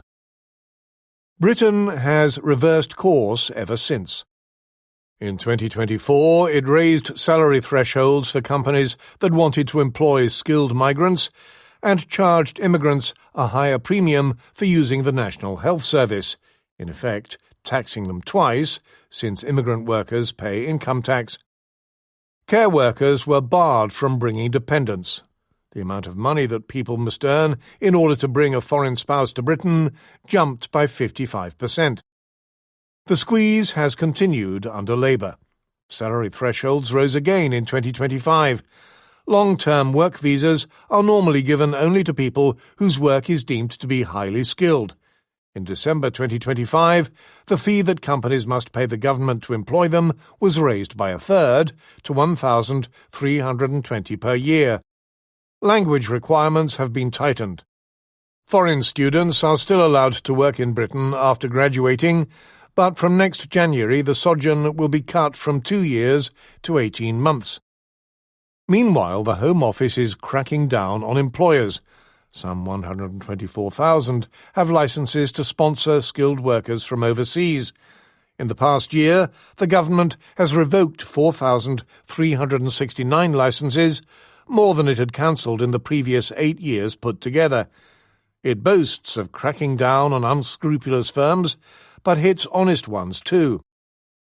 Chetal Patel of Bates Wells, a legal firm, says that companies are pulled up for small infractions, such as not disclosing that foreign workers are on maternity leave, which can look to the government like salaries are falling below the thresholds it has set. If ordinary people have not yet noticed the squeeze, businesses have. Jamila Entazari at IMD Solicitors observes that fewer companies are applying for licenses to sponsor migrant workers. It's really costly to sponsor anyone, she says. She is busy anyway, thanks to a rise in inquiries from companies that have been threatened with the removal of their licenses. From an economic point of view, restricting immigration to the highly skilled and highly paid seems wise. It is better than carving out exemptions for industries that claim they cannot survive without immigrants, something that just encourages lobbying. Yet the government's approach is odd. Because it applies job-specific salary thresholds as well as a general one, a marketing director who has been offered a job at £87,000 a year might be barred from working in Britain, whereas a sports scientist might get in with a salary of £42,000. The government's attempt to filter for highly desirable immigrants is not working in practice. As expected, the number of visas given to care workers has plunged, but the number of visas given to IT professionals has also fallen from about 28,000 in 2022 to 10,000 last year. Some skilled workers might be falling short of higher salary and language bars, or they might have ears. Sir Keir Starmer, the Prime Minister, has complained that too many visas are being given to engineers. The many African and Asian immigrants who have arrived in Britain since the early 2020s are routinely called unskilled and unproductive. Sir Keir argued last year that some industries had become almost addicted to importing cheap labour. We have never, in the history of this country, had so much low-skilled migration in so little time, the Home Secretary Shabana Mahmood added in March. Not all migrants are cheap or low-skilled, though. Regardless of whether he or she arrived with a work visa or by other means, the average India-born employee in Britain earns £32,400 a year, whereas the average Nigeria-born employee earns £34,000. British-born people lag behind both, with average earnings of £30,900. Although not all migrants work, the adults among them are slightly more likely to work than adult natives. The Migration Observatory, a think tank, has shown that people who arrive from outside the EU often earn little at first. Yet the wages of recent migrants have quickly exceeded the national average. The rise could be caused partly by low earners, such as foreign students who wait tables in the evenings, leaving the country earlier than others. It could also reflect rapid progress among migrants, who are often a determined lot. Mr. Ibtisam, who arrived in Britain from Pakistan, began as a delivery driver and warehouse worker. He now employs 77 people. The government's latest scheme to cut net migration involves making permanent residence, and thus citizenship, harder to obtain. The Home Office is considering changes that would lengthen the standard qualifying period from 5 to 10 years. Low earners would have to wait far longer. It might not come to pass. Labour figures, including Angela Rayner, a formidable MP from the left of the party, have called the proposals un-British because they would affect people already in the country. Migrants having to linger in an extended legal purgatory can look attractive to the Treasury because they and their employers must keep paying fees and health surcharges while they remain ineligible for benefits. But they also remain bound to specific employers, which almost certainly makes them less productive. Preventing workers from changing jobs is as bad for migrants as it is for everyone else. Citizenship has repeatedly been shown to benefit people economically, which is rather surprising because it confers few economic rights over permanent residency. One study of the Netherlands by Floris Peters, Martin Vink and Hans Schmitz not only estimated that naturalization boosts employment rates by 12% among men and 13% among women, it also found that migrants moved more rapidly into work in the run-up to citizenship. Successive governments have succeeded in making Britain less attractive to immigrants. Unfortunately, they may also have made the immigrants who arrive less attractive to Britons. As the number of migrant workers has collapsed, asylum seekers have become a bigger part of the mix. The proposed changes to settlement and citizenship could make those who still arrive for work less successful and thus less appealing. Numbers aren't everything. We are delighted that the 2026 Press Awards recognised the outstanding work of our colleagues Duncan Robinson, Columnist of the Year, and Catherine Nixie, Critic of the Year, as well as the 1843 summer issue, Supplement of the Year. Britain. Migration sentiment. A question of control. Immigration is way down, but remains at the forefront of voters' minds. A drain on our resources, says Josie from Haywood. People are coming over here. We've no idea who they are, what they've done, says Ed from Bury. Giving them a hotel, it doesn't make sense, says Katie from Gravesham. Those are some of the responses from a focus group of right-leaning British voters run by the pollster More in Common and commissioned by The Economist when asked recently what concerns them about immigration. Immigration has declined rapidly in recent years, but the topic remains at the forefront of voters' minds. Each month, Ipsos, another polling firm, asks a representative sample of adults, what is the most important issue facing Britain today? In May, 41% responded immigration, 7 percentage points higher than the second most mentioned term, the economy. A similar poll by More in Common has cost of living as the top issue, though concern about immigration has risen by 5 points over the past year. The government has acted, but voters are still displeased. Why? The public's displeasure long precedes Labour. According to the Immigration Attitudes Tracker, published since 2015 by British Future, a think tank, just 15% of Brits say they are satisfied with the way the government is dealing with immigration. That figure has never been higher than 20%. This ire could be aimed at several elements of migration, from the sheer volume of people coming into the country in a given year, to the perception of a lack of control around asylum seekers, to concerns about the assimilation of newcomers. Take headline immigration. Although the figure has fallen by 44% over the past 2 years, some 40% of Britons would still like the number of immigrants coming to Britain nowadays to be reduced a lot, while 15% want it reduced a little. Just 1 in 6 adults are aware that it fell last year. Half think it has risen. People also inflate the role of certain groups. On average, they think that asylum seekers accounted for 33% of immigrants last year. The true figure was about 12%. Then there are perceptions of migrants. More in Common asked a representative sample of the public to tick boxes for all the groups that come to mind when thinking of immigrants. Only 29% selected people who come to study, and 38% opted for people who come to work. By contrast, 62% selected people who come on small boats, and 59% ticked asylum seekers. When people think of groups which they do and don't like, Says Sundar Katwala of British Future, they latch on to 4 stereotypes. Doctors and nurses working in hospitals, good. Polish plumbers, initially sceptical, now acceptable. Ukrainians fleeing war, fine. And men crossing the English Channel in dinghies, bad.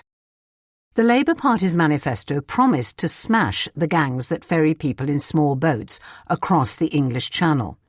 Arrivals in the first 145 days of this year fell by 37% compared with the same period last year. But today's 12-month total is still 15% higher than when Labour entered office in July 2024. That has not escaped voters' attention. 64% of people who are dissatisfied with the immigration system say the government is not doing enough to stop migrant crossings.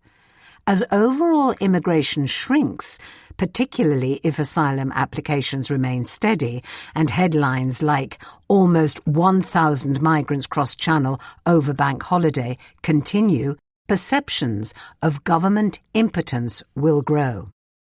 Meanwhile, Reform UK, a populist right party, has further fuelled public perceptions of a chaotic migration system soft on asylum claimants. Attitudes towards migrants have soured over the past 4 years. The share of Britons who say they have no sympathy at all for small boat migrants has risen from 18% to 28%. More broadly, the share who say migrants undermine British culture has risen from around 1 in 8 to almost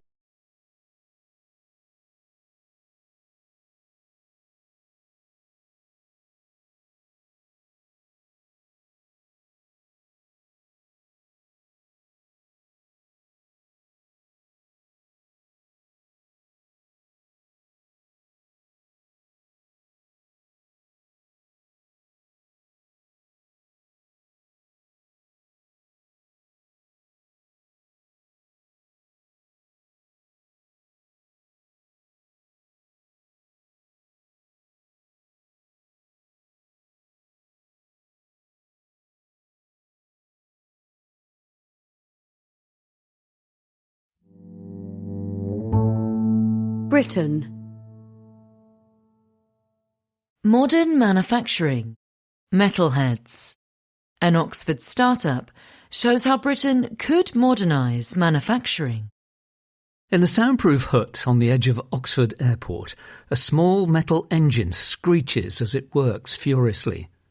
The micro-turbine that it is powering, about the size of a coffee tin, is intended eventually to make its way into a new generation of long-range drones that are helping reshape wars from Ukraine to the Middle East.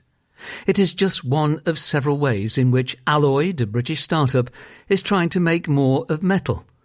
Founded in 2017 by materials engineers from the University of Oxford, the firm designs entirely new metal alloys to make lighter, stronger, fiddly parts for everything from military kit to consumer electronics. It then prints them from powdered metal, layer by layer, using industrial 3D printing machines. In a world where might is right and global supply chains are increasingly fragile, domestic manufacturing is becoming strategically more important. But Britain, birthplace of the Industrial Revolution, shed much of its industrial muscle quite a while ago. Manufacturing accounts for 9% of GDP, down from 22% in 1990. The island has high electricity prices and too many planning rules. Productivity in manufacturing has flatlined in the past decade. Alloyd embodies how Britain could carve out a new place as a manufacturer of clever products with high added value. One way is by trying to commercialise the country's first-rate science base. Top universities like Oxford increasingly push researchers to become entrepreneurs in addition to scholars. For the purpose of a university's government funding, one case study proving the real-world impact of research can now be worth the same as publishing 10 academic papers. In its industrial strategy, published in 2025, the government prioritised advanced manufacturing as one of 8 high-growth sectors. Defence is another.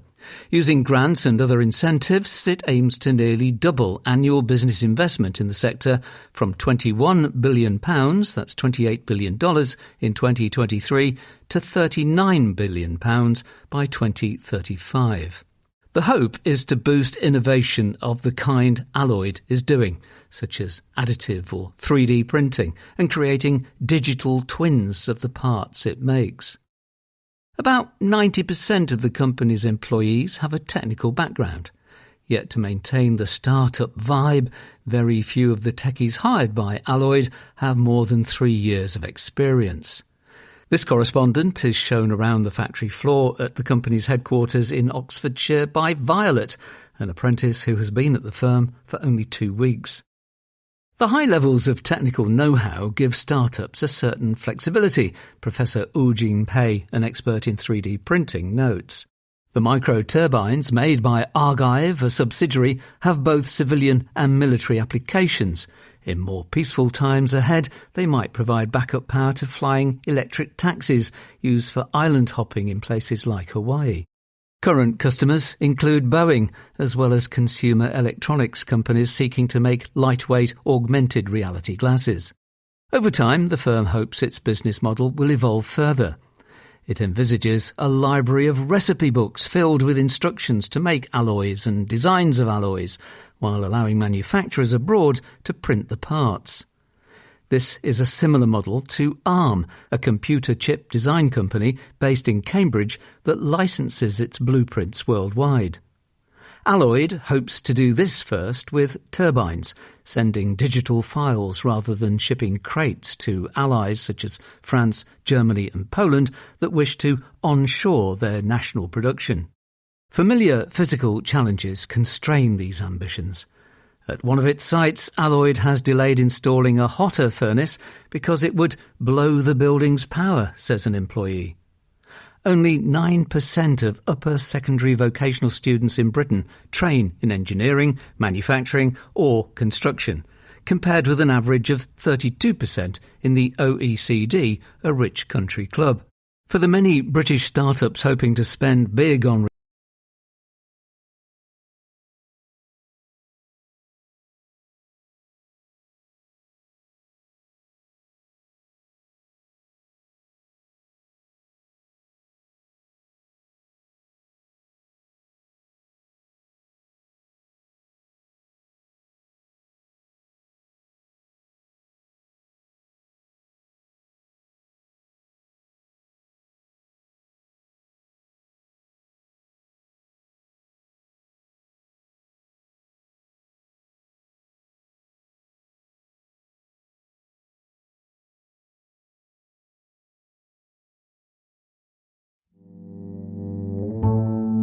Britain. Drone Town. Welcome to Swindrone. How to muster a cluster. Drones have revolutionised battlefields. Many hope they can now transform an ailing British town. The Ministry of Defence, or MOD, plans a drone testing site the size of 8 football pitches in Swindon, 130 kilometres west of London. During the Second World War, the site turned out Spitfires that roared the Allies to victory. Quieter machines are meant to lift the town's fortunes and Britain's military strength once more. Armies across the world are scrambling to mesh uncrewed drones with crewed jets, ships and infantry. Britain's Strategic Defence Review promised to build such systems at scale, at pace and, crucially, at home. The MOD has in theory committed £4 billion, that's $5.3 billion, to drone innovation. Around Plymouth in the southwest, a cottage industry for maritime drones is drawing on the town's naval heritage. In the West Midlands, BAE Systems, a large defence firm, makes high-end kits.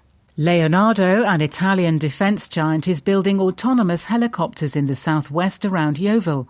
Along the Welsh coast, a drone testing facility has popped up. What Britain lacks is a mass production hub and a cluster where scientists, generals, entrepreneurs and defence types can interact, says Mark Westwood of Cranfield University. Enter Swindon. The town of 230,000 people has already attracted Tekava, a Portuguese drone maker, which is investing £400 million there and will start producing advanced surveillance drones later this year.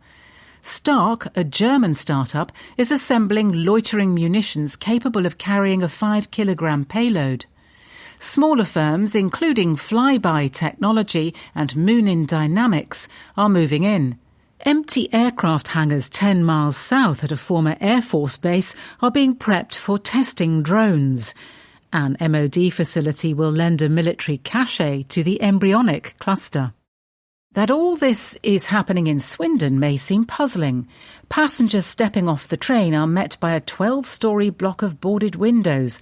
The town centre is hardly thriving. Council data show business births lag behind those in comparable areas in England, but above the shuttered fronts, a thin row of plush offices house insurers and financial advisors that push productivity above the national average. Industrial decline has its benefits. Empty warehouses have dragged industrial rents down. Drone firms, keen to move fast, prize brownfield sites, those setting up locally say. Workers, left adrift by the closure of a Honda factory following Brexit, offer a pool of manufacturing know-how. Housing is relatively cheap. Firms also credit a YIMBY-minded local council with speedily stamping planning permits and an energetic MP for courting defence firms. Yet Swindon's greatest asset may be its location.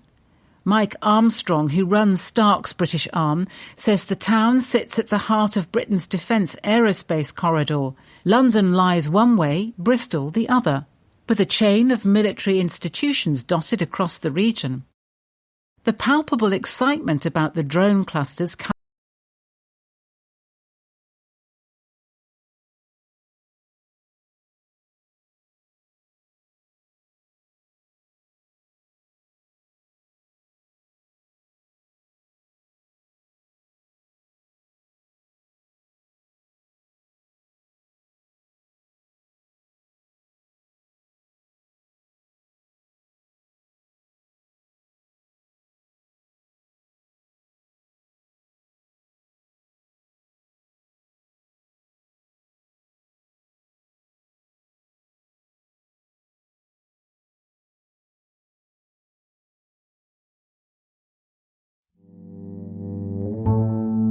Britain.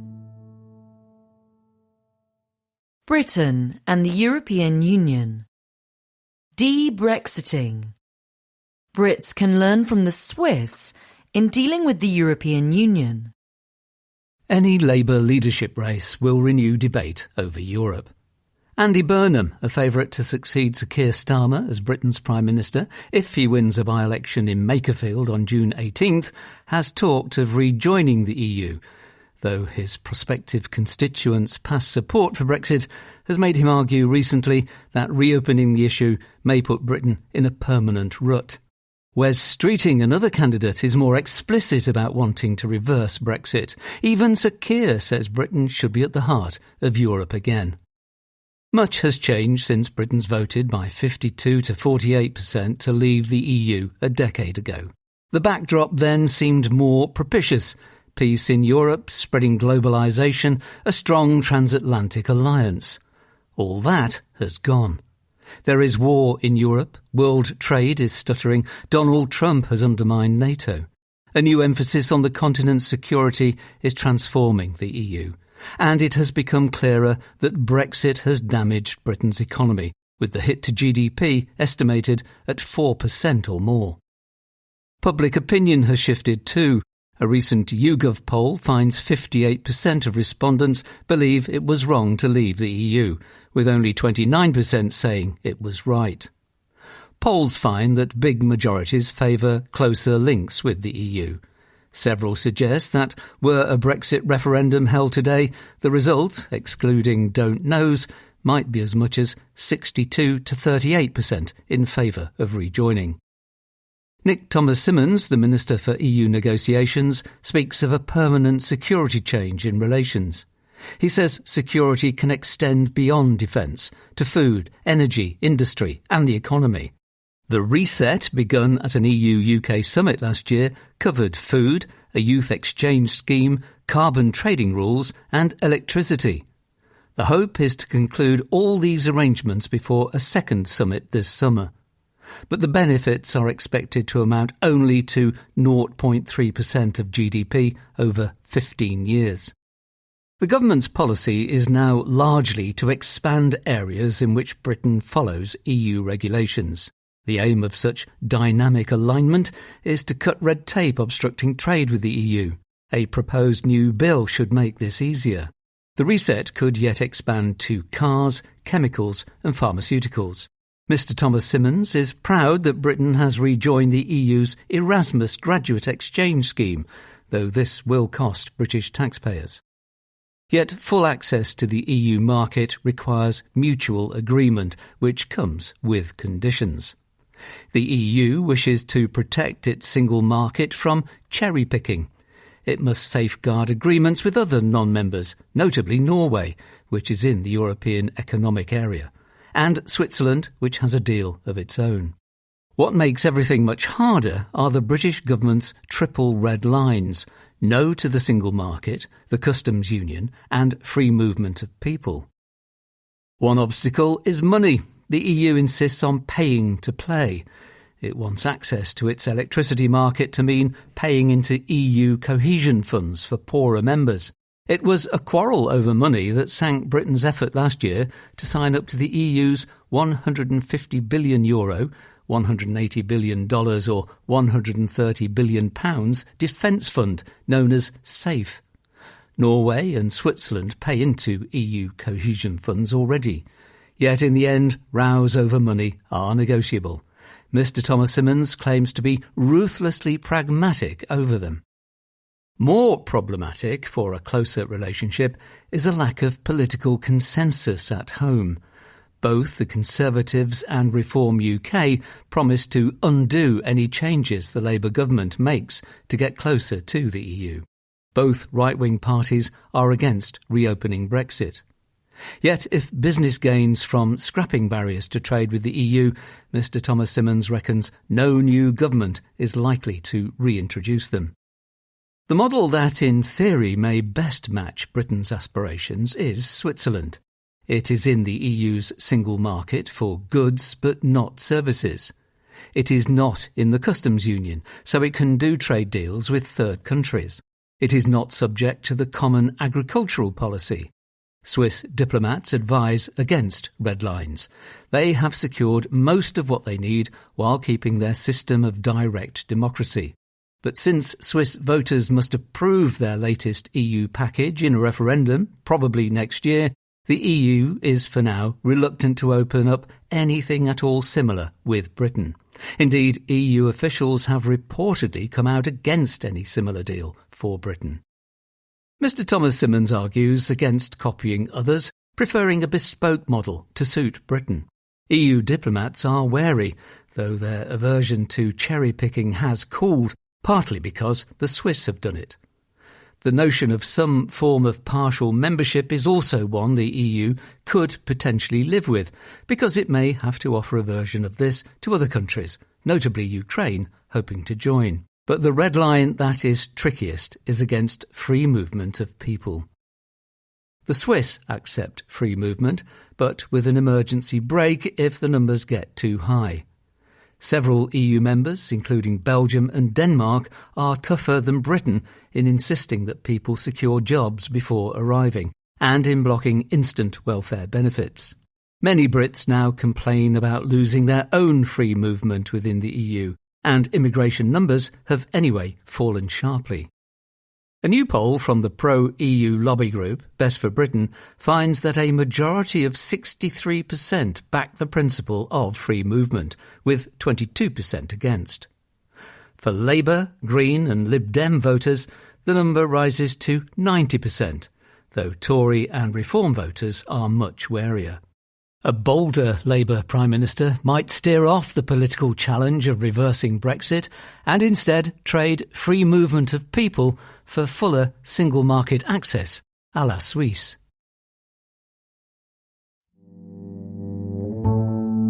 Britain. Budget. Treat Britain. From welfare state to funfair state. Rachel Reeves entered office with a morose message.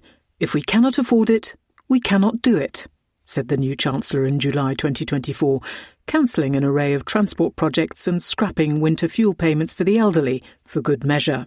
On May 21st, announcing a £300 million worth, that's $403 million, of VAT cuts on a host of theme parks and children's meals, she struck a very different tone. Prices have been pushed up, wrote Ms Reeves in the Daily Mirror, and when that happens, it's life's little treats that can fall by the wayside, such as a meal out, a family holiday, or a day trip making memories with your kids. Parliamentarians queued to applaud the Great British Summer Savings. Why didn't the Chancellor do this sooner? Asked a Liberal Democrat. A Labour MP invited Ms Reeves to try out the Evicti, a new £9 million gyro swing ride in Blackpool, a seaside resort in northwest England. Ms Reeves was the latest politician to surrender to the most powerful force in British politics, the treat. The rise of the treat began under the Conservatives. During the shocks of the 2020s, the state paid people's wages and then it paid their energy bills. In this period, it also did something smaller but more significant. It bought everyone lunch. Eat Out to Help Out offered discounts of 50% on meals to encourage people back into restaurants. Handing out cash is an everyday event for a state, but lunch? This was something new. This was a treat. It was the beginning of a strange evolution of the state, from welfare state to funfair state. In 2026, expectations of the state have reached almost absurd levels, with life, death, and now the little luxuries in between. If people can't afford a visit to Alton Towers, it's the Chancellor's responsibility. Whether governments like it or not, treats are now a matter of state. All in Westminster agree that the cost of living crisis is by far the biggest political topic of the moment. It's better understood as a cost of treats crisis. When the phrase first flared up in 2022, calling the situation a crisis was justifiable. Inflation was careering along at 11%. Typical energy bills were set to breach £4,000 a year without government aid. But now, inflation is at 2.8%, although forecast to rise, and energy bills are less than half their terrifying peak. After years of stagnation, real wages are growing, though not spectacularly, and have been for 3 years now. Such economic reality comes second to how Britons feel, and how Britons feel depends on treats. Sit through a focus group and people lament that it's small luxuries that have gone. Fish and chips here, a trip to the cinema there. Luke Trill, a pollster with More in Common, points out.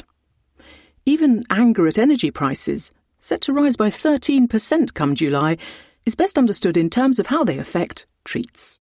For all that the cost of energy is high, there aren't that many people in the eating or heating brigade. They're far outnumbered by the heat or treats. It's the treat economy that just about keeps British high streets alive. Corner shops rely on what analysts call the treat mission, where Britons pop out for a little something for themselves. It accounts for 1 in 10 of all shopping trips. Stroll through Ashton in Makerfield, one of the towns that make up Makerfield, which is hosting a crucial by-election, and treat purveyors are doing well. Nail bars are full on a wet Tuesday afternoon. Barbers too are trading at a clip. Only the treat can hold the public realm together. At this point, one must consider the macroeconomic role of the treat.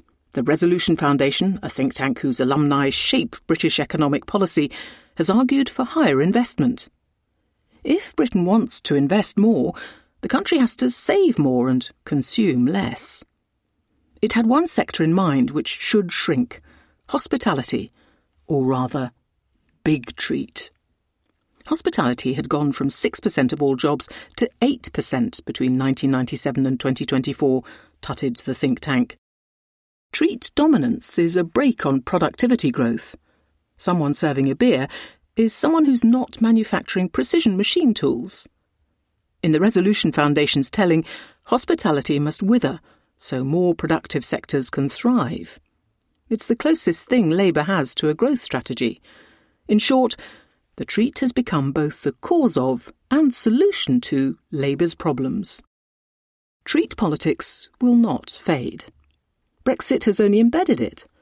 In the EU, VAT exemptions usually require collective sign-off from meetings of sour-faced East European finance ministers.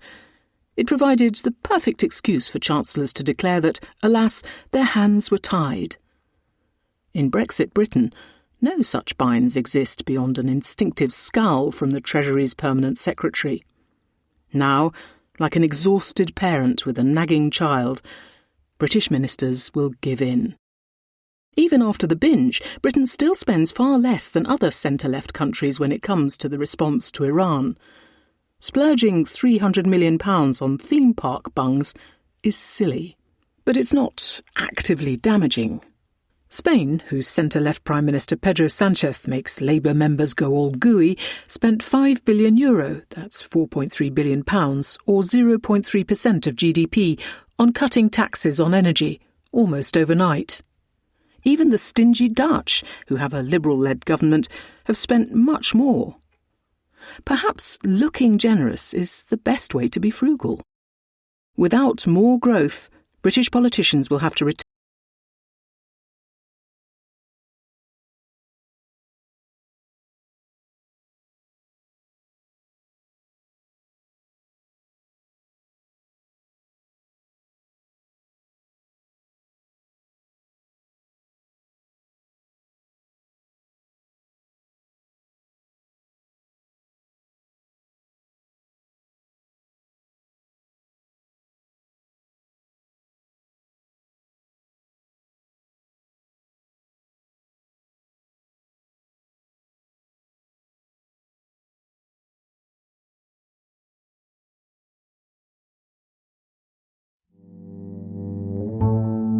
International.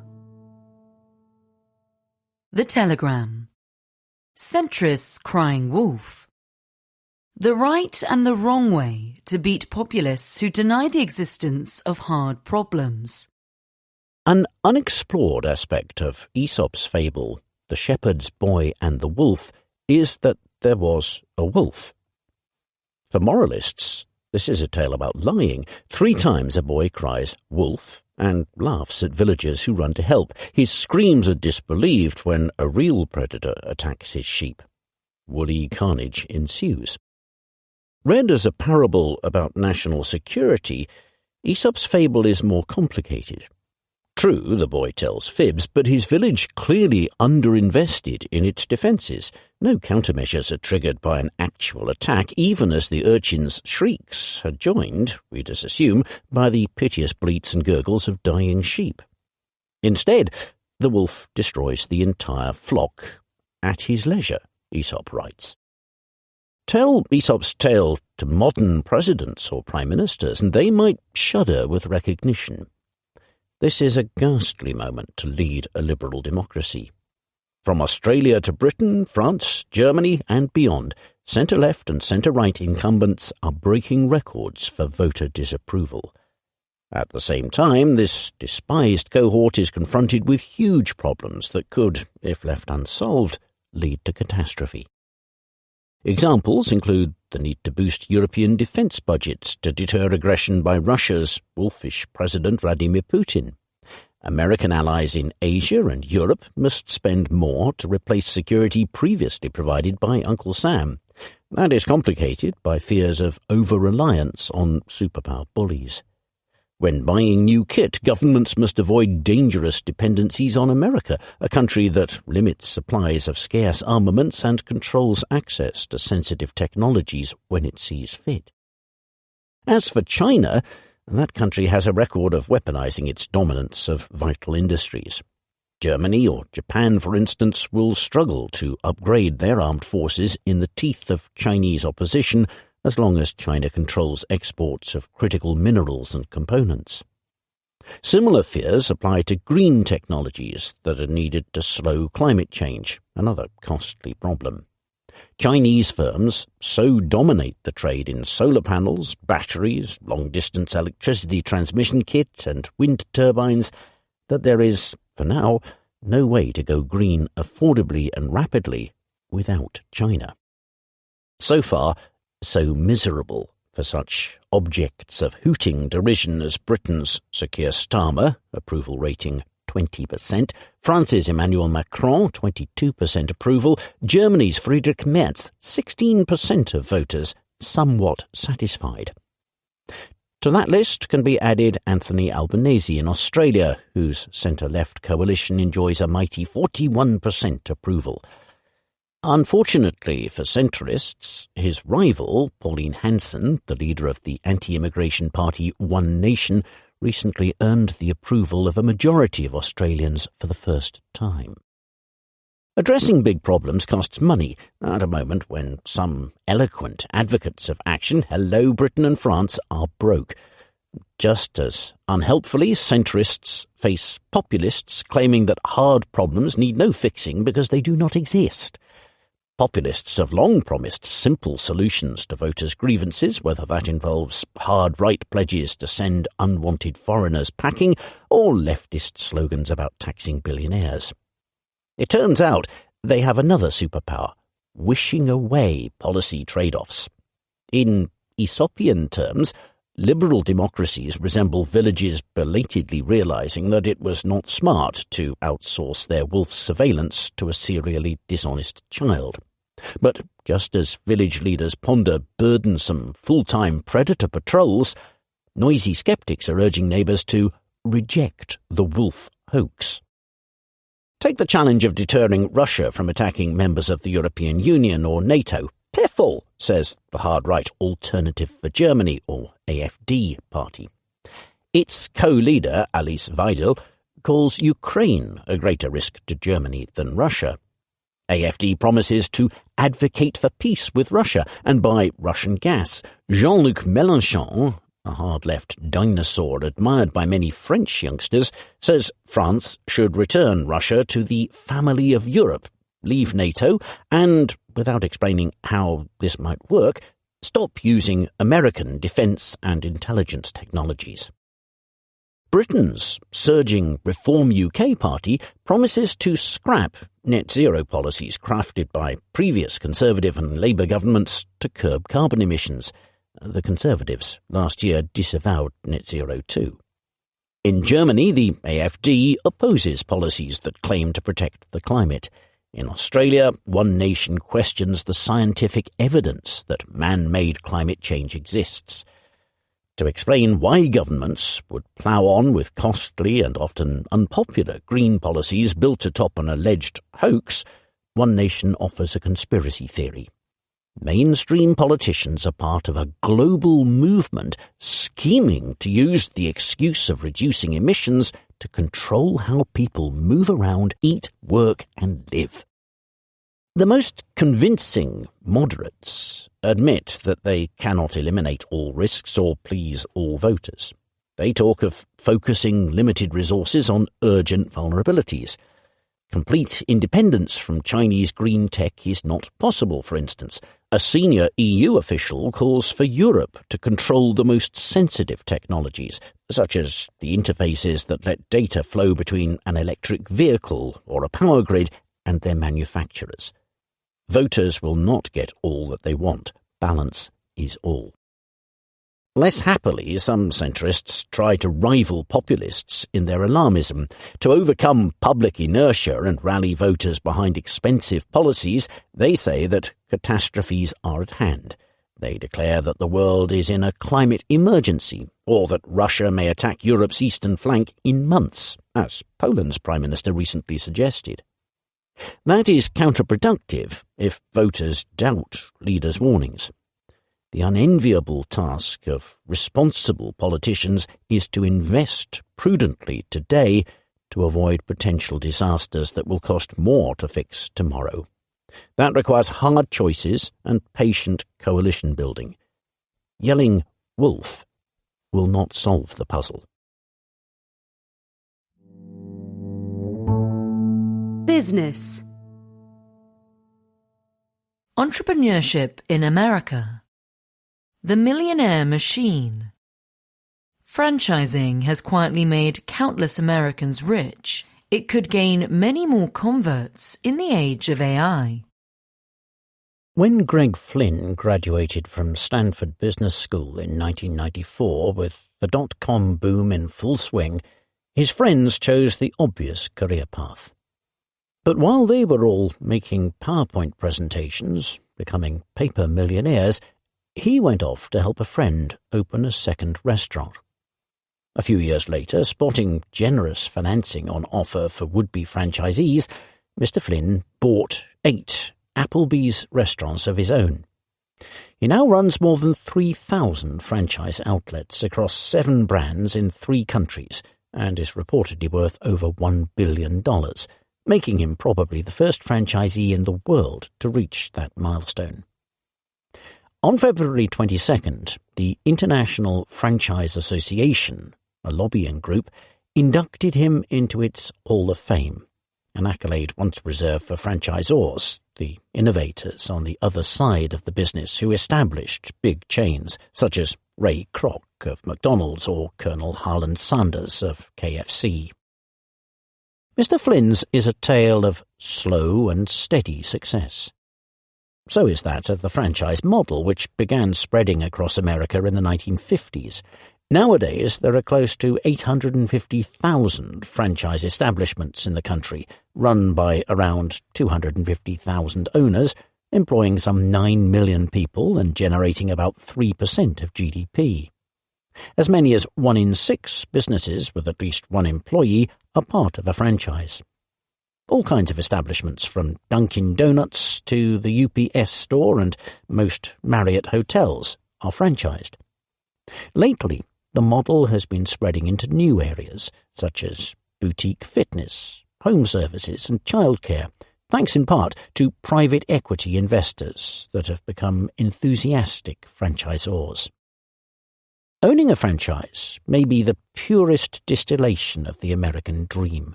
Some 95% of McDonald's 14,000 American outlets are operated by franchisees, and the chain has plausibly created more millionaires than any firm in history. We're not all going to be Steve Jobs or Elon Musk, says Matt Haller, who runs the IFA, but many can imagine themselves saving up to have a go at the all-American business of slinging hamburgers. The proposition has long appealed to immigrants in particular. Around 2/3 of American motels are owned by Indians, many descended from Gujaratis, who bought Super 8 and Travelodge franchises in the 1980s. Mr. Haller says franchisees now report growing interest from their children in succession plans. That is perhaps unsurprising. A decade ago, the path to prosperity for young Americans looked certain: a college education and a white-collar laptop job. But rising tuition fees and the emergence of artificial intelligence have prompted renewed interest in the trades and other more pedestrian ways to make a living. In-person businesses, teaching Pilates, cooking food, look like a safer bet now. There's really not a franchise that you can run without people, says Mr. Haller. Many more young people then may soon follow Mr. Flynn's example. Will it pay off for them? To economists, franchises are something of an oddity. As Paul Rubin of the University of Georgia noted in a paper in 1978, they blur the boundary between a firm and the open market.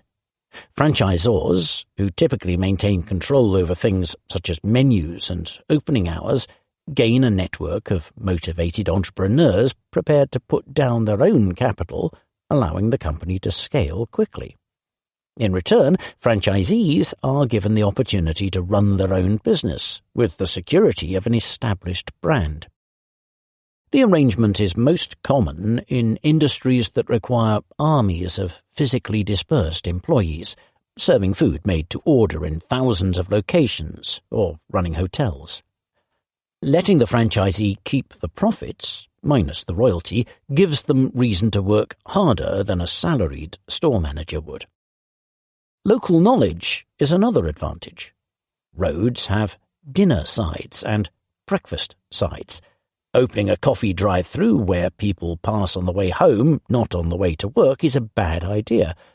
Some locations are what Dinesh Goswami, who operates more than 100 outlets across Taco Bell, Dunkin' Donuts and other chains, calls Statue of Liberty spots, highly visible but hard to reach. He opened a Popeyes in Nashville that customers could see from a mile away, but it was so hard to navigate to from ground level that revenues quickly collapsed by 60%. Mr. Flynn bought his first 8 Applebee's outlets in Washington state from a franchisee based in Cleveland who insisted that the way I do things in Ohio is the way I want to do them in Indiana and New Jersey and Washington. When Mr. Flynn took over, Dan Krebsbach, a local employee, told him the restaurants could do better. In the Midwest, Applebee's was a family joint. But in Seattle, Mr. Krebsbach told him that there is an opportunity for a great chain of bars. He also wanted to increase staffing levels.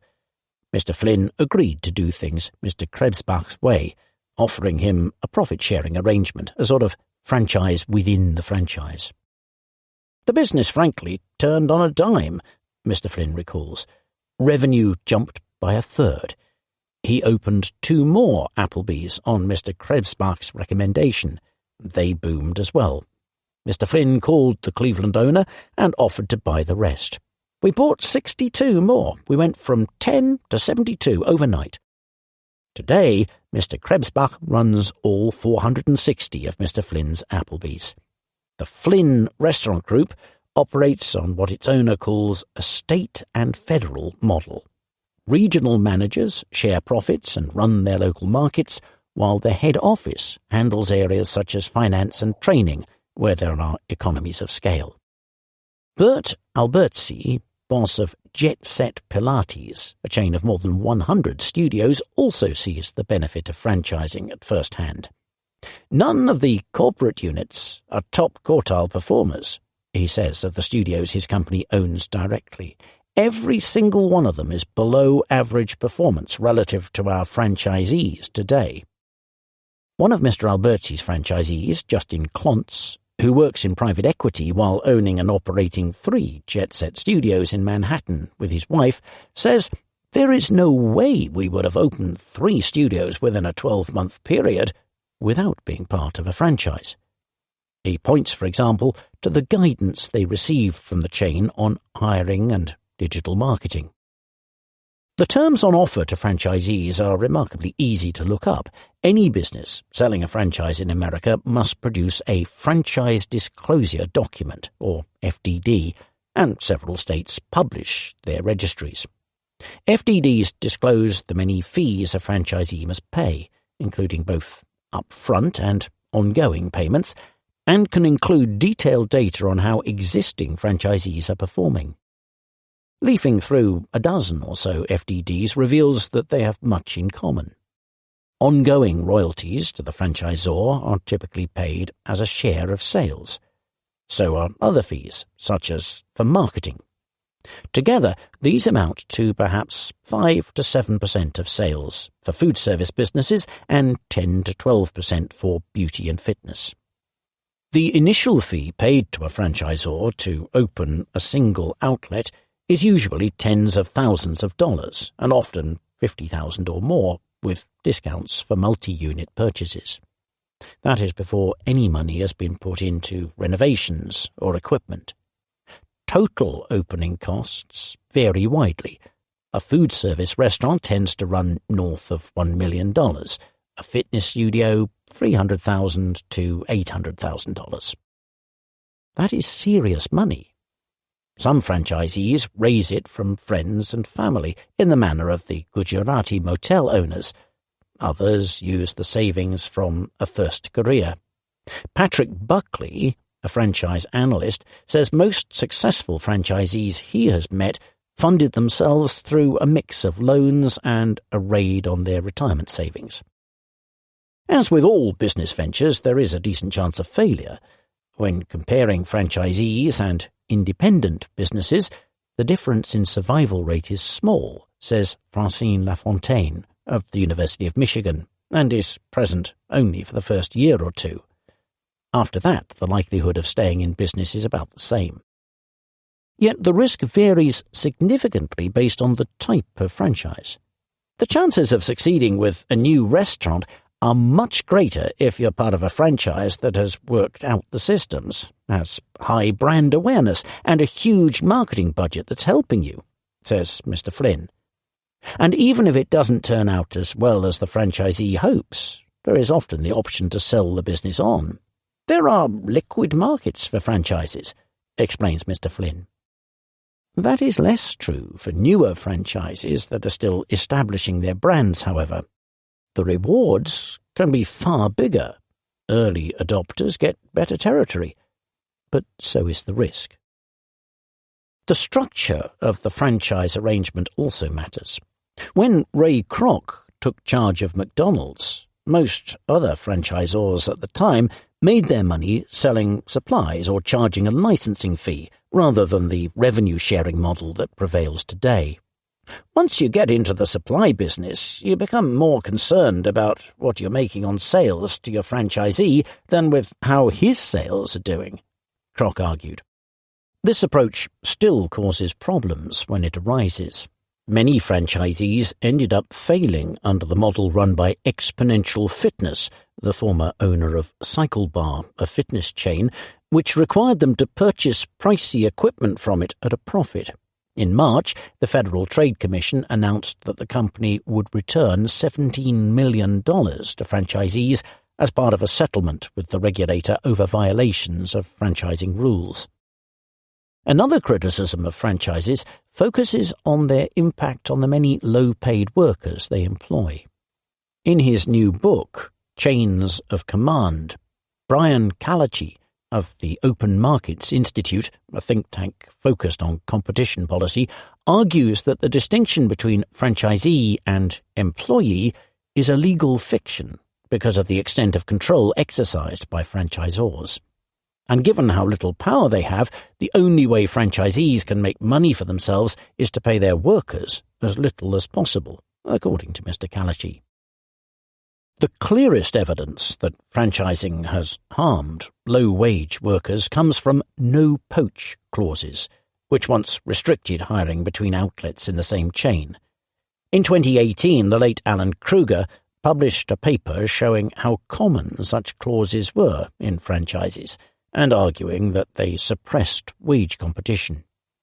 A number of states began investigating, and the practice was eventually abandoned. Research by Mr. Kalachi in 2024 found that eliminating no-poach clauses had raised affected workers' wages by 4 to 6%. Beyond the no-poach example, however, evidence of broader harm to workers is hard to find. In another paper, Kruger found that wages for front-line staff were about 2% lower at franchised outlets than at company-owned ones, a gap he called trivial. And the suggestion that franchisees are employees in disguise sits awkwardly with the existence of operators like Mr. Flynn. Mr. Kalachi, for his part, notes that where franchisees have more power, workers tend to earn slightly more. In 2015, during the Obama administration, a joint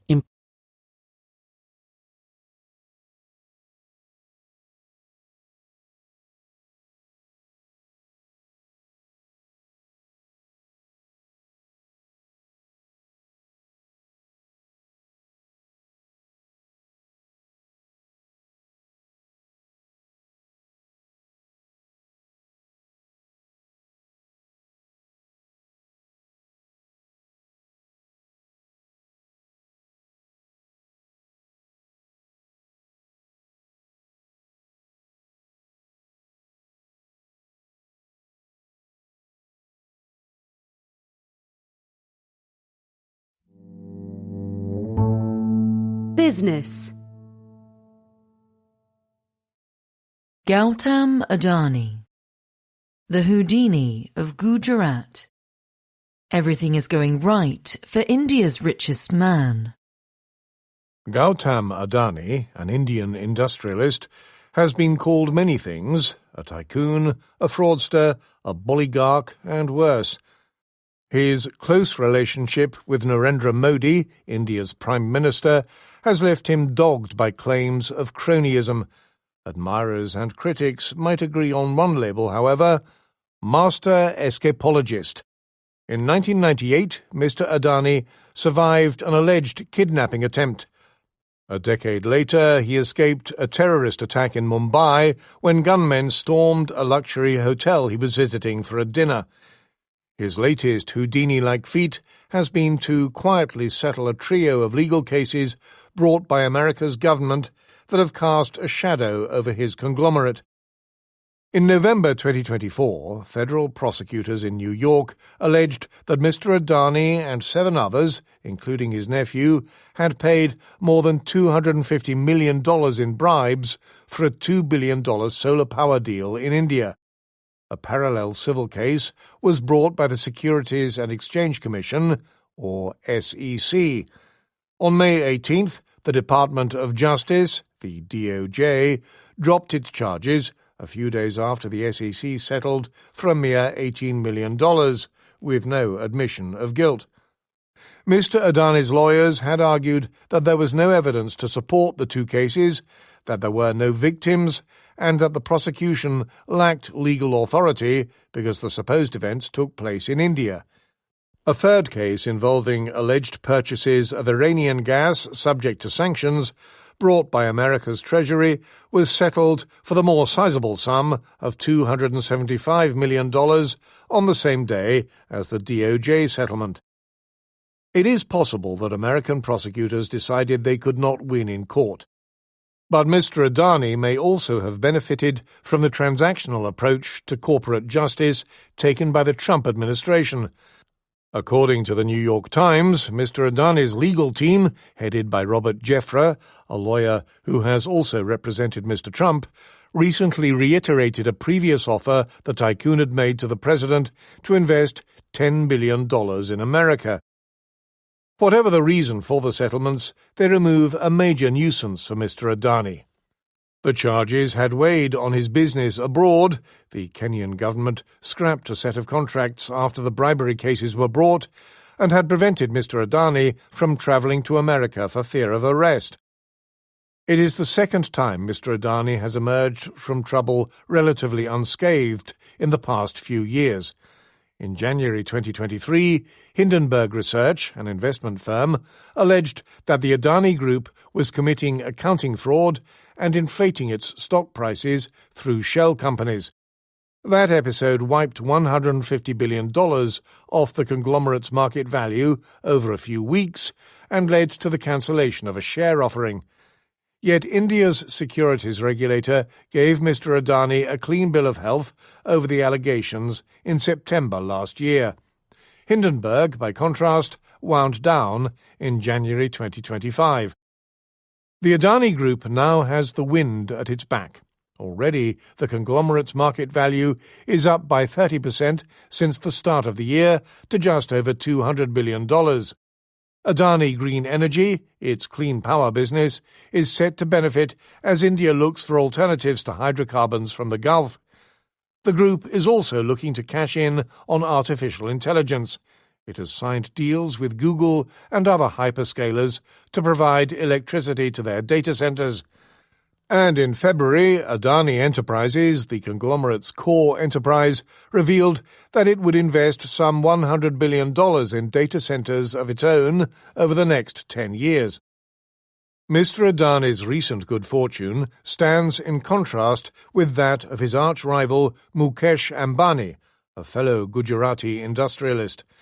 The value of Mr. Ambani's Reliance Industries is down by 13% since the start of 2026, owing to the war in Iran. Reliance generates much of its cash from refining and petrochemicals, so has been squeezed by rising oil prices. The introduction by India's government of an export tax on refined fuels has not helped.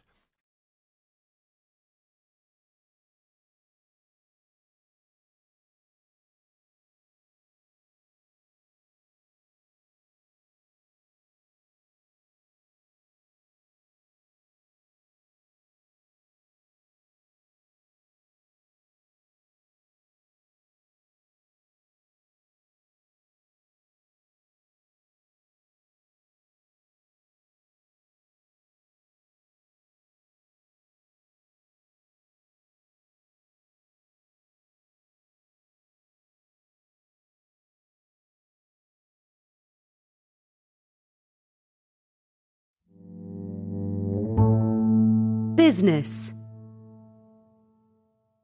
Contraceptives. War and love. The world's top condom maker is getting squeezed by Donald Trump. Malaysia has long been one of the world's biggest rubber producers. The country no longer accounts for as high a share of global supply as it did under British colonial rule, but one consequence of around 150 years of experience working with the material is that the country is home to the world's largest condom maker. Carex, which also makes rubber gloves, among other things, produces more than 5 billion condoms each year, around a fifth of the global total. It sells its own and also supplies other brands, such as Durex and Trojan, as well as public health services. Lately, however, the firm has been looking flaccid. Its share price is down by a third since the start of the year. On May 25th, it reported its second quarterly operating loss in a row. Sales in the first 3 months of 2026 were down by more than a fifth from a year ago. Carex can blame Donald Trump for its failure to perform. Spending on contraceptives by international health agencies has shriveled thanks to cuts to America's aid budget. Tariffs and the weakening dollar have also sapped the company of virility.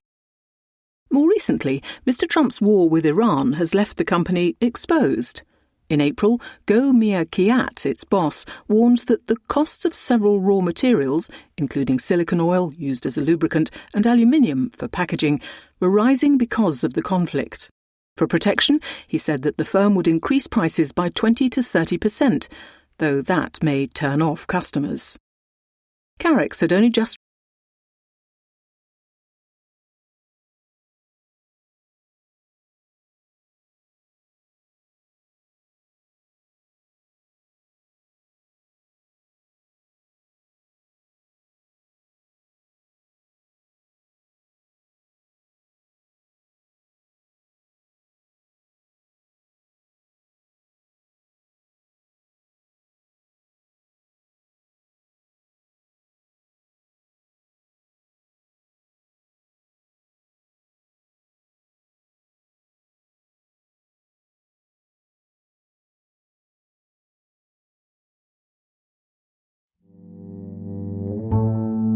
Business.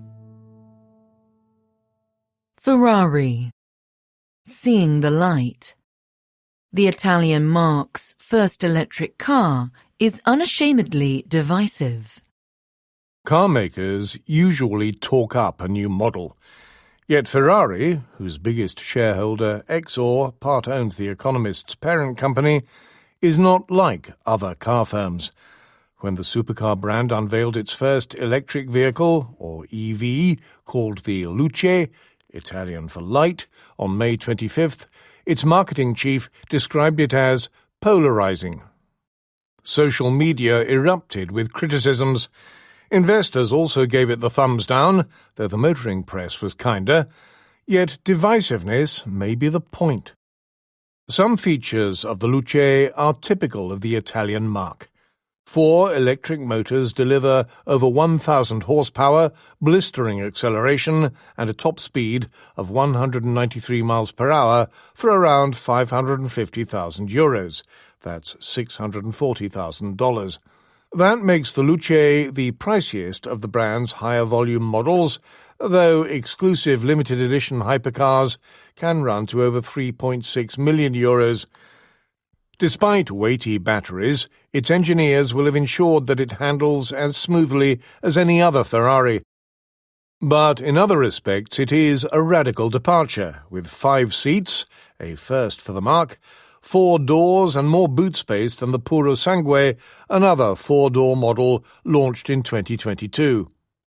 That model, which Ferrari refuses to concede is an SUV, despite the evidence, was also a controversial departure from Ferrari tradition, but a resounding commercial success.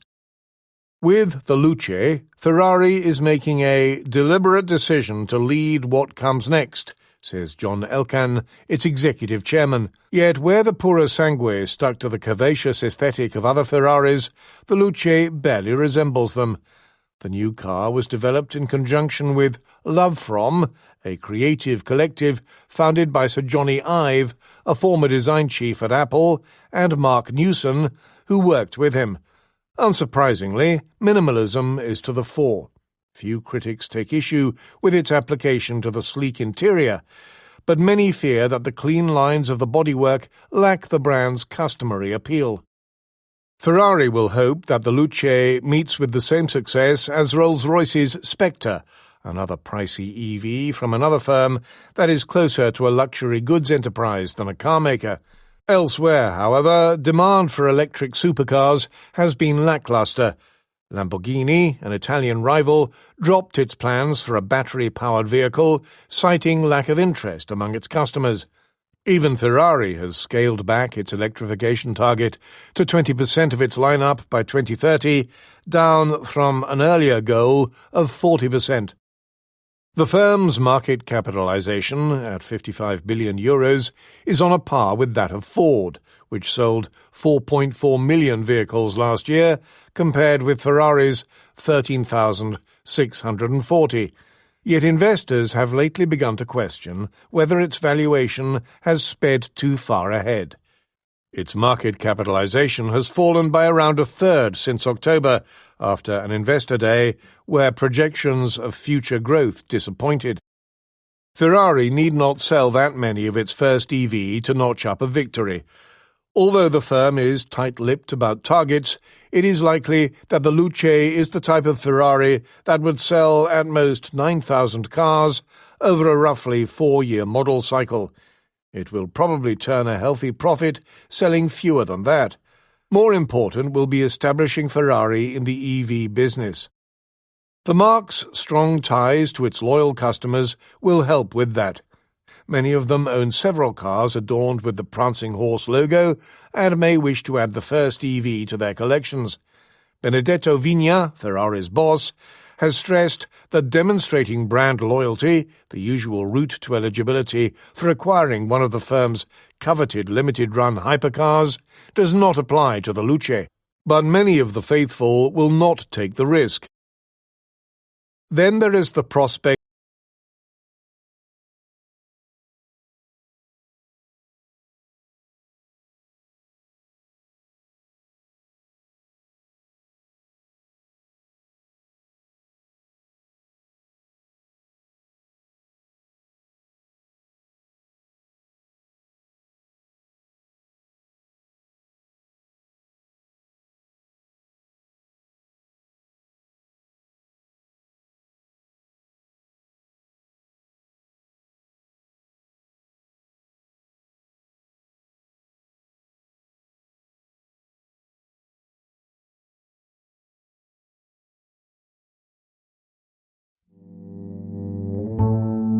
Business.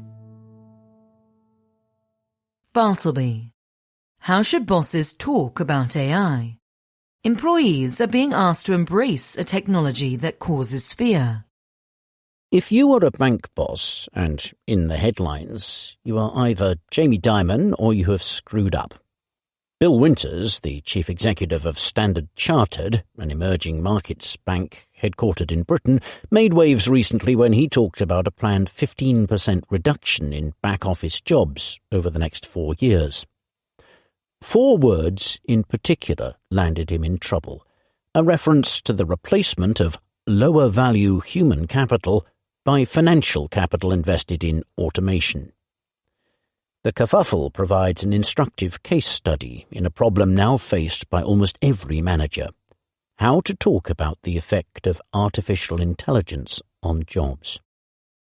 Bosses want employees to use AI in order to improve productivity, see off AI using rivals and more. Employees, on the whole, are less enthused.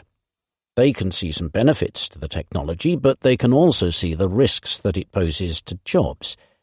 Even if the numbers do not point to widespread layoffs yet, an AI backlash is well underway. It has spawned the acronym FOBO, for fear of becoming obsolete. It shows up in viral videos of American graduates booing commencement speakers who mention the technology, and of a departing Meta employee singing about the tech giant's AI strategy to the tune of American Pie. And now I'm singing bye-bye to professional pride. Job insecurity is not great for anyone. It has the most unpleasant effects on employees. A literature review by Magnus Verka of Stockholm University and his co-authors, published in 2019, before the start of the generative AI age, found that it is generally associated with worse health outcomes and decreased job satisfaction. But firms suffer too. In theory, job insecurity might benefit organisations if it spurred greater employee effort. In practice, it seems to lead to impaired performance. The degree of trust that employees have in the management of their firms can alleviate the effects of job insecurity, however.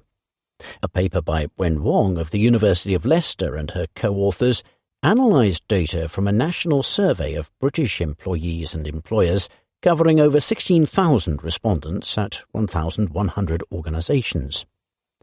The researchers found that objective measures of job insecurity, such as cuts in working hours, were generally associated with lower levels of employee commitment, but that this effect was weaker if workers viewed bosses as being honest, reliable and fair. On this score, Mr. Winters got one thing badly wrong, but a lot of other things right. His choice of words was his big mistake. Referring to people as human capital is always pretty weird. No one gives a farewell speech saying, "What I'm really going to miss is the human capital." Appearing to divide people into lower value and higher value categories was never going to work out well, whatever Mr. Winters' intention. The clumsy phrasing also missed an important truth. Some jobs are more vulnerable than others to AI. Roles that comprise repetitive and easily verifiable tasks, for example, or that do not require interpersonal skills. But exposed jobs cannot be neatly categorized as low value, as the fate of software engineers shows. Programmers are in the firing line because AI is good at coding, and because capital investment in the technology has to be paid for somehow. Meta connected its latest layoffs to the need to offset other spending. Look at the fuller version of Mr. Winters' remarks, and in other respects, he deserves credit. In particular, he talked about the preemptive efforts that the bank made to find new jobs for employees who were going to be affected by a back-office automation project but wanted to stay at Standard Chartered. Preparing employees for changes in the labour market is the best way to retain the trust and expertise of existing staff. That might mean giving people the skills to do a less automatable kind of job. DBS, a Singapore-based bank, has positioned employees to move from being customer service agents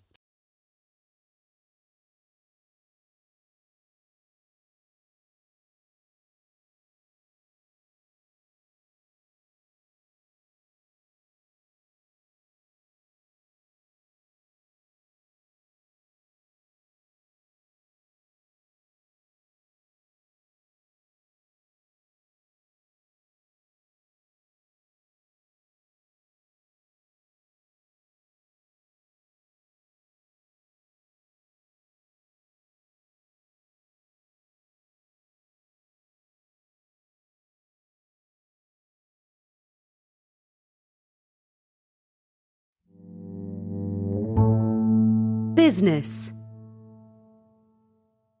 Schumpeter. British pantomime. BP cares too much about feelings and not enough about performance. Since 2020, as many people have run BP as have run Britain. Sir Keir Starmer, the fourth Prime Minister in as many years, promised to end the pantomime in Westminster. Last year, Albert Manifold was appointed as chairman of BP to do the same thing in nearby St James's Square. Sir Keir is still hanging on. Mr Manifold is finished.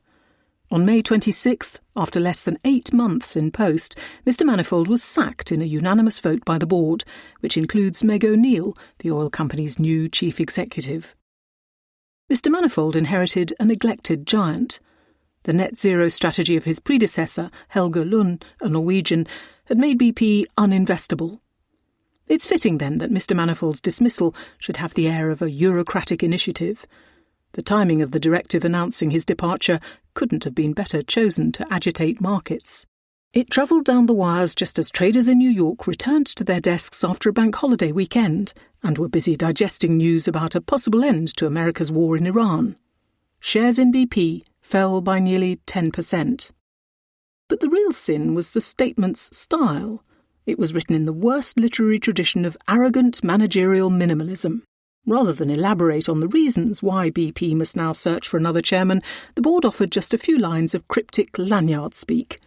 There are serious concerns about important governance standards, oversight and conduct, the statement said.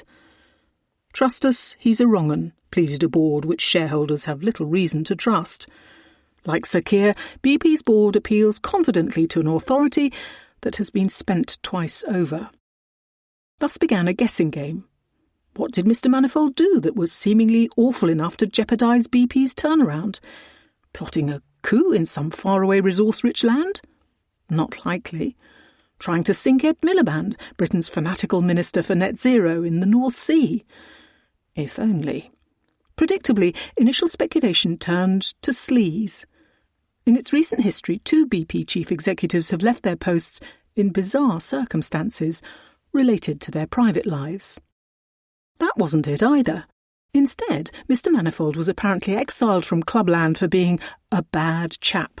The Financial Times reported allegations that he'd been viewed by some at BP as aggressive and that the board had received complaints from whistleblowers. Some reportedly called him a bully.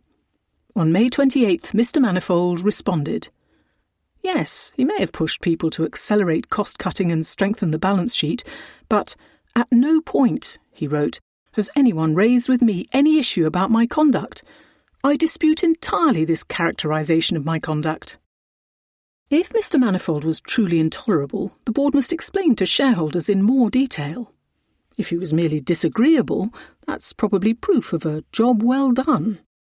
As a supposed city grandee herself, Dame Amanda Blank, the BP director who led the process to appoint Mr. Manifold, would surely have known his citywide reputation for directness.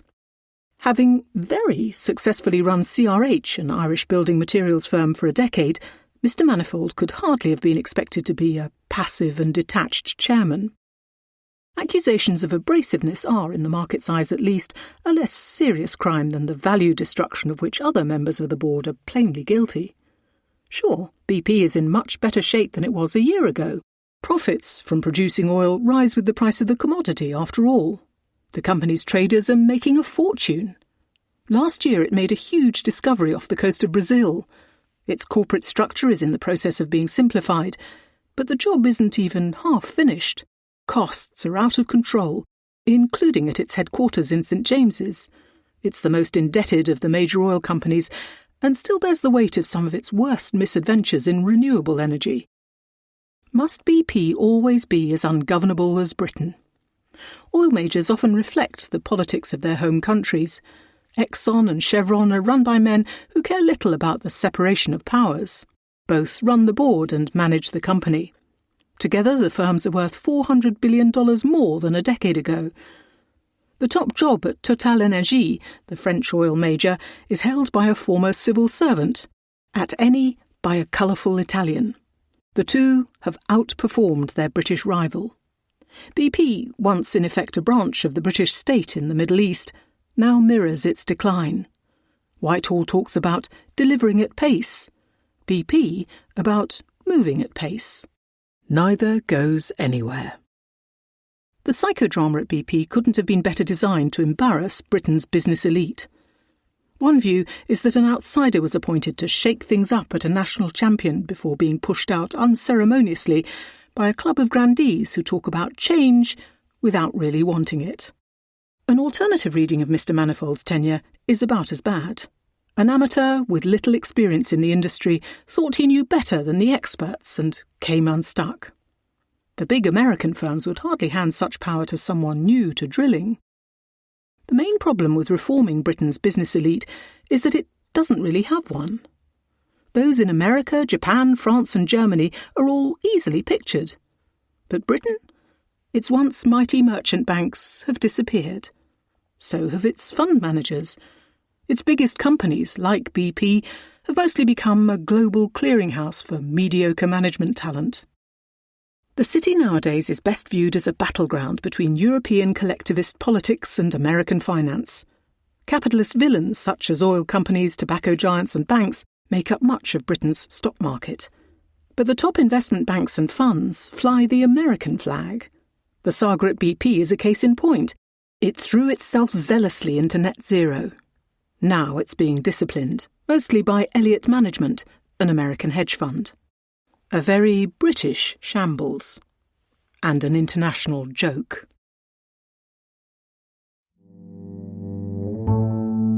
Finance and economics. East Asian economies. Boom and bust. AI is concealing industrial rot in Japan, South Korea and Taiwan. The numbers look staggeringly good. Taiwan, a rich economy that in a good year might be expected to expand by 3.4%, is growing at 14%. That is thanks to an explosion in exports, which, even after adjusting for inflation, rose by over 40% last year. In a similar vein, operating profits at South Korea's biggest firms ballooned by 159% over the past year, thanks chiefly to its mighty exporters. Even usually sluggish Japan is seeing record corporate profits. Since the COVID-19 pandemic, its exports have grown 4 times faster than its economy. On the face of things, Northeast Asia is in the midst of an export-led bonanza. That is only half the story, though. Northeast Asia's export industries increasingly operate on 2 tracks. On one track, the boom in artificial intelligence is driving high-tech exports by the all-conquering chip makers of South Korea and Taiwan, and by Japanese makers of equipment and materials used in chip making. On the second track, the rest of industry is clapped out. If you exclude semiconductors and AI servers, Taiwanese exports have actually fallen by 40% since 2022. In South Korea, non-AI exports have stagnated and Japan's industry is in decline. In areas such as cars and chemicals, China is lapping the trio.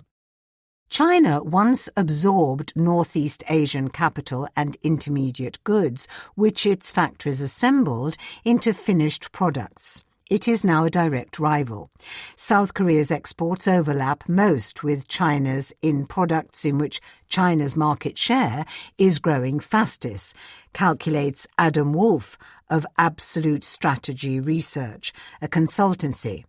Japan is the third closest, after Vietnam, which is gaining ground on China in some lower-tech industries. In all 3 countries, the balance of trade in goods with China has deteriorated since 2022. Taiwan's long-running surplus with the mainland flipped into a deficit this year. In February, Japan's monthly deficit hit a record 1.1 trillion yuan, $6.9 billion, equivalent to around 2% of GDP. South Korea had been running a growing deficit with China for years, though in the past few months its unstoppable chip exports have lifted it into surplus again. Unglamorous industries across Northeast Asia are under crushing pressure. Taiwanese machinery makers are furloughing workers. Chinese car makers are supplanting Japanese ones in their own backyard. South Korean battery firms, outclassed by China's CATL, are running factories at half their capacity. In chemicals, a hallmark of industrial modernity in South Korea since the 1970s, and in Japan since the First World War, a glut of Chinese capacity has lowered prices and led the output of Japan's chemical companies to contract by a quarter since 2019, and that of South Korea's by a fifth since 2022. The result is that Northeast Asian manufacturing is getting narrower. Chips and other gear related to AI make up over 40% of South Korean exports, more than double their share just 2 years ago. In Taiwan, it is 80% of exports, compared with about half before the pandemic. After accounting for firms not neatly captured as AI-linked in official statistics, like Japan's Advantest, which makes chip testing gear, and Taiwan's Foxconn, which produces data center servers, among other electronics, The Economist finds that all 15% of the region's rise in industrial output since 2019 is thanks to AI. In Japan, South Korea and Taiwan, output at factories unrelated to AI has shrunk in recent years. Northeast Asia's reliance on AI is likely to become more pronounced, both because of intensifying competition from China in lower tech industries and because of industrial policies at home. South Korea plans to spend $530 billion to support chip makers over the next 2 decades. It wants Samsung Electronics and SK Hynix, local champions that dominate memory chips globally, to branch out into other semiconductors. A Taiwanese law from 2023 gives local chip giants a tax break that lets them as much as halve their bills for gear, research and development. Takaichi Sanai, Japan's Prime Minister, wants to boost the manufacture of 61 strategic goods, including chips. The Ministry of Economy, Trade and Industry, METI, which guided development through much of the 20th century, is mighty again and splurging $16 billion on Rapidus, a moonshot project to make cutting-edge chips. Specialising in more sophisticated manufactures is only natural. Economies that become rich typically see low-end sectors shrink as they reorient towards consumption and a residual slice of world-class tech. For Japan, South Korea and Taiwan, however, there are 2 reasons for worry. The first is their growing reliance on exports for growth.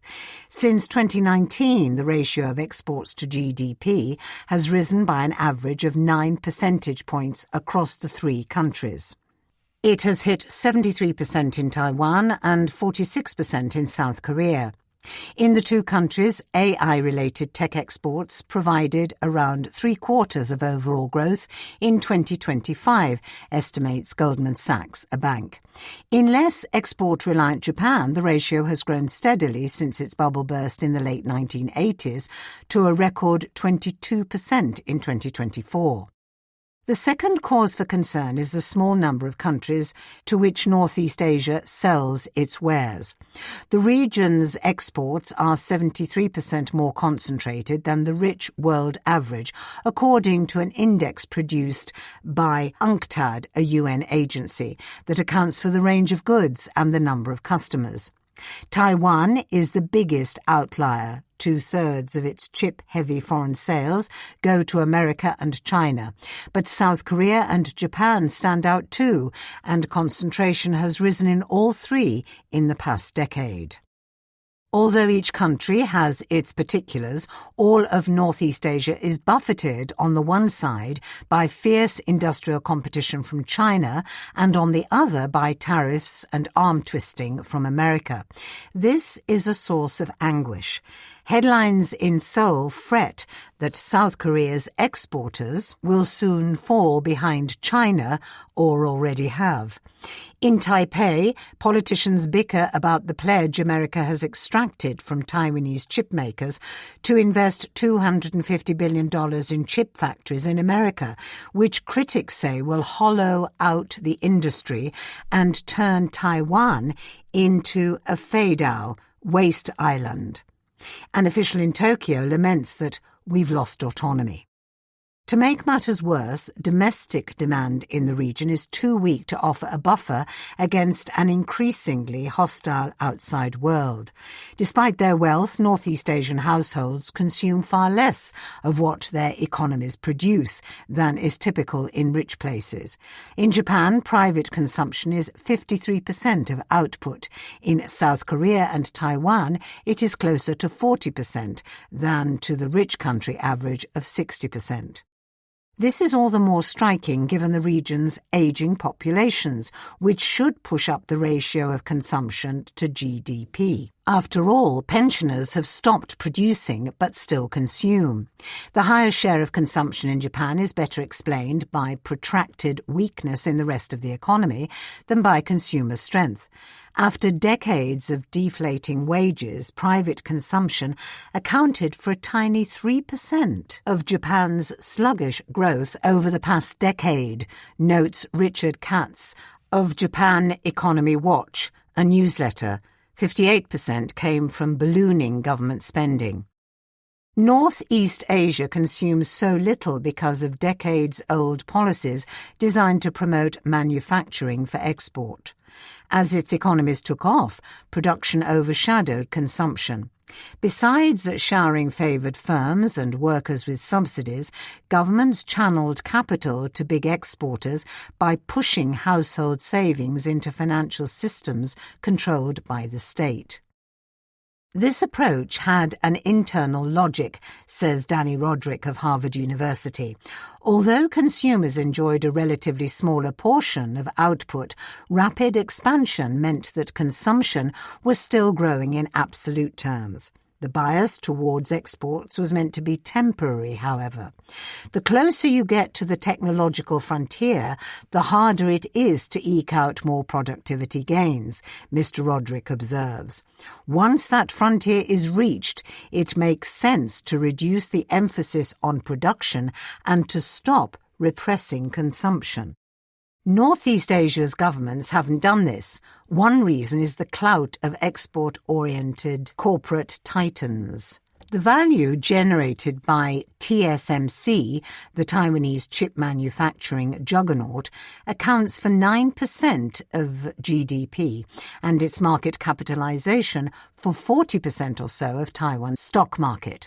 Samsung Electronics and SK Hynix, each now worth over $1 trillion, are parts of South Korea's influential family-run conglomerates.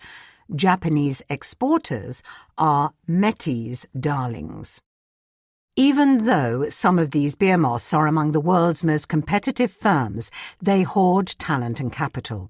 Regulation also favours workers in the vanguard of industrialization, who receive benefits that employees of small businesses do not, creating what Arvid Lukauskas and Yumiko Shimabukuro of Columbia University call a labour aristocracy. Meanwhile, unproductive small businesses, which account for 60% of employment in South Korea, 70% in Japan, and 80% in Taiwan, create a larger labour underclass without the means to spend. The region's labour markets are warped in other unhelpful ways. Lifetime employment with generous wages and benefits remains standard for the labour aristocrats. Everyone else earns peanuts. Samsung workers have just secured another plum pay deal. Irregular workers make half of what regular workers do in South Korea. In Japan, it is 40% less. Many big employers retain large irregular workforces that can be slashed in a downturn without imperiling the core of lifelong staff. So irregular employment, including part-time work, has grown to over a third of the workforce in Japan, up from a sixth in the 1980s. Temporary employment in South Korea, at over a quarter of the total, is the highest in the OECD club of mostly rich countries. In Taiwan, workers in the electronics industry, which employs a tenth of the workforce, enjoy a 70% wage premium over the national average. Because everyone else subsists on meagre pay, that average, adjusted for living costs, is roughly the same as in Spain, whose, similarly adjusted, GDP per person is a third lower. Taiwan's numerous university graduates, more than 80% of 25 to 34-year-olds, have degrees, face higher unemployment rates than peers with vocational degrees. Youth unemployment at 12% is over 3 times the national average. Perhaps 500,000 Taiwanese leave the country every year in search of better prospects abroad. Another restraint on consumption is stingy welfare states. Taiwan and South Korea spend 5% and 4% of output, respectively, on pensions, half the OECD average. Japan's pension system is more generous. Yet in both Japan and South Korea, the size of pension payments is tied to the nature of past employment. Those outside the lucky salaried elite receive much less. One result is that Japan and South Korea have high relative poverty rates among the elderly of 20% and 40% respectively, compared with 14% in the OECD as a whole. In Taiwan, which does not publish official figures, academics put it at around 30%. Half of Taiwan's elderly households fall into its lowest income quintile. Other forms of state support are paltry too. Japan, South Korea and Taiwan spend on average just 2% of GDP on social assistance such as tax credits for low earners and retraining schemes. Governments have started to take notice. In Japan, the lifetime employment system has become somewhat less rigid, leading to a 60% surge in the number of workers quitting their jobs for higher pay or better conditions. This year, South Korea will enact several reforms to pensions, including raising contribution rates for the first time since 1998. But the impact of such measures has been muted. Complaints about K-shaped economies, where the rich get richer and the poor struggle, are widespread in Northeast Asia. At best, then, the region's prosperity is only narrowly shared. At worst, its reliance on AI-related exports is a recession waiting to happen. Even the AI bonanza will slow eventually, and the chip industry is notoriously prone to booms and busts. Rather than using the good times to diversify, Northeast Asia is instead making an all-in bet on exports to provide growth, on the semiconductor industry to provide the exports, and on America and China to buy them. It is a risky trifecta. Finance and economics. Offshore finance. A sure bet.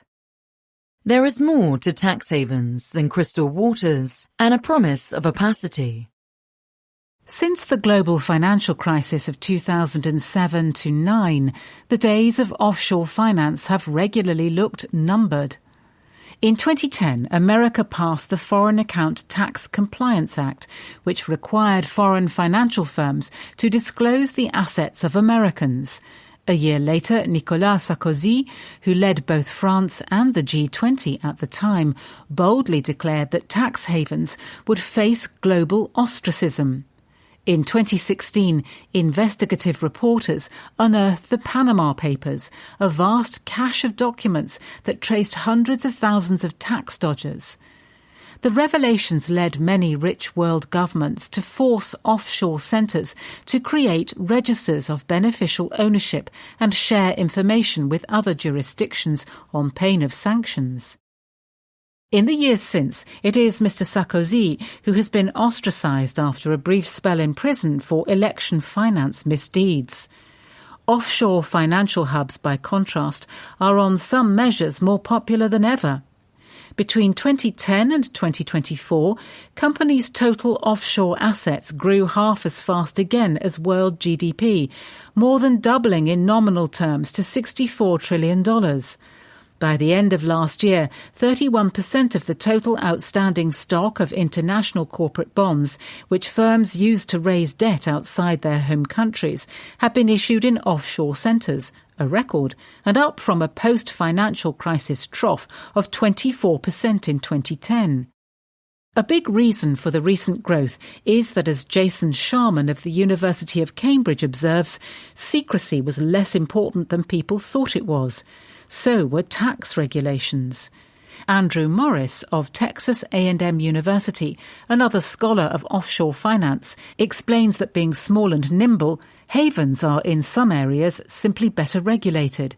This makes them a magnet, especially for fast-growing parts of finance such as reinsurance, private credit funds and emerging market wealth. It also gives them an incentive to stay off rich world regulators' naughty lists.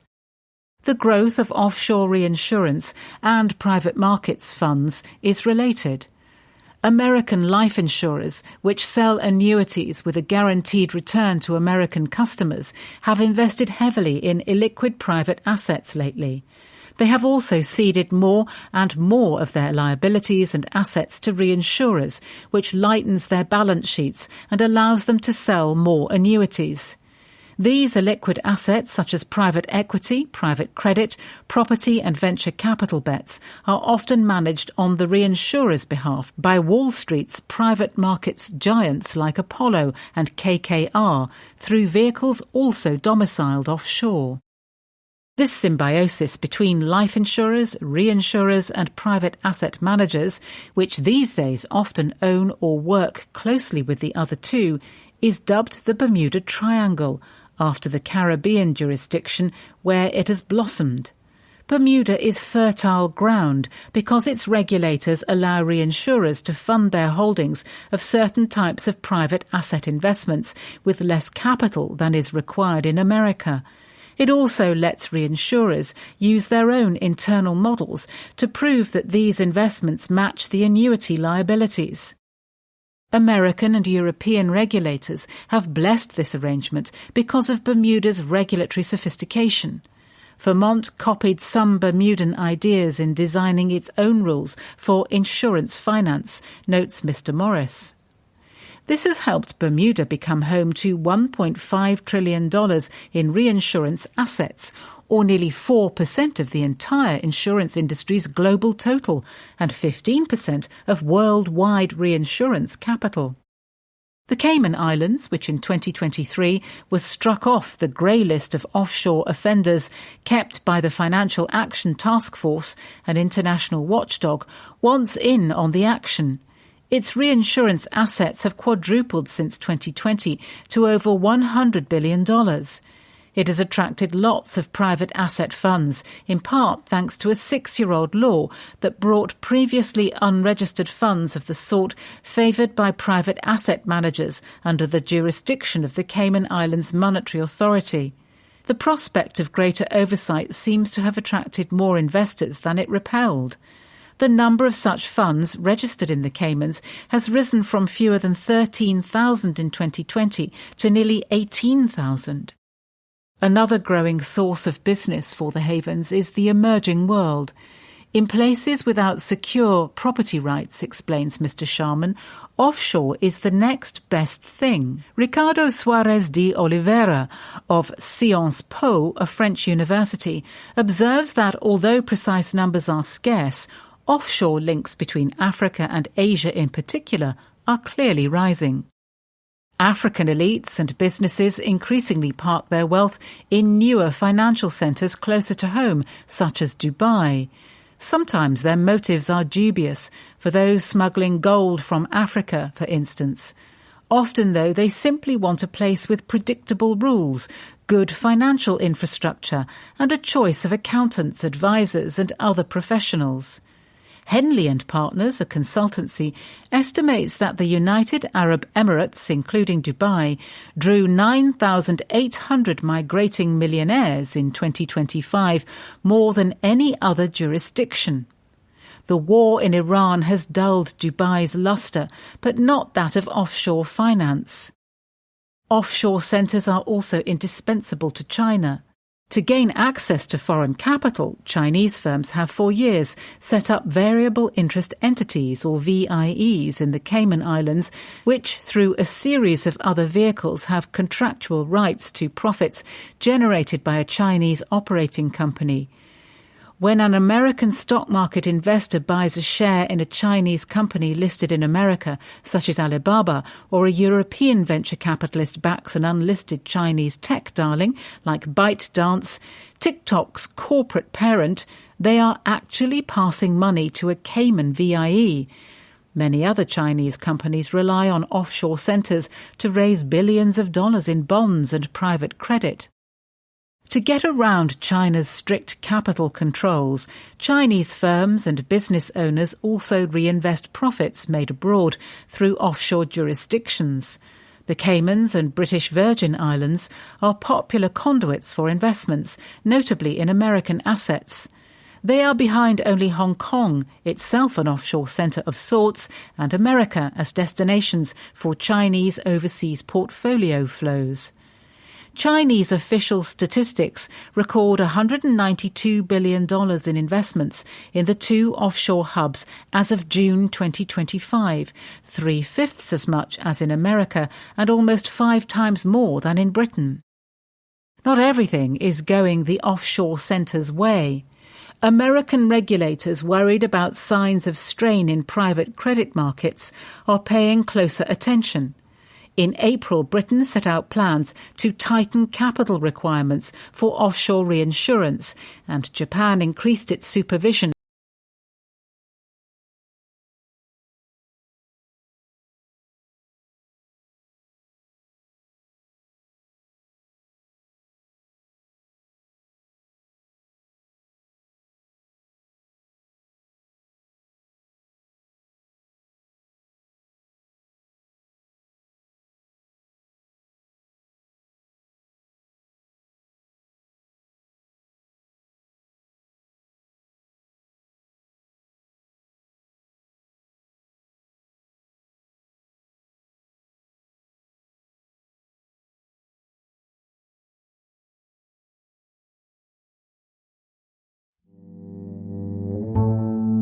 Finance and economics. Off-planet finance. Tax havens. How to tax businesses in orbit and beyond. In 1587, the English jurist Sir Edward Coke popularised the legal principle that whoever owned a piece of land also owned the space above it, up to heavens and the stars, and down to hell. Hell may yet be remote, but lately the stars have become more accessible. For much of the 20th century, space exploration was a public affair handled by governments and directed toward scientific research. Increasingly, it has become a private business filled with commercial aspirants. The industry's top firm, SpaceX, Elon Musk's soon-to-be-listed rocketry venture, seeks to establish a city on Mars. Others hope one day to run interplanetary package holidays or mine asteroids and the moon. The commercial space sector's annual sales could reach $1.8 trillion by 2035, reckons the World Economic Forum, the non-profit behind the Davos plutocrats' retreat. As it grows, it is set to give tax collectors a headache. That is because existing space law was crafted for a world in which the heavens were the province of governments. It is less suited for a world of space capitalists seeking profit among the stars. The legal regime that governs space dates to 1967, when dozens of governments signed the Outer Space Treaty. They agreed that each vessel heading into space would register with a nation whose laws would apply to it and who would take responsibility for negative externalities, such as debris, its activities generated. The agreement made clear that, contrary to Coke, countries did not control the vertical territory above them beyond a certain point. Today, governments mainly tax space companies on their earthbound activities, as with America's recently announced launch fees, which are levied on firms based on payload. At times, countries have poked at the treaty's principles. In 1976, a group of equatorial ones declared sovereignty over the geostationary orbit above them, which many satellites use. They soon abandoned the idea. Countries such as China and India have mulled theoretical tax powers over income generated in space. In 2001, a Los Angeles County bureaucrat attempted to tax satellites, and every spacefaring government has eschewed an international agreement against commercial use of the moon, a form of space capitalism on which Donald Trump's administration has been particularly keen. Yet most attempts to assert taxing powers or sovereignty over space itself remain theoretical. As corporate profits from space balloon, that may change. For a start, it would help to establish what counts as space. No one really agrees where it begins. The United Nations has suggested 100 kilometres above mean sea level, but that is chiefly for scientific purposes, not fiscal ones. Tax authorities then have two options for how to respond. The first is to assert tax powers over vessels registered in their country after launch. That approach might lead companies to employ a strategy common on the high seas called flag of convenience. Firms could register their spacecraft in a low-tax jurisdiction in order to avoid future levies or even attempt to launch them outside any country's territory. Some 5 space launches have been registered in the Cayman Islands, notes Jonathan McDowell, a retired astrophysicist formerly of Harvard University. But existing tax treaties are used to dealing with earthly havens through established tests, such as looking at where a firm designs its spacecraft and where its executives live. Tax havens among the stars will prove trickier. That raises the second option for policymakers, to revisit the notion of sovereignty. Doing so would help deal with economic activity that occurs entirely off Earth, no longer a sci-fi scenario. For example, Axiom Space, a startup, is attempting to launch a private successor to the International Space Station. If 2 people begin a business aboard it or another private space vessel, it is unclear who will tax them, particularly if they are not nationals of the country to which the vessel is registered, remarks a forthcoming paper by Erica Scuderi of the University of Florida. As humans are able to spend more time aboard space stations, they might also lose their previous tax residency. If Mr. Musk achieves his dream of a self-governing city on Mars, Earth's tax collectors will want their share. The possibility of income generated with no true connection to Earth's sovereign territories makes the case of space harder than that of aviation, the sea, or the ocean floor.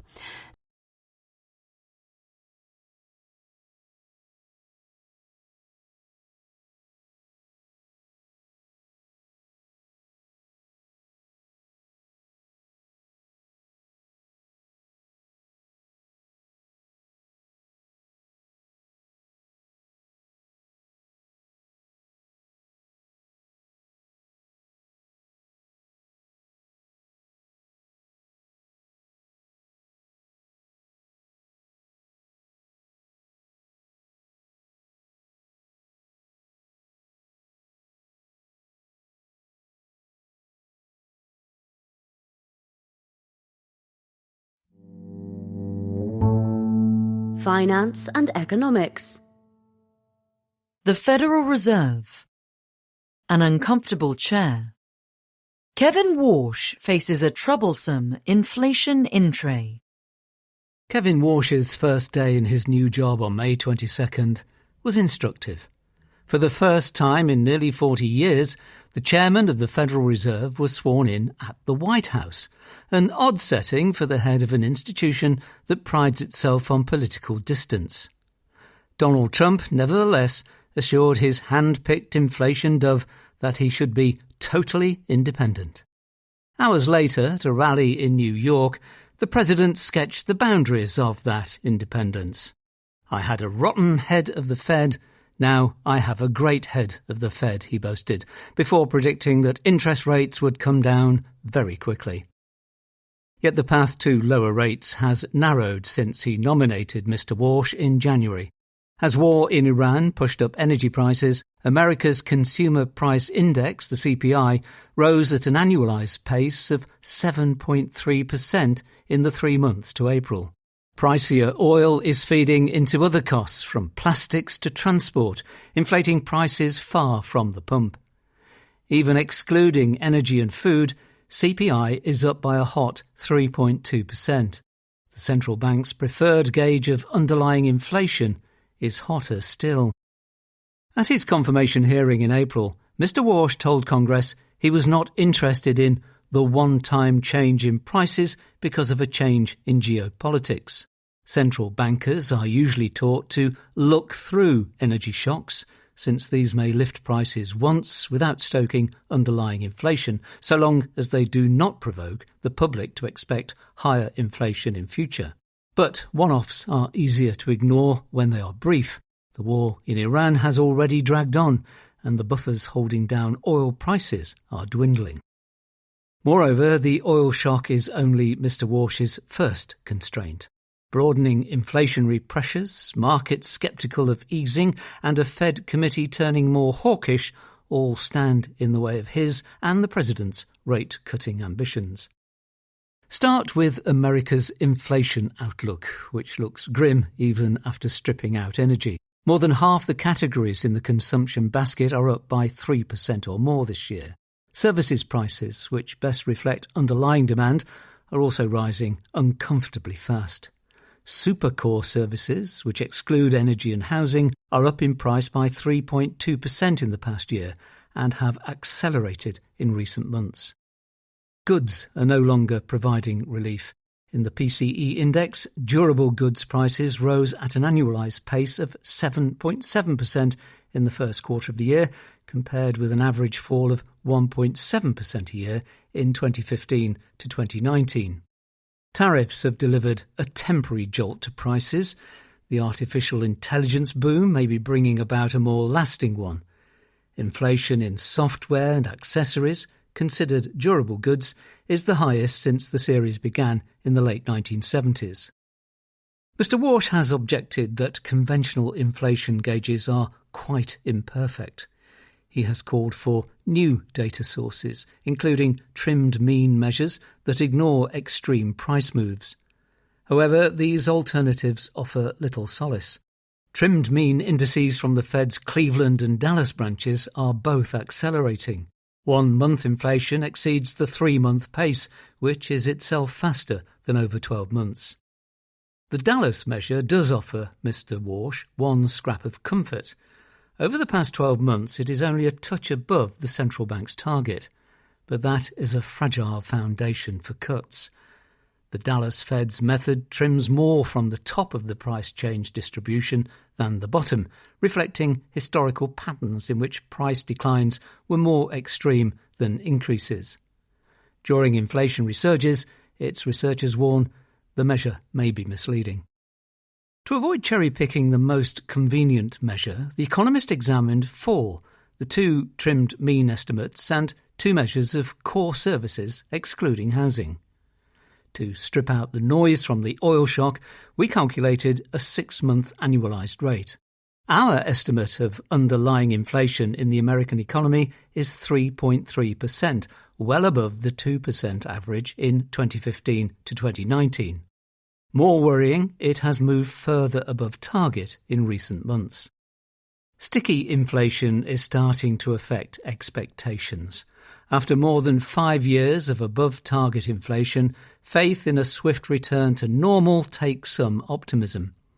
In May, respondents to the University of Michigan's Consumer Survey expected inflation of 3.9% 5 years ahead, almost a percentage point higher than before Mr. Trump took office in January 2025. The New York Fed survey, preferred by many policymakers, looks more benign when respondents assign probabilities to different outcomes. But when households were asked directly about inflation 5 years ahead, the median answer in April was also above 3.8%. Markets are drawing similar conclusions. At the start of the year, investors expected at least 1 or 2 rate cuts this year. They now price in a rate rise instead, and roughly a 1 in 4 chance of 2 or more. Treasury yields have climbed too. Some analysts detect a wash premium in long-dated bonds, compensation for the risk that the chairman bends to Mr. Trump and lets inflation run. Cut too soon, and bond vigilantes may awaken. Mr. Walsh's colleagues may prove as troublesome. They are already turning hawkish. In April, 3 of them dissented in favour of dropping the Fed's easing bias, the language in its statement hinting that the next move is likelier to be a cut than a rise. Christopher Waller, a Fed governor, agreed in a speech on May 22nd.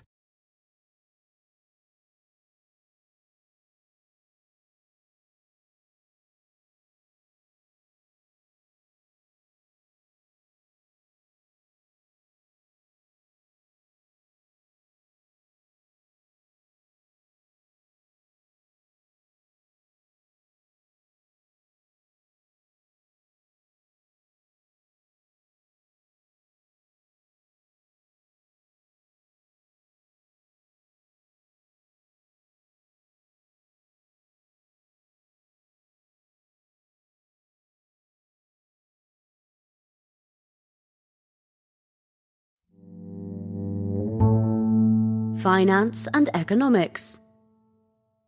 Buttonwood. The incredible shrinking stock market. Giga IPOs are a symptom of public markets' giga problem. American stock indices record highs, mask a niggle. Getting firms to list is getting harder. The number of initial public offerings, IPOs, fell from an annual average of over 400 in the 1990s to 115 in the past decade. This, plus attrition and more firms going private, has reduced the ranks of public companies in America from a peak of 8,000 in 1996 to 3,900 last year. Jamie Dimon, boss of JP Morgan Chase and Wall Street, wise man, would like to see 15,000 or more. If companies steer clear of public markets, as so many now choose to, ordinary investors miss out on their dynamism. Could the imminent listings by some of the world's buzziest firms provide a fix? SpaceX, Elon Musk's rocket-to-server racks conglomerate, has just filed the paperwork to raise perhaps $75 billion in June. OpenAI and Anthropic, 2 leading AI labs, are preparing the ground for their own mammoth flotations. Before long, all 3 will enter stock market indices and, thanks to tracker funds, the stock portfolios of the investing everyman. Yet for all the excitement it is generating, the coming IPO bonanza is not a solution to stock market shrinkage. It is a symptom of the malaise. Consider just how unusual the Gigo trio are. Although many firms claim to be at the forefront of the AI revolution, the stock market's propellant these days, Anthropic, OpenAI and SpaceX, can say it with a straight face. As a result, no other potential IPO comes close in terms of size. They are eyeing a combined market capitalization near $4 trillion. Their latest private valuations already make them the 8th, 14th and 15th largest firms in America by value. The next 3 biggest startups, Databricks in analytics, Stripe, digital payments, and Anduril, military drones, are together worth less than $400 billion. The heft of Anthropic, OpenAI and SpaceX becomes a problem for index investors who rely on a few outperformers to carry the stock market with them. According to a database of American IPOs maintained by Jay Ritter of the University of Florida, most IPOs are duds. In 30 of the years between 1980 and 2022, the typical newly listed firms underperformed the broader market in terms of 3-year returns, often badly. The only reason investors with broad exposure to the market have made any money is because the success of a few outliers outshines the failure of the many disappointments. As firms list later and at larger valuations, these outliers are rarer. Fully 48 startups which listed between 1990 and 1998, nearly 4% of the total, generated a 5-year return of 1,000% or more from their IPO price. Most did so before the dot-com bubble. Only 13 of those listed since 2012 pulled it off.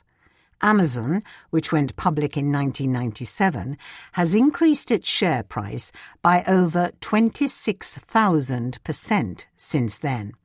Nvidia, which listed 2 years later, has soared by 525,000%. If SpaceX went public at its target valuation of $1.75 trillion, its market capitalization would need to exceed $470 trillion to offer the same return as Amazon, more than 6 times the current value of all American stocks, and $9 quadrillion to match Nvidia. Some smaller firms will doubtless attempt to ride on the coattails of the giga IPOs to their own listings in a buoyant stock market. America's Securities and Exchange Commission, which regulates the industry, hopes to make IPOs great again, for instance by relaxing regulatory disclosures for newly public companies and allowing firms to report earnings every 6 months rather than every 3. Yet this will not diminish the appeal of private life. In the 1990s, tech startups tended to list at the age of 8. In recent years, this has risen to 11, as the explosion in venture capital, VC, has let founders avoid the scrutiny of public markets for longer. OpenAI turns 11 this year. At 24, SpaceX looks geriatric for a stock market newbie. That is unlikely to change so long as VC stays plentiful and secondary markets in private shares make it ever easier for early investors and employees to turn their stakes into cash without an IPO.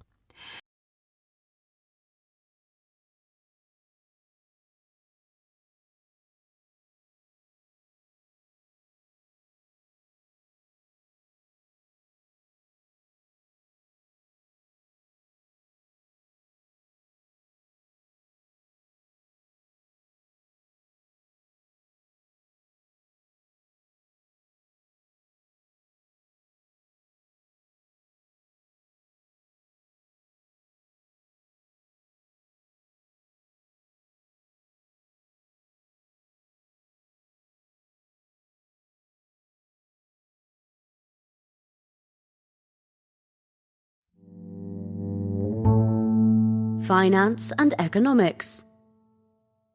Free exchange. A passport to prosperity. China is quietly making life easier for rural migrants. Marx would approve. An impertinent soul once asked Paul Samuelson to name a social scientific principle that was true but not trivial. The Nobel laureate's answer was comparative advantage, which explains why 2 countries can both benefit from trade even if one is better than the other at everything. That principle has sadly fallen out of fashion. So here is another one that is true, non-trivial, and more germane to this age. China would face fewer trade wars with the rest of the world if its people were less thrifty. China angers its trading partners because it sells more goods than it buys, earning more than it spends. The underspenders include its households, which save at an unusually high rate. China's migrants are among the thriftiest, and there are a lot of them. The number of people who have left the countryside to work in cities was 131 million at the end of 2025. The broader floating population, which includes non-workers and urbanites living outside their home city, exceeds 357 million. The migrants' thrift reflects insecurity. Though they live and work in bustling cities, many remain registered in their villages of birth under the hukou system of internal passports. This creates what one author calls invisible walls within cities. It makes it harder for new residents to gain full access to social insurance and public services where they live. Instead, they save strenuously for a rainy day. In 2012 to 2022, the saving rate of migrant households living in cities with rural hukou was 6.8 percentage points higher on average than similar households with urban hukou, according to a paper published last year by Yizhu Shu and colleagues at the IMF. Hukou reform could reduce some of this precautionary saving. Migrants' extra spending would leave Chinese firms with fewer excess goods to dump on global markets. That would cut China's export surplus and ease trade tensions with the rest of the world. The non-trivial implication is that hukou reform, not tariffs, might be the answer to trade wars. China has clung to its internal passports for various reasons. In 1956, the government was spooked by what it called the blind outflow of farmers, demobilised soldiers and other rural folk to industrial centres. It has relied on hukou to prevent slums and maintain people's ties to the land, which provides a refuge in hard times. When jobs dry up, China's migrant workers have dispersed to their village plots rather than uniting fearsomely in cities. Without hukou, China would also need some other way to decide who may farm and build on rural land which is owned communally. So China's reform of the system has been incremental and uneven. That has made it difficult to summarise, let alone quantify, progress. Some scholars have tried to score hukou requirements in different locations, but these numbers are somewhat subjective. Others have looked not at policies, but at outcomes. How has the registered population grown? But these more objective indicators can also mislead. An attractive city might hand out more hukou registrations, not because its eligibility requirements are lax, but because people try harder to fulfil them. A valiant attempt to sidestep these problems was published in 2024 by Zhu Chun of Southwestern University of Finance and Economics in Chengdu and Qianchan Shang and Jipeng Zhang of Shandong University. They first consulted a city's official documents to identify the hurdles a migrant must clear to obtain hukou. They then estimated what share of the floating population in the city would clear these. The result is what they call the settlement probability. Since a reform could attract migrants who benefit from it, they base these calculations on the population present in a city a few years before it was enacted. On the face of it, their index shows a dramatic easing of hukou requirements over the past 15 years. In 2011, 46.9% of the floating population in the average city would qualify for its hukou if they tried. By 2024, that average was 94.6%. The index may miss some practical impediments that do not appear in official documents, the authors point out. Dongguan, a southern city, said in 2018 that settlement restrictions for college graduates would be resolutely eliminated. But in practice, many applicants still had to show they had paid several years of social insurance. Hurdles also remain high in China's biggest and richest cities. The settlement probability is 0.19% in Beijing and 1.44% in Shanghai. If you weight cities by GDP, the average settlement probability falls from 94.6% to less than 80%, The Economist calculates. Probabilities are also not actualities. Not everyone who could obtain urban hukou will apply for it. Many rural migrants are reluctant to forfeit land rights in their home villages. In the easier cities, with settlement probabilities above 50%, migrants who want to settle down are outnumbered by those who don't, a survey found in 2017. The pattern would be instantly recognisable to Marx, Groucho, not Karl. A go-getting migrant wouldn't want hukou from any city that would admit them too readily. Fortunately, reforms making hukou more available have been accompanied by reforms making hukou less necessary. In many cities, a local hukou is no longer strictly required to enrol in social insurance, buy a house or put children in a state school, although other barriers remain. On May 22nd, the State Council, China's cabinet, urged cities to continue these efforts to extend public services to unregistered residents. The reforms also seem to be having an effect on China's thrift. The IMF economists found that the gap in saving rates between city dwellers with and without urban hukou has narrowed from 11.8 percentage points in 2014 to just 3.2 points in 2022. To stop its trading partners building tariff walls against its goods, China must continue tearing down the invisible walls in its cities. Science and technology. Medical devices. Eat your electronics.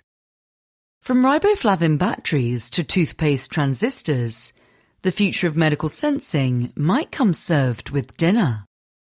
Swallowing electronics is not usually recommended, but researchers in Belgium and the Netherlands have worked out how to make eating components, from a wireless transmitter and microchips to a battery and a suite of chemical sensors, not just safe, but useful.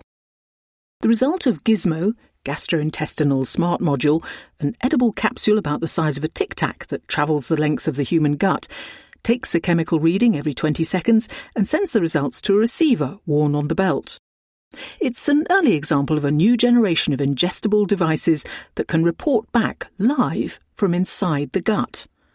Potential applications run from routine diagnosis to targeted drug delivery, and eventually to electronics made entirely from food. The Gizmo measures changes in the gut's redox balance, which can offer an early warning of inflamed or diseased tissue. Researchers are now testing it in people with ulcerative colitis and colorectal cancer. Patients swallow it before breakfast and must recover it, in the usual way, a few days later. The human gut is an enormously complex ecosystem, home to trillions of microorganisms whose collective metabolic output offers a running commentary on their host's health. It's usually been difficult territory for doctors. Endoscopy and colonoscopy can examine parts of it directly, but they are invasive. A standard colonoscopy takes around 30 minutes, costs several £100, and is unpleasant enough that many patients who need one simply avoid it. A swallowable camera called PillCam solved the visual part of that problem more than 2 decades ago. According to Medtronic, a firm based in Minneapolis, which now owns the technology, PillCam has been used in more than 4 million patients worldwide.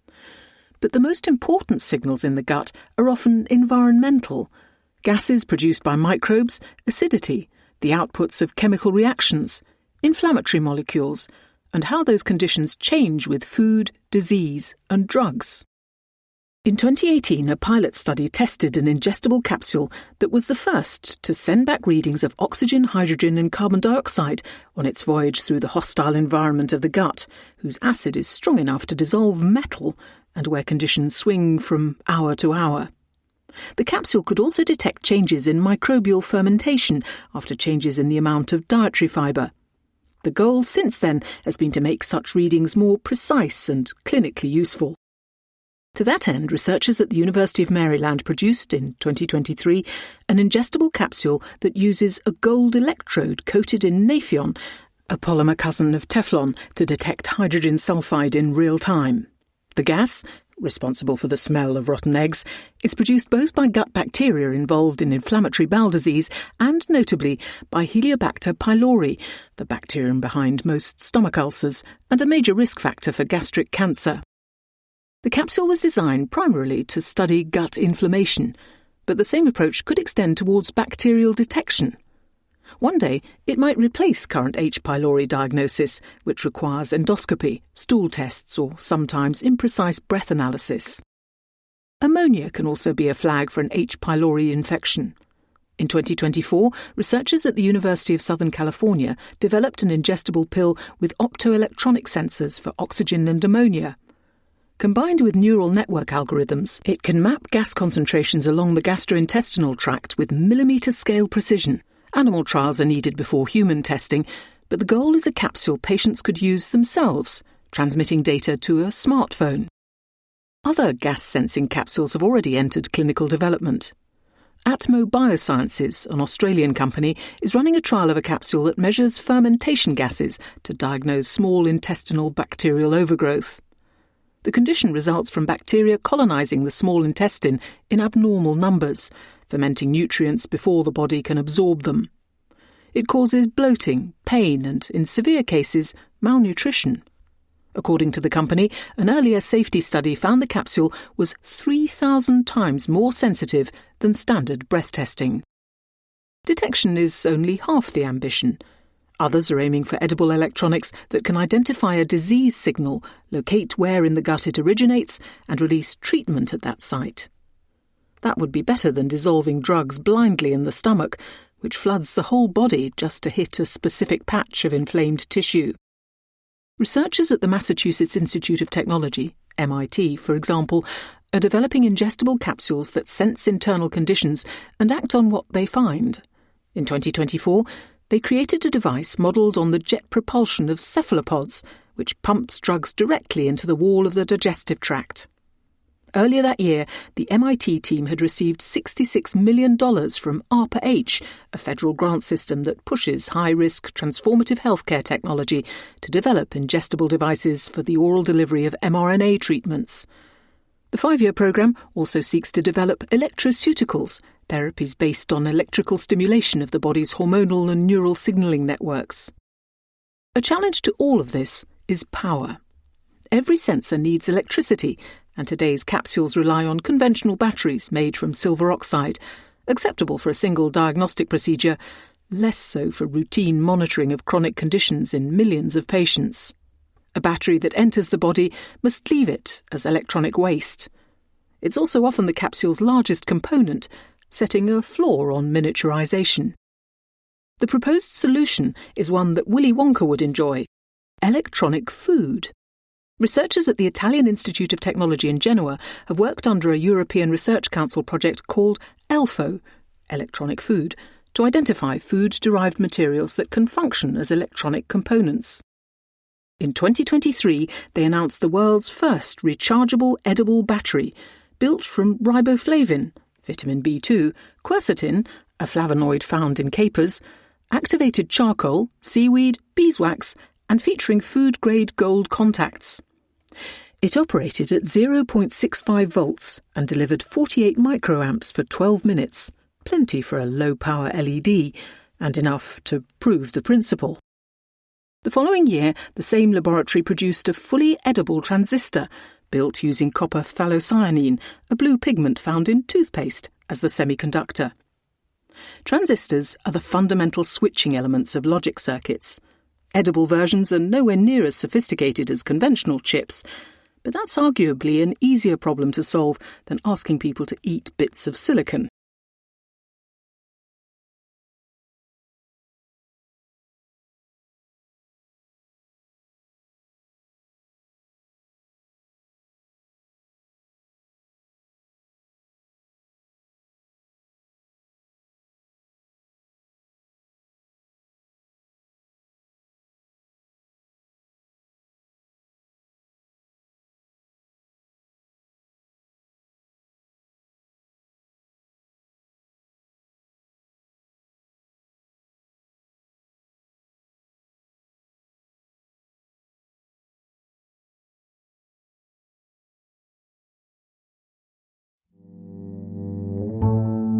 Science and technology. Bad vibes. Southern inhospitality. A study of an Antarctic crew finds that eventually, time together breeds conflict. After 10 days in space, Christina Cook described her Artemis II crew as inescapably, beautifully, dutifully linked. Reed Wiseman, another of the NASA astronauts, said they were bonded forever. Scientists overwintering in Antarctic research stations might greet such statements with a collective eye roll and a suggestion that the astronauts try 10 months together as opposed to 10 days. Research published this week in PNAS shows how a winter in Antarctica can invert the normal benefits of social interaction. The study followed 12 so-called hibernauts based at Concordia, a French and Italian research station on the Antarctic plateau, over the course of their 10-month mission. As the hibernauts ran experiments, fixed machinery and shared meals, sensors recorded their proximity to each other. At various points they also completed questionnaires measuring loneliness, paranoia, individual performance, team conflict and cohesion. Winter temperatures at Concordia can reach -80 Celsius, making it impossible to go outside without specialized gear. The station spends around 4 months in total darkness, and its nearest neighbour is 560 kilometres away. Hibernauts have private sleeping quarters but share their research and social space. As the winter progressed, the hibernauts reported increasing levels of loneliness and paranoia and rated their individual performance lower. Social interaction with crewmates did not help. Close-range interactions were correlated with worse ratings of group conflict and more paranoia. Over time, the hibernauts also increasingly clustered by nationality. In normal organizations, more contact with colleagues is usually good for well-being. But it seems to be in this confined environment it is exactly the opposite, explained Jan Schmutz, an author of the study. Dr. Schmutz suspects the difference may stem from a lack of privacy. We humans are deeply social creatures, but also there are boundaries. Though Antarctic researchers are psychologically screened before heading south, there are still examples of tensions boiling over. Earlier this year,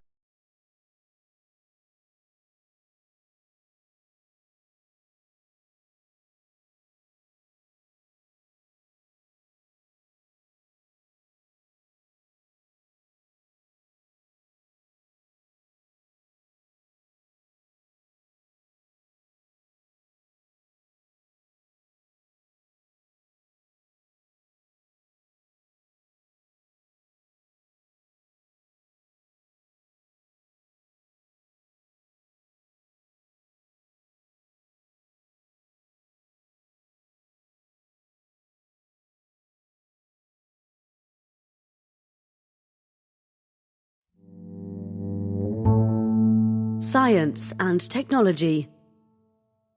Entomology. When DEET meets dinner. Mosquitoes can learn to associate bug spray with food. DEET is the gold standard for preventing mosquito bites. Although there's some debate over precisely how it works to ward off the insects, most researchers agree that a key part of its effectiveness is unpleasantness. The bugs just hate to be around it.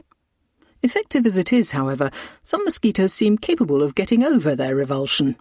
This has led to the speculation that the insects might be getting used to the chemical.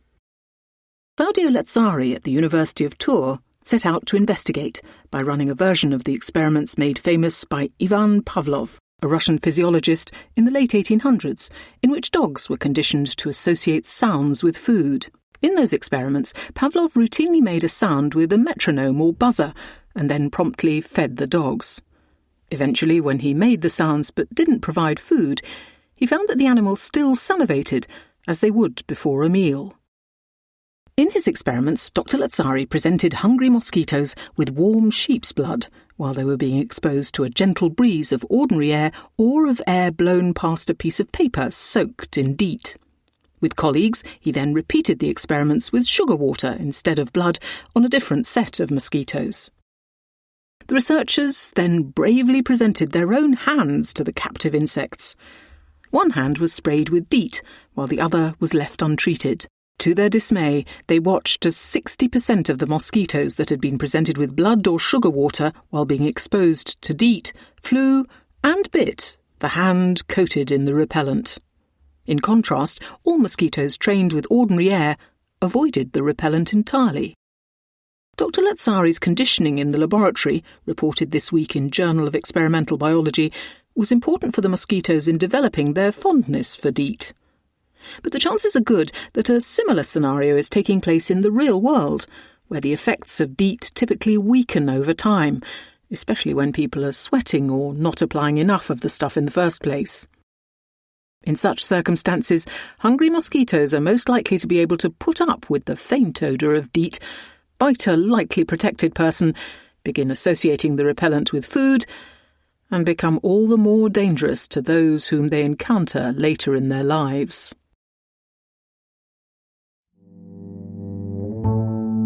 Science and technology. Well informed. You probably don't need extra electrolytes. Unless you're athletic or unwell. In 1965, scientists at the University of Florida mixed an unusual cocktail of water, sugar and salt for the college's American football players. The drink tasted like urine, but the Florida Gators downed it anyway.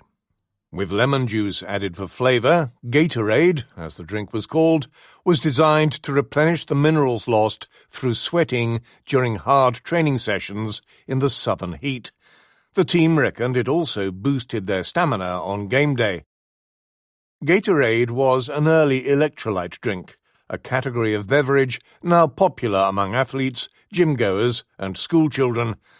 Influencers on social media hawk the stuff as a way for ordinary people to achieve superior hydration. But who actually needs it? Electrolytes are charged particles of minerals, such as calcium and potassium, that are essential for a healthy body.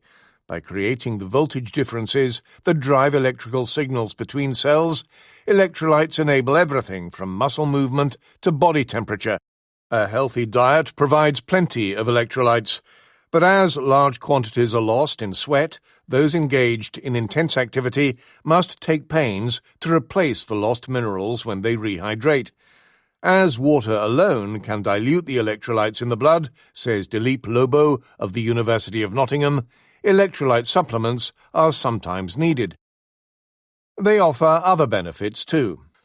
A paper published in Nature in 2020 found that the glucose in electrolyte supplements stimulates the absorption of sodium in the gut, making it easier for a dehydrated body to absorb fluid. Supplements may also improve fluid retention and reduce bloating, a potential boon for endurance athletes seeking to reduce bathroom trips. Illness may be another reason to reach for extra electrolytes. A review published in Health Science Reports in 2022 stressed the effectiveness of electrolyte supplementation in treating diseases involving acute diarrhea and prolonged vomiting, both of which drain the body of fluid and minerals. Electrolytes can also help cancer patients to cope with treatment. Some of the drugs used in chemotherapy can cause harmful buildup in the kidneys. Electrolytes give those organs a boost in flushing the drugs out of the body.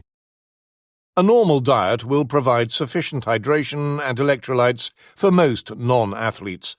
Fruit is full of potassium. Calcium comes from dairy and greens. Magnesium comes from nuts, legumes, and whole grains. There is no evidence yet that electrolyte supplements offer any benefits to this healthy and largely sedentary majority. What's more, electrolyte drinks usually come with the sugar, additives and colorings that have been linked to poor health. Sipping electrolytes all day will also overburden the kidneys. Such products offer a one-size-fits-all solution, notes Professor Lobo, even though different bodies may require different concentrations.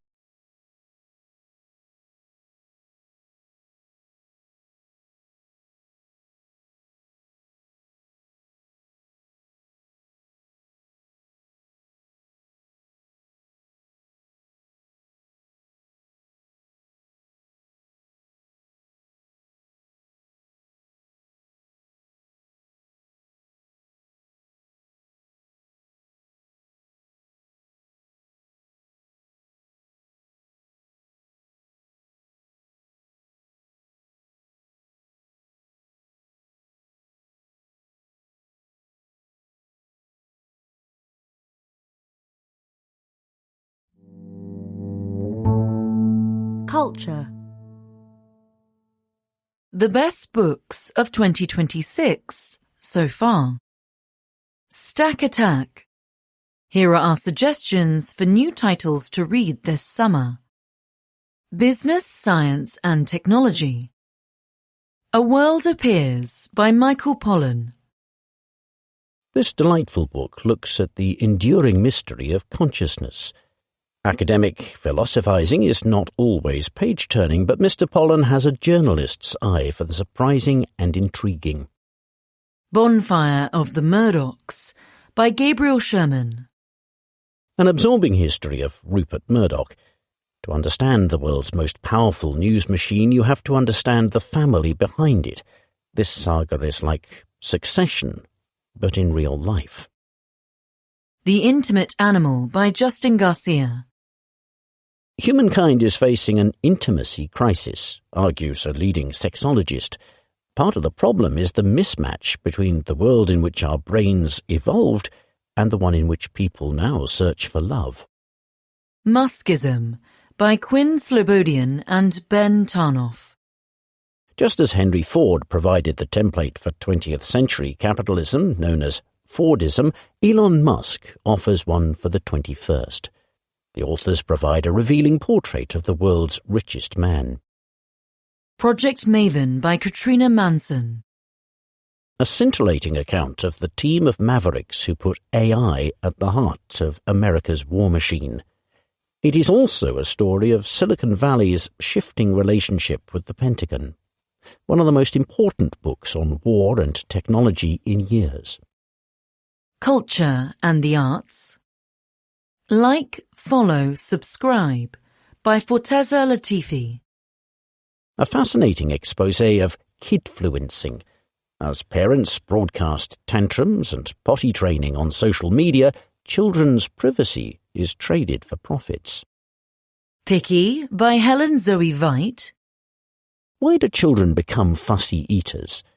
The author decries changes in adults' thinking that allow picky eating to hijack American childhood. Talking Classics by Mary Beard. Britain's best-known classicist offers a spirited defence of her discipline. Like an archaeologist, she excavates classics from the layers of discourse that surround it. Current Affairs and Politics. The Doom Loop by Eshwar Prashad. This riveting, depressing book argues that changes to the balance of power between countries have transformed the world economy into an engine for disorder. Centrists of the World Unite by Adrian Wooldridge. This bracing manifesto charts a future for the modern era's most successful philosophy. Liberalism, the author argues, must revive itself before it's too late.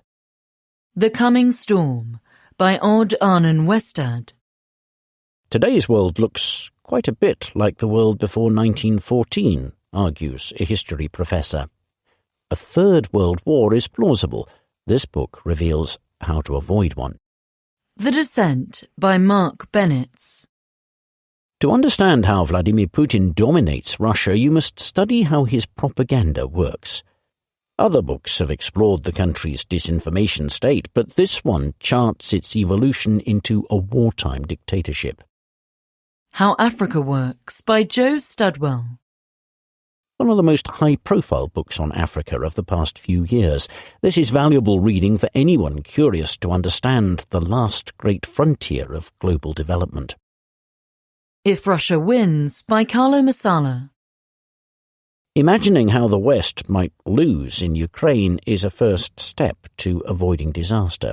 This chilling book draws on 2 years of data, research, and chats with officials to offer a scenario for a Russian victory. London Falling by Patrick Radden Keefe. Zach Bretler said he was an oligarch's son.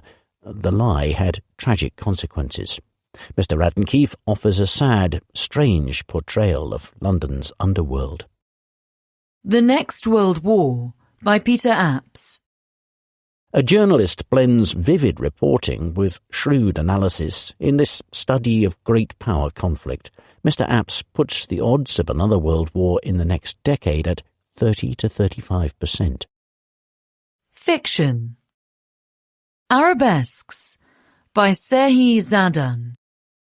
This collection of short stories elegantly describes ordinary people enduring war in Ukraine and offers a poignant portrait of Kharkiv, the author's hometown, which is some 40 kilometres or so from Russia. Land, by Maggie O'Farrell. In 1865, on a remote peninsula of Ireland, a cartographer has an experience that transforms his life. A bold, epic novel about people and place which artfully blends history and mysticism. Lost Lambs, by Madeline Cash. The Flynns are a dysfunctional American family, but a chance to mend bonds emerges from an unlikely source. A rollicking read with vibrant wordplay, quirky characters and madcap scenarios. This is Where the Serpent Lives, by Danielle Muenendine. A multi-generational epic set in Pakistan, this novel spans decades, exploring class, privilege and ambition. Transcription by Ben Lerner. A man conducts a magazine interview with his 90-year-old mentor but fails to record it. This book offers shrewd insight into art and technology, friendship and fatherhood, and the reliability of memory. Vigil, by George Sanders. The author behind one of this century's best books, Lincoln in the Bardo, is back with a deft novel which unfolds in the final hours of a former big oil CEO's life. The prose zips with quick-fire repartee. Whistler, by Anne Patchett. Daphne reconnects with Eddie, her former stepfather, and finally learns the truth about why he divorced her mother. A tale of secrets and lasting love enriched by sharply drawn characters. History. A Kingdom and a Village, by Simon Morrison. This Technicolor chronicle of Moscow shows that, beneath the petro-funded sheen, the city is a domain of purges and paranoia. Frequent invasions punctuated the city's rise from medieval backwater to imperial metropolis. The Black Death, by Thomas Asbridge. Although medieval people were used to sudden ends, the Black Death was devastating. The disease also changed society and art, frequently for the better, this enjoyable book argues. Custody, by Lara Feigl. An excellent survey of social history through the lens of divorce law. The author casts her spotlight across nations and centuries, using 7 subjects to show how women shaped attitudes about parenting after marital dissolution. The Death of Trotsky, by Josh Arland. How do you tell a gripping story when its ending is already known? This history of Leon Trotsky's murder overcomes that problem. Mr. Ireland's book reads like a spy thriller. Mafia, by Ryan Gingeras. This engaging tale of how mafias have helped define the making of the modern world takes readers from classical Rome to Las Vegas today. The Successor, by Mikhail Fishman. Was Vladimir Putin's tyranny inevitable?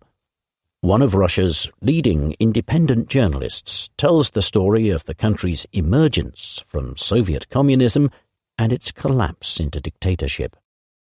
This Land is Your Land, by Beverly Gage. An enjoyable drive through America.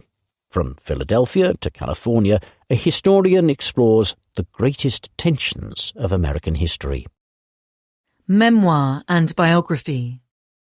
Ausländer, by Michael Moritz. This tale joins a growing list of books written by children of the Nazis' victims. Sir Michael offers an engaging memoir of dislocation and an examination of how tragedy reverberates across generations. The Game Changer, by John Ralston. Few American legislators understood their job as well as Harry Reid, Nevada's representative in the Senate for 30 years. This biography argues he was one of the most consequential national leaders of the 21st century. A Hymn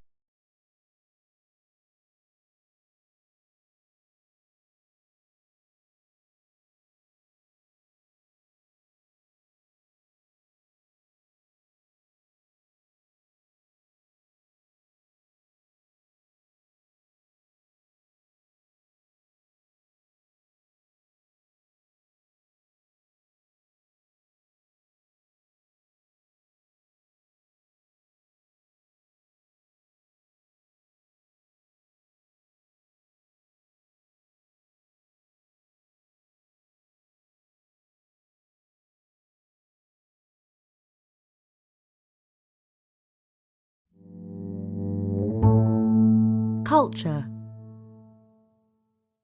Book review. Turkey's recent history. Byzantium. From Life Itself by Susie Hansen. You can barely dig a hole in Istanbul without hitting history. During construction of a tunnel under the Bosphorus, engineers uncovered the remains of an ancient harbour, along with shipwrecks from around 1,500 years ago. Across the strait, renovation of the Haydarpaşa train station, built in 1906, revealed that platforms and tracks had been laid over the ruins of Chalcedon, a Greek settlement founded in the 7th century BC.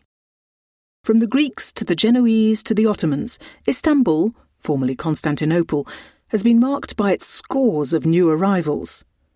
A time traveller from 1950, when the city was home to roughly 1 million souls, would scarcely recognise it today.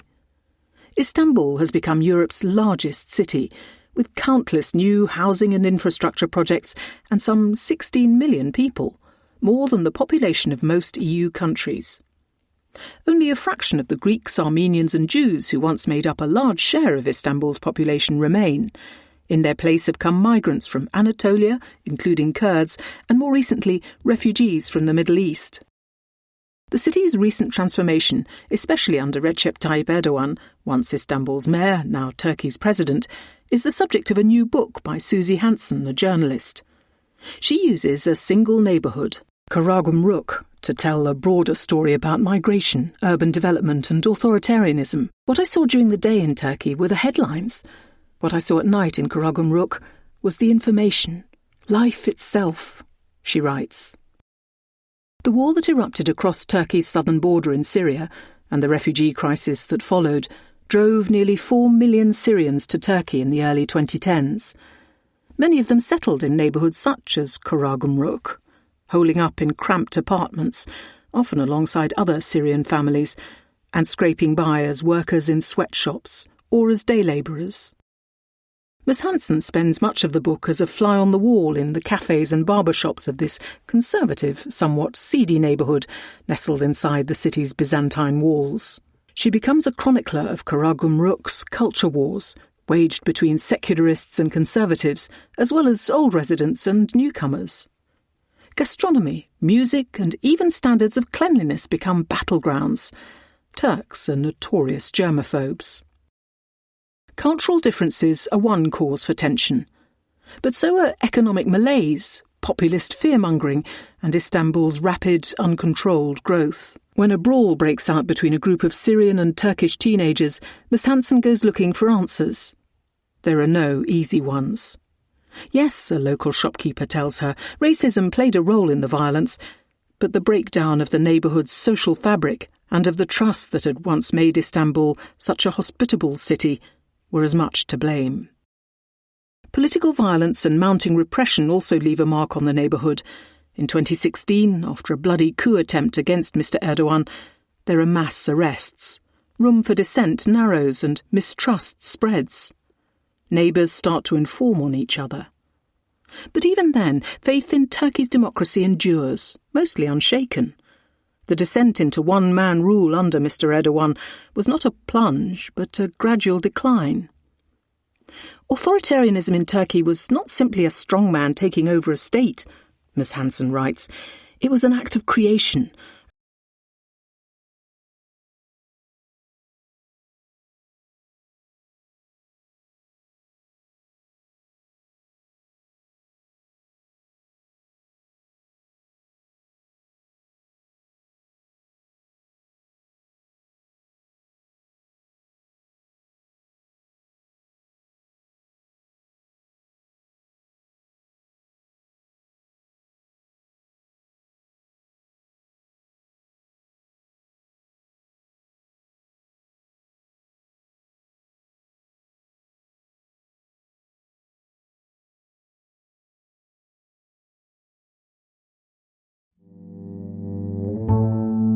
Culture. Sporting prodigies. Building an innings.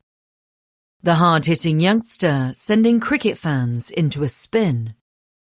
When Vaibhav Suryavanshi of the Rajasthan Royals lined up to bat against Mitchell Starc of the Delhi Capitals, it was a contest of innocence and experience.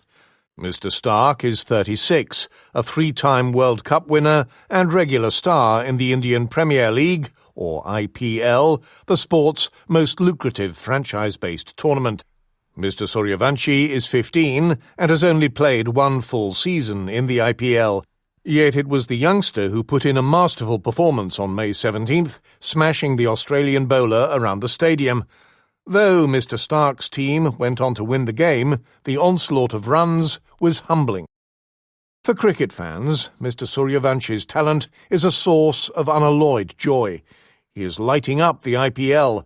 This year he has propelled the Royals into the playoffs and a shot at the final on May 31st. He exploded onto the cricket scene last season when, as a 14-year-old, he became the youngest ever professional player to score a century. That's 100 runs. The achievement prompted disbelief and even scepticism about Mr. Suryavanshi's age. His father has rejected such claims, citing bone density tests. Mr. Suryavanshi has continued to rack up runs at an astounding pace. He scores at a rate of 2.4 runs a ball, far higher than any of his peers. An analysis by ESPN Cricinfo, a website, found that he scores more of fast, vicious deliveries than anyone else in the league. He recently broke the record for the number of sixes scored in a single IPL season. So far, he has cleared the boundary 65 times, 6 more than the previous record, which stood for 14 years. He has also matched the record for the fastest half-century in IPL playoff history. It is hard to think of an athlete in any sport who has been so dominant at such a young age. Mr. Suryavanshi's success rests on technique, physique and temperament. He stands up to bowlers with an extravagant backlift, which gives him more room to swing his bat in a long, violent arc. He is burly, which gives him power when striking the ball. Coaches and analysts credit his success to a less tangible quality, an unusual blend of maturity and audacity. He is also a product of bigger forces. The IPL's launch in 2008 revolutionized the sport, helping elevate the 2020 or T20 format it uses into cricket's most popular. Unlike traditional Test cricket, played over 5 days, T20 matches are short and prize power hitting over patience. Mr. Suryavanshi embodies that philosophy. He has played only a handful of red ball or multi-day matches. One of his early coaches says he has never been trained in defence. In this IPL, he is featured as an impact player, a rule that allows him to bat without having to field as well. He reflects a deeper shift in Indian cricket, too. The sport has long thrived in the country's wealthier areas, such as Mumbai and Kolkata, but the IPL has helped embed the game in India's hinterlands. Coaching academies have been set up and are sustained by parents desperate to raise the next IPL star. Mr. Suryavanshi grew up in a small town in Bihar, India's poorest state. His father sold his farmland to fund daily training in Patna, the state capital, a 3-hour drive away. Mr. Suryavanshi will need to prove himself on the global stage. In February, he powered India to victory in the Under-19 World Cup. It seems inevitable he will be selected for the senior team, maybe even this summer. But in many ways he is already a national hero. As he was dismantling Mr. Starc, the Delhi crowd lapped it up, screaming at every boundary, even though it was their own side that was conceding runs. Shirts bearing his name are among the most popular at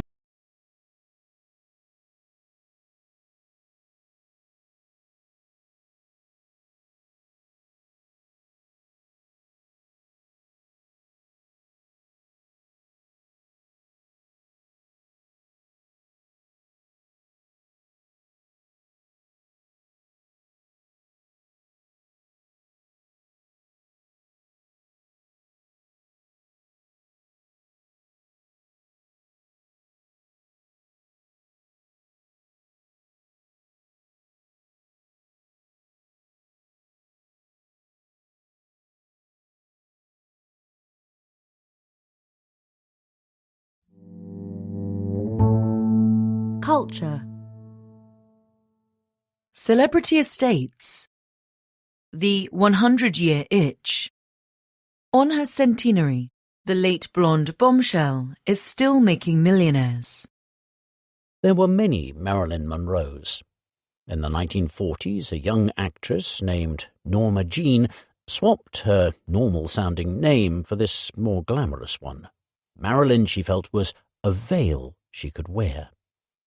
Then came Hollywood Marilyn, and soon enough sex symbol Marilyn. Others emerged in gossip. There was girlish Marilyn, who called her husband Daddy, political Marilyn, who sang to and probably slept with the president, and even literary Marilyn, who read Dostoevsky and married Arthur Miller, a playwright. Later, Marilyn became a tragic figure, dying from an overdose in 1962, aged 36. This year, there are almost as many celebrations as there are versions of Marilyn. June 1st marks the centenary of her birth.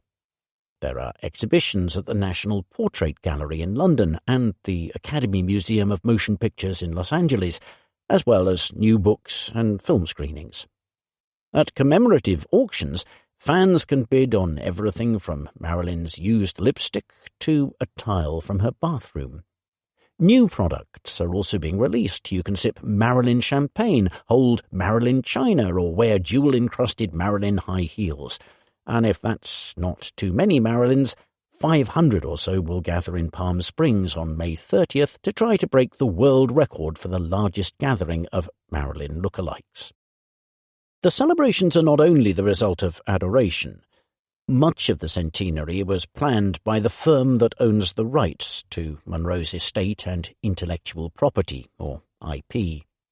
Founded in 2010, Authentic Brands Group acquired Monroe as its first celebrity estate. Today, its portfolio includes Elvis Presley and Muhammad Ali. You can make a killing from the IP of bygone celebrities. Authentic claims to make $80 million a year in sales from Monroe's estate alone. The company is the second largest IP licensing business by revenue in the world after Disney, with a mix of celebrity estates and other brands expected to bring in more than $38 billion this year. Anyone who was anyone from Albert Einstein to Rosa Parks has an agent to license their IP. The business of profiting from dead celebrities is legally complex.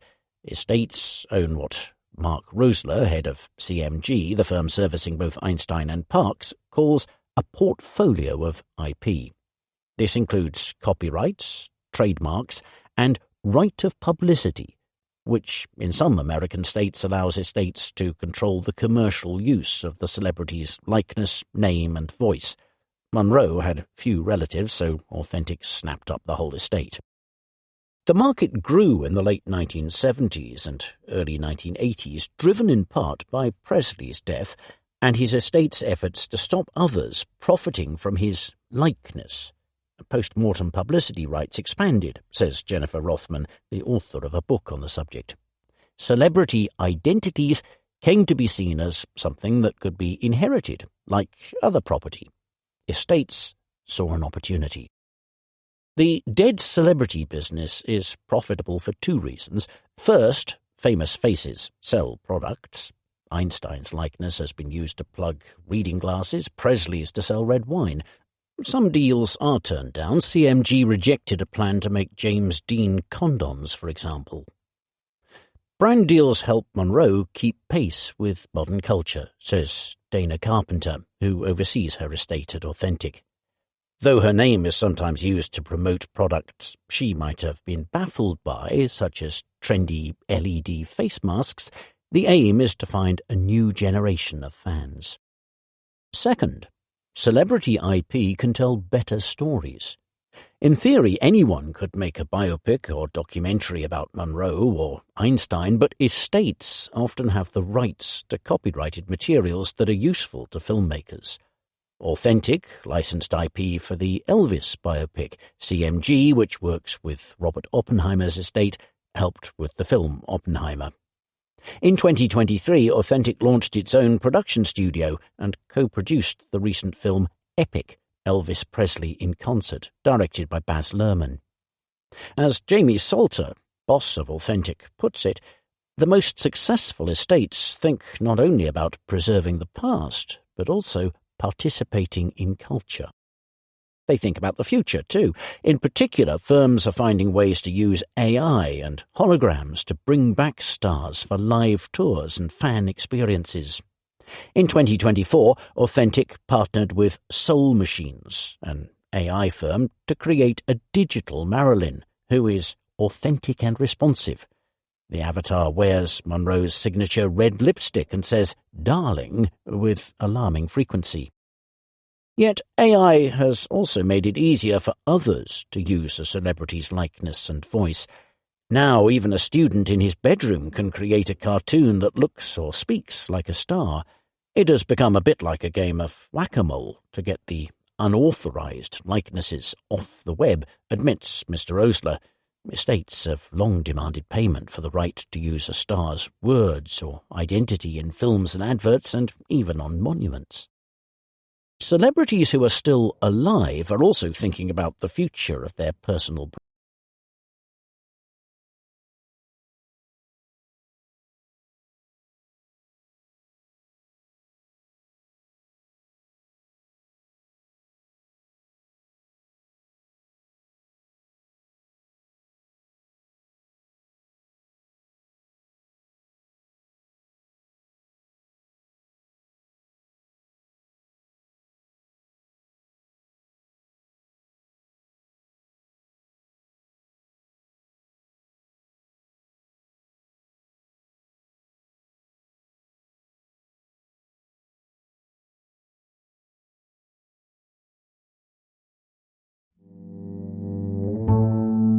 Culture.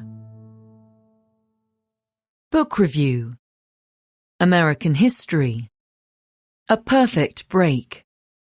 Hop in for a trip down America's memory lanes. This Land is Your Land by Beverly Gage. Americans drive a lot. That habit has some detrimental effects, from air pollution and immense car parks to an inflated reverence for Jack Kerouac. But it also has benefits, such as the American road trip, used by generations of parents to annoy their captive children, and by novelists to tell stories of new beginnings, The Grapes of Wrath, and catastrophic endings, The Road. In a charming new book, Beverly Gage, a historian at Yale who won a Pulitzer Prize for her biography of J. Edgar Hoover, drives through American history. From George Washington to Ronald Reagan, and from Philadelphia to California, she roams among historic homes, monuments, parks, and presidential libraries in an attempt to explore, if not reconcile, the greatest tensions of American history. That sounds like a tall order for a road trip, but Ms. Gage is a fun travelling companion, and her timing is good, with this year marking America's semi-quincentennial and the centennial of Route 66, one of the nation's original highways. The book begins, fittingly, with Washington, who tried to discover his country by road. 6 months after taking office, he was back in the saddle, riding around New England and sleeping in taverns and inns to commune with ordinary Americans. Washington found that most Americans did not think of themselves as such. They identified with their town or region rather than their country. That was for good reason. The United States was barely an adolescent. To her credit, Ms. Gage avoids both the simplistic history of the Trumpian right and the fatalism of the progressive left. Visiting the Legacy Museum in Montgomery, Alabama, focused on racial injustice, Ms. Gage takes issue with the museum's contention that slavery did not end,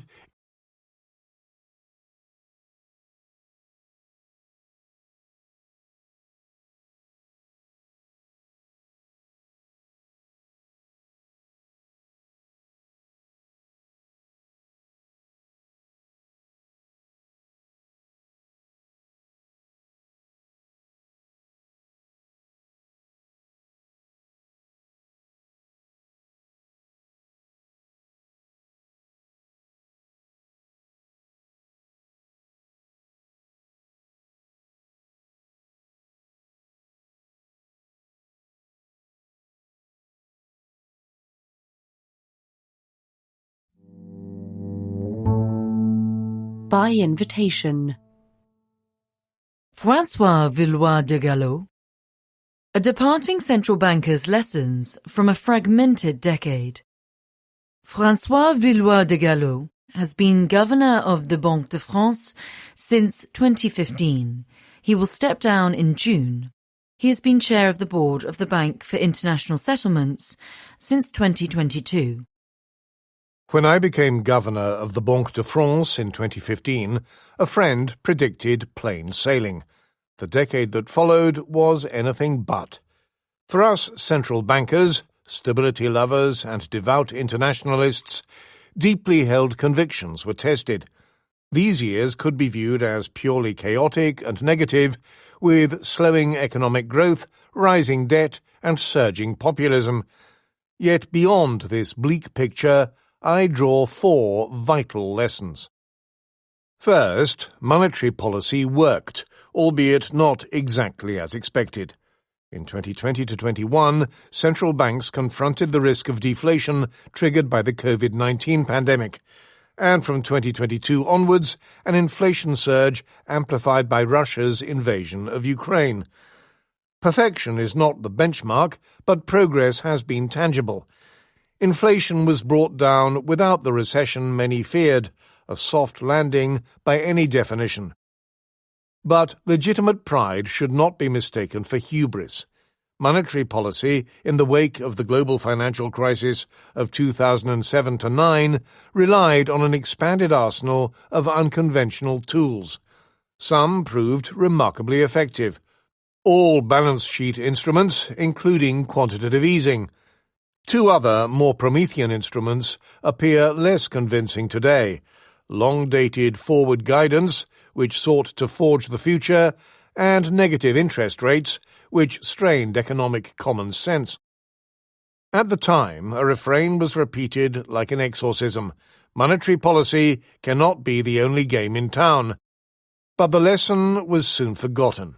After its efficacy against the financial crisis, monetary policy came to be seen as a way to tackle inequality or anemic long-term growth at little cost.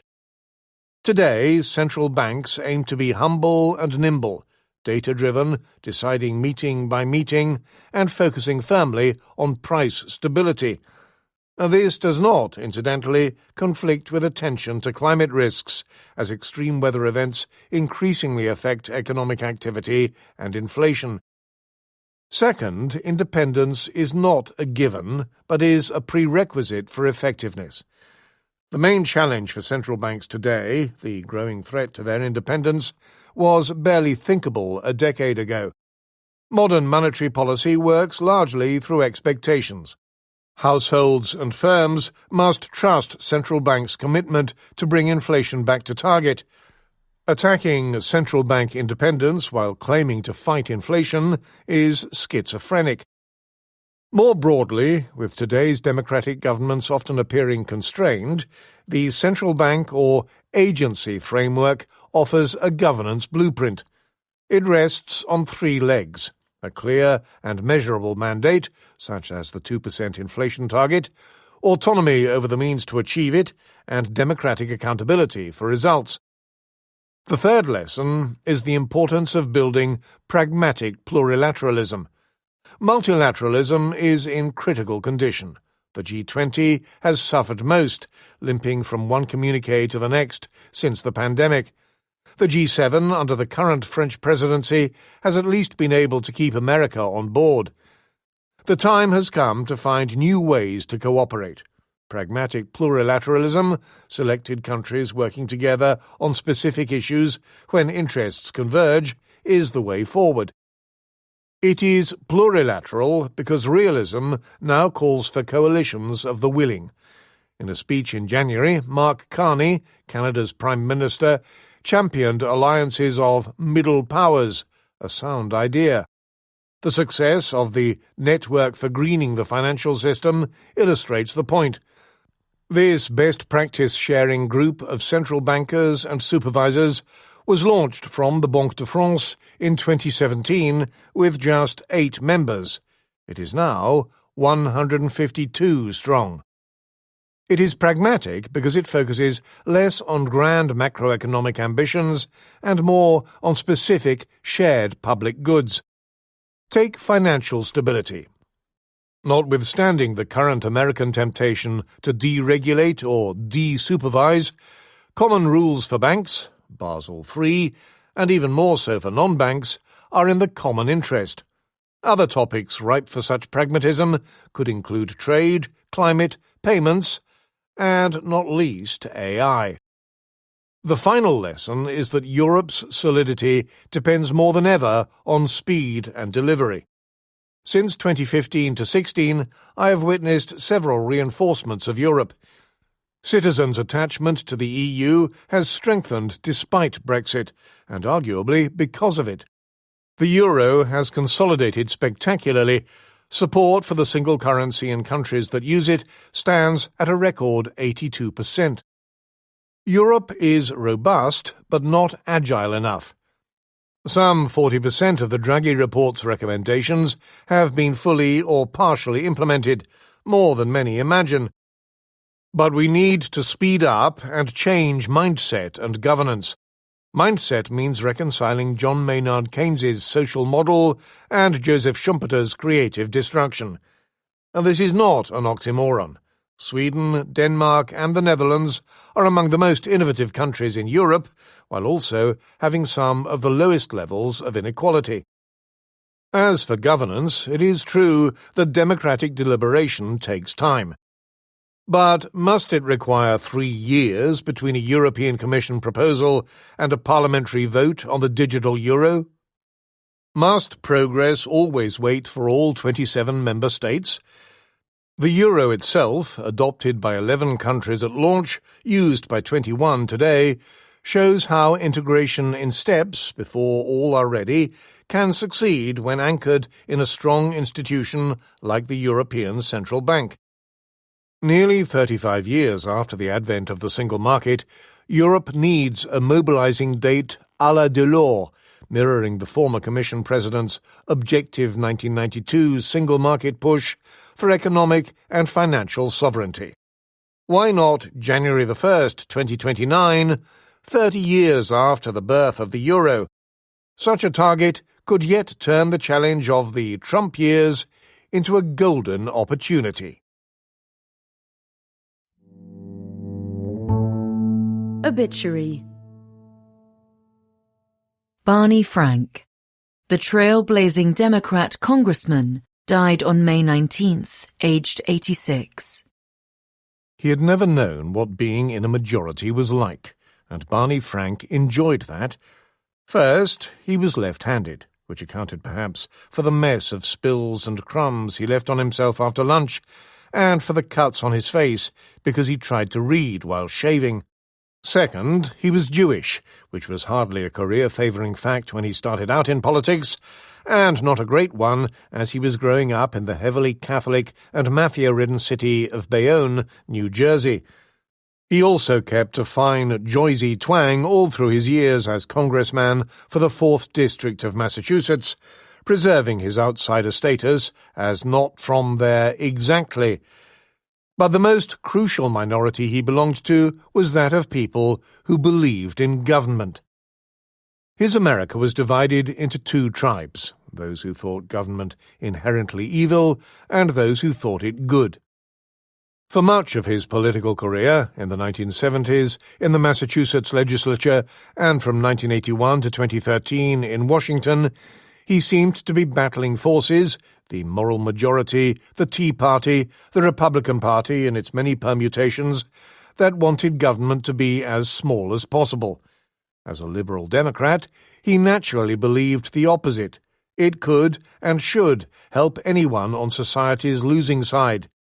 He felt that way from the age of 15, when he heard of racist lynchings in Mississippi, to the age of 70, when, in the wake of the subprime financial crash, he led the charge to stop the banks taking foolish risks with ordinary people's money. He was also gay, but for many years no one knew that. Perhaps he hoped no one had to know it. To be gay meant, besides all the pansy and pinko slurs, that he could not marry, join the army, or necessarily get the job he wanted, but he could hide it. The fact that, from 13, he lived in the pain and fear of being attracted to men was disguised by his brilliant and often lacerating tongue.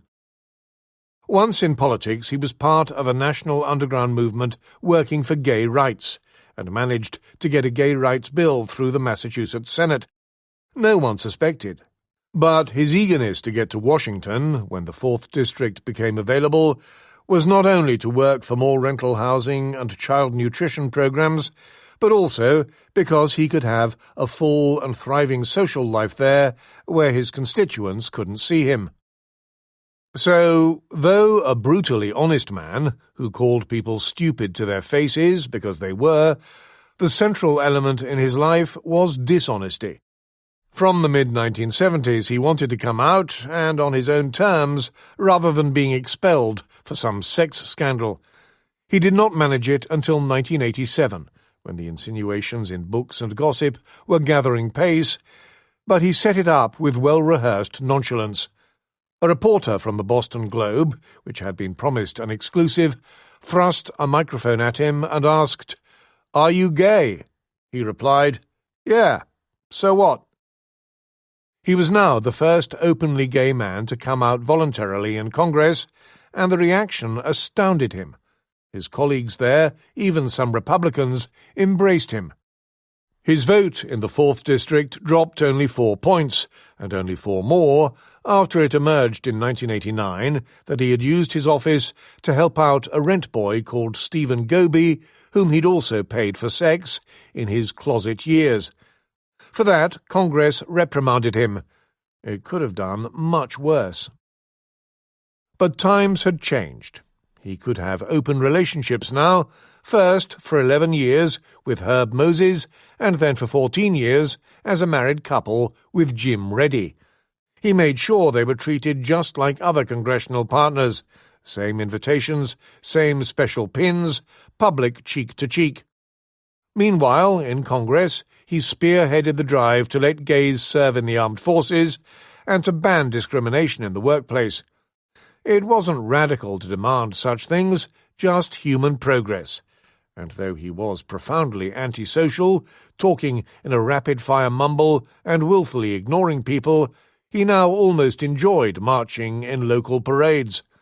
3 steps and wave to the right, 3 steps and wave to the left. Nothing to it. His career in Congress was very much a matter of waving to both left and right. No change could come if he couldn't get the votes. It was useless to try to win die-hard opponents over, but he could lean all his rumpled weight on the undecided or under-energetic from either side. Similarly, he could shift himself. He poured scorn on the idea that he was a liberal on social policy and a pragmatist on economics. As a liberal, he was morally obliged to be pragmatic, or what earthly good could he do? The best he did in his own mind was the Dodd-Frank banking reform of 2010 that followed the financial crisis. He was in his top post, head of the House Financial Services Committee. With Christopher Dodd, head of the Senate equivalent, he drew up a bill that reined in the banks from risky lending and provided more protection for consumers, eventually returning $21 billion to them for forced foreclosures. Some thought it massively overcomplicated, just raising the capital requirements would have been simpler, and Congress later modified some parts, but he had never meant to spare the tender feelings of bankers. Housing, especially for the poor, was a long-term preoccupation. For years he had campaigned for more rental accommodation. Home ownership was nice, but not suitable for everyone. As he replied to those who actually blamed him for the subprime crash because he had described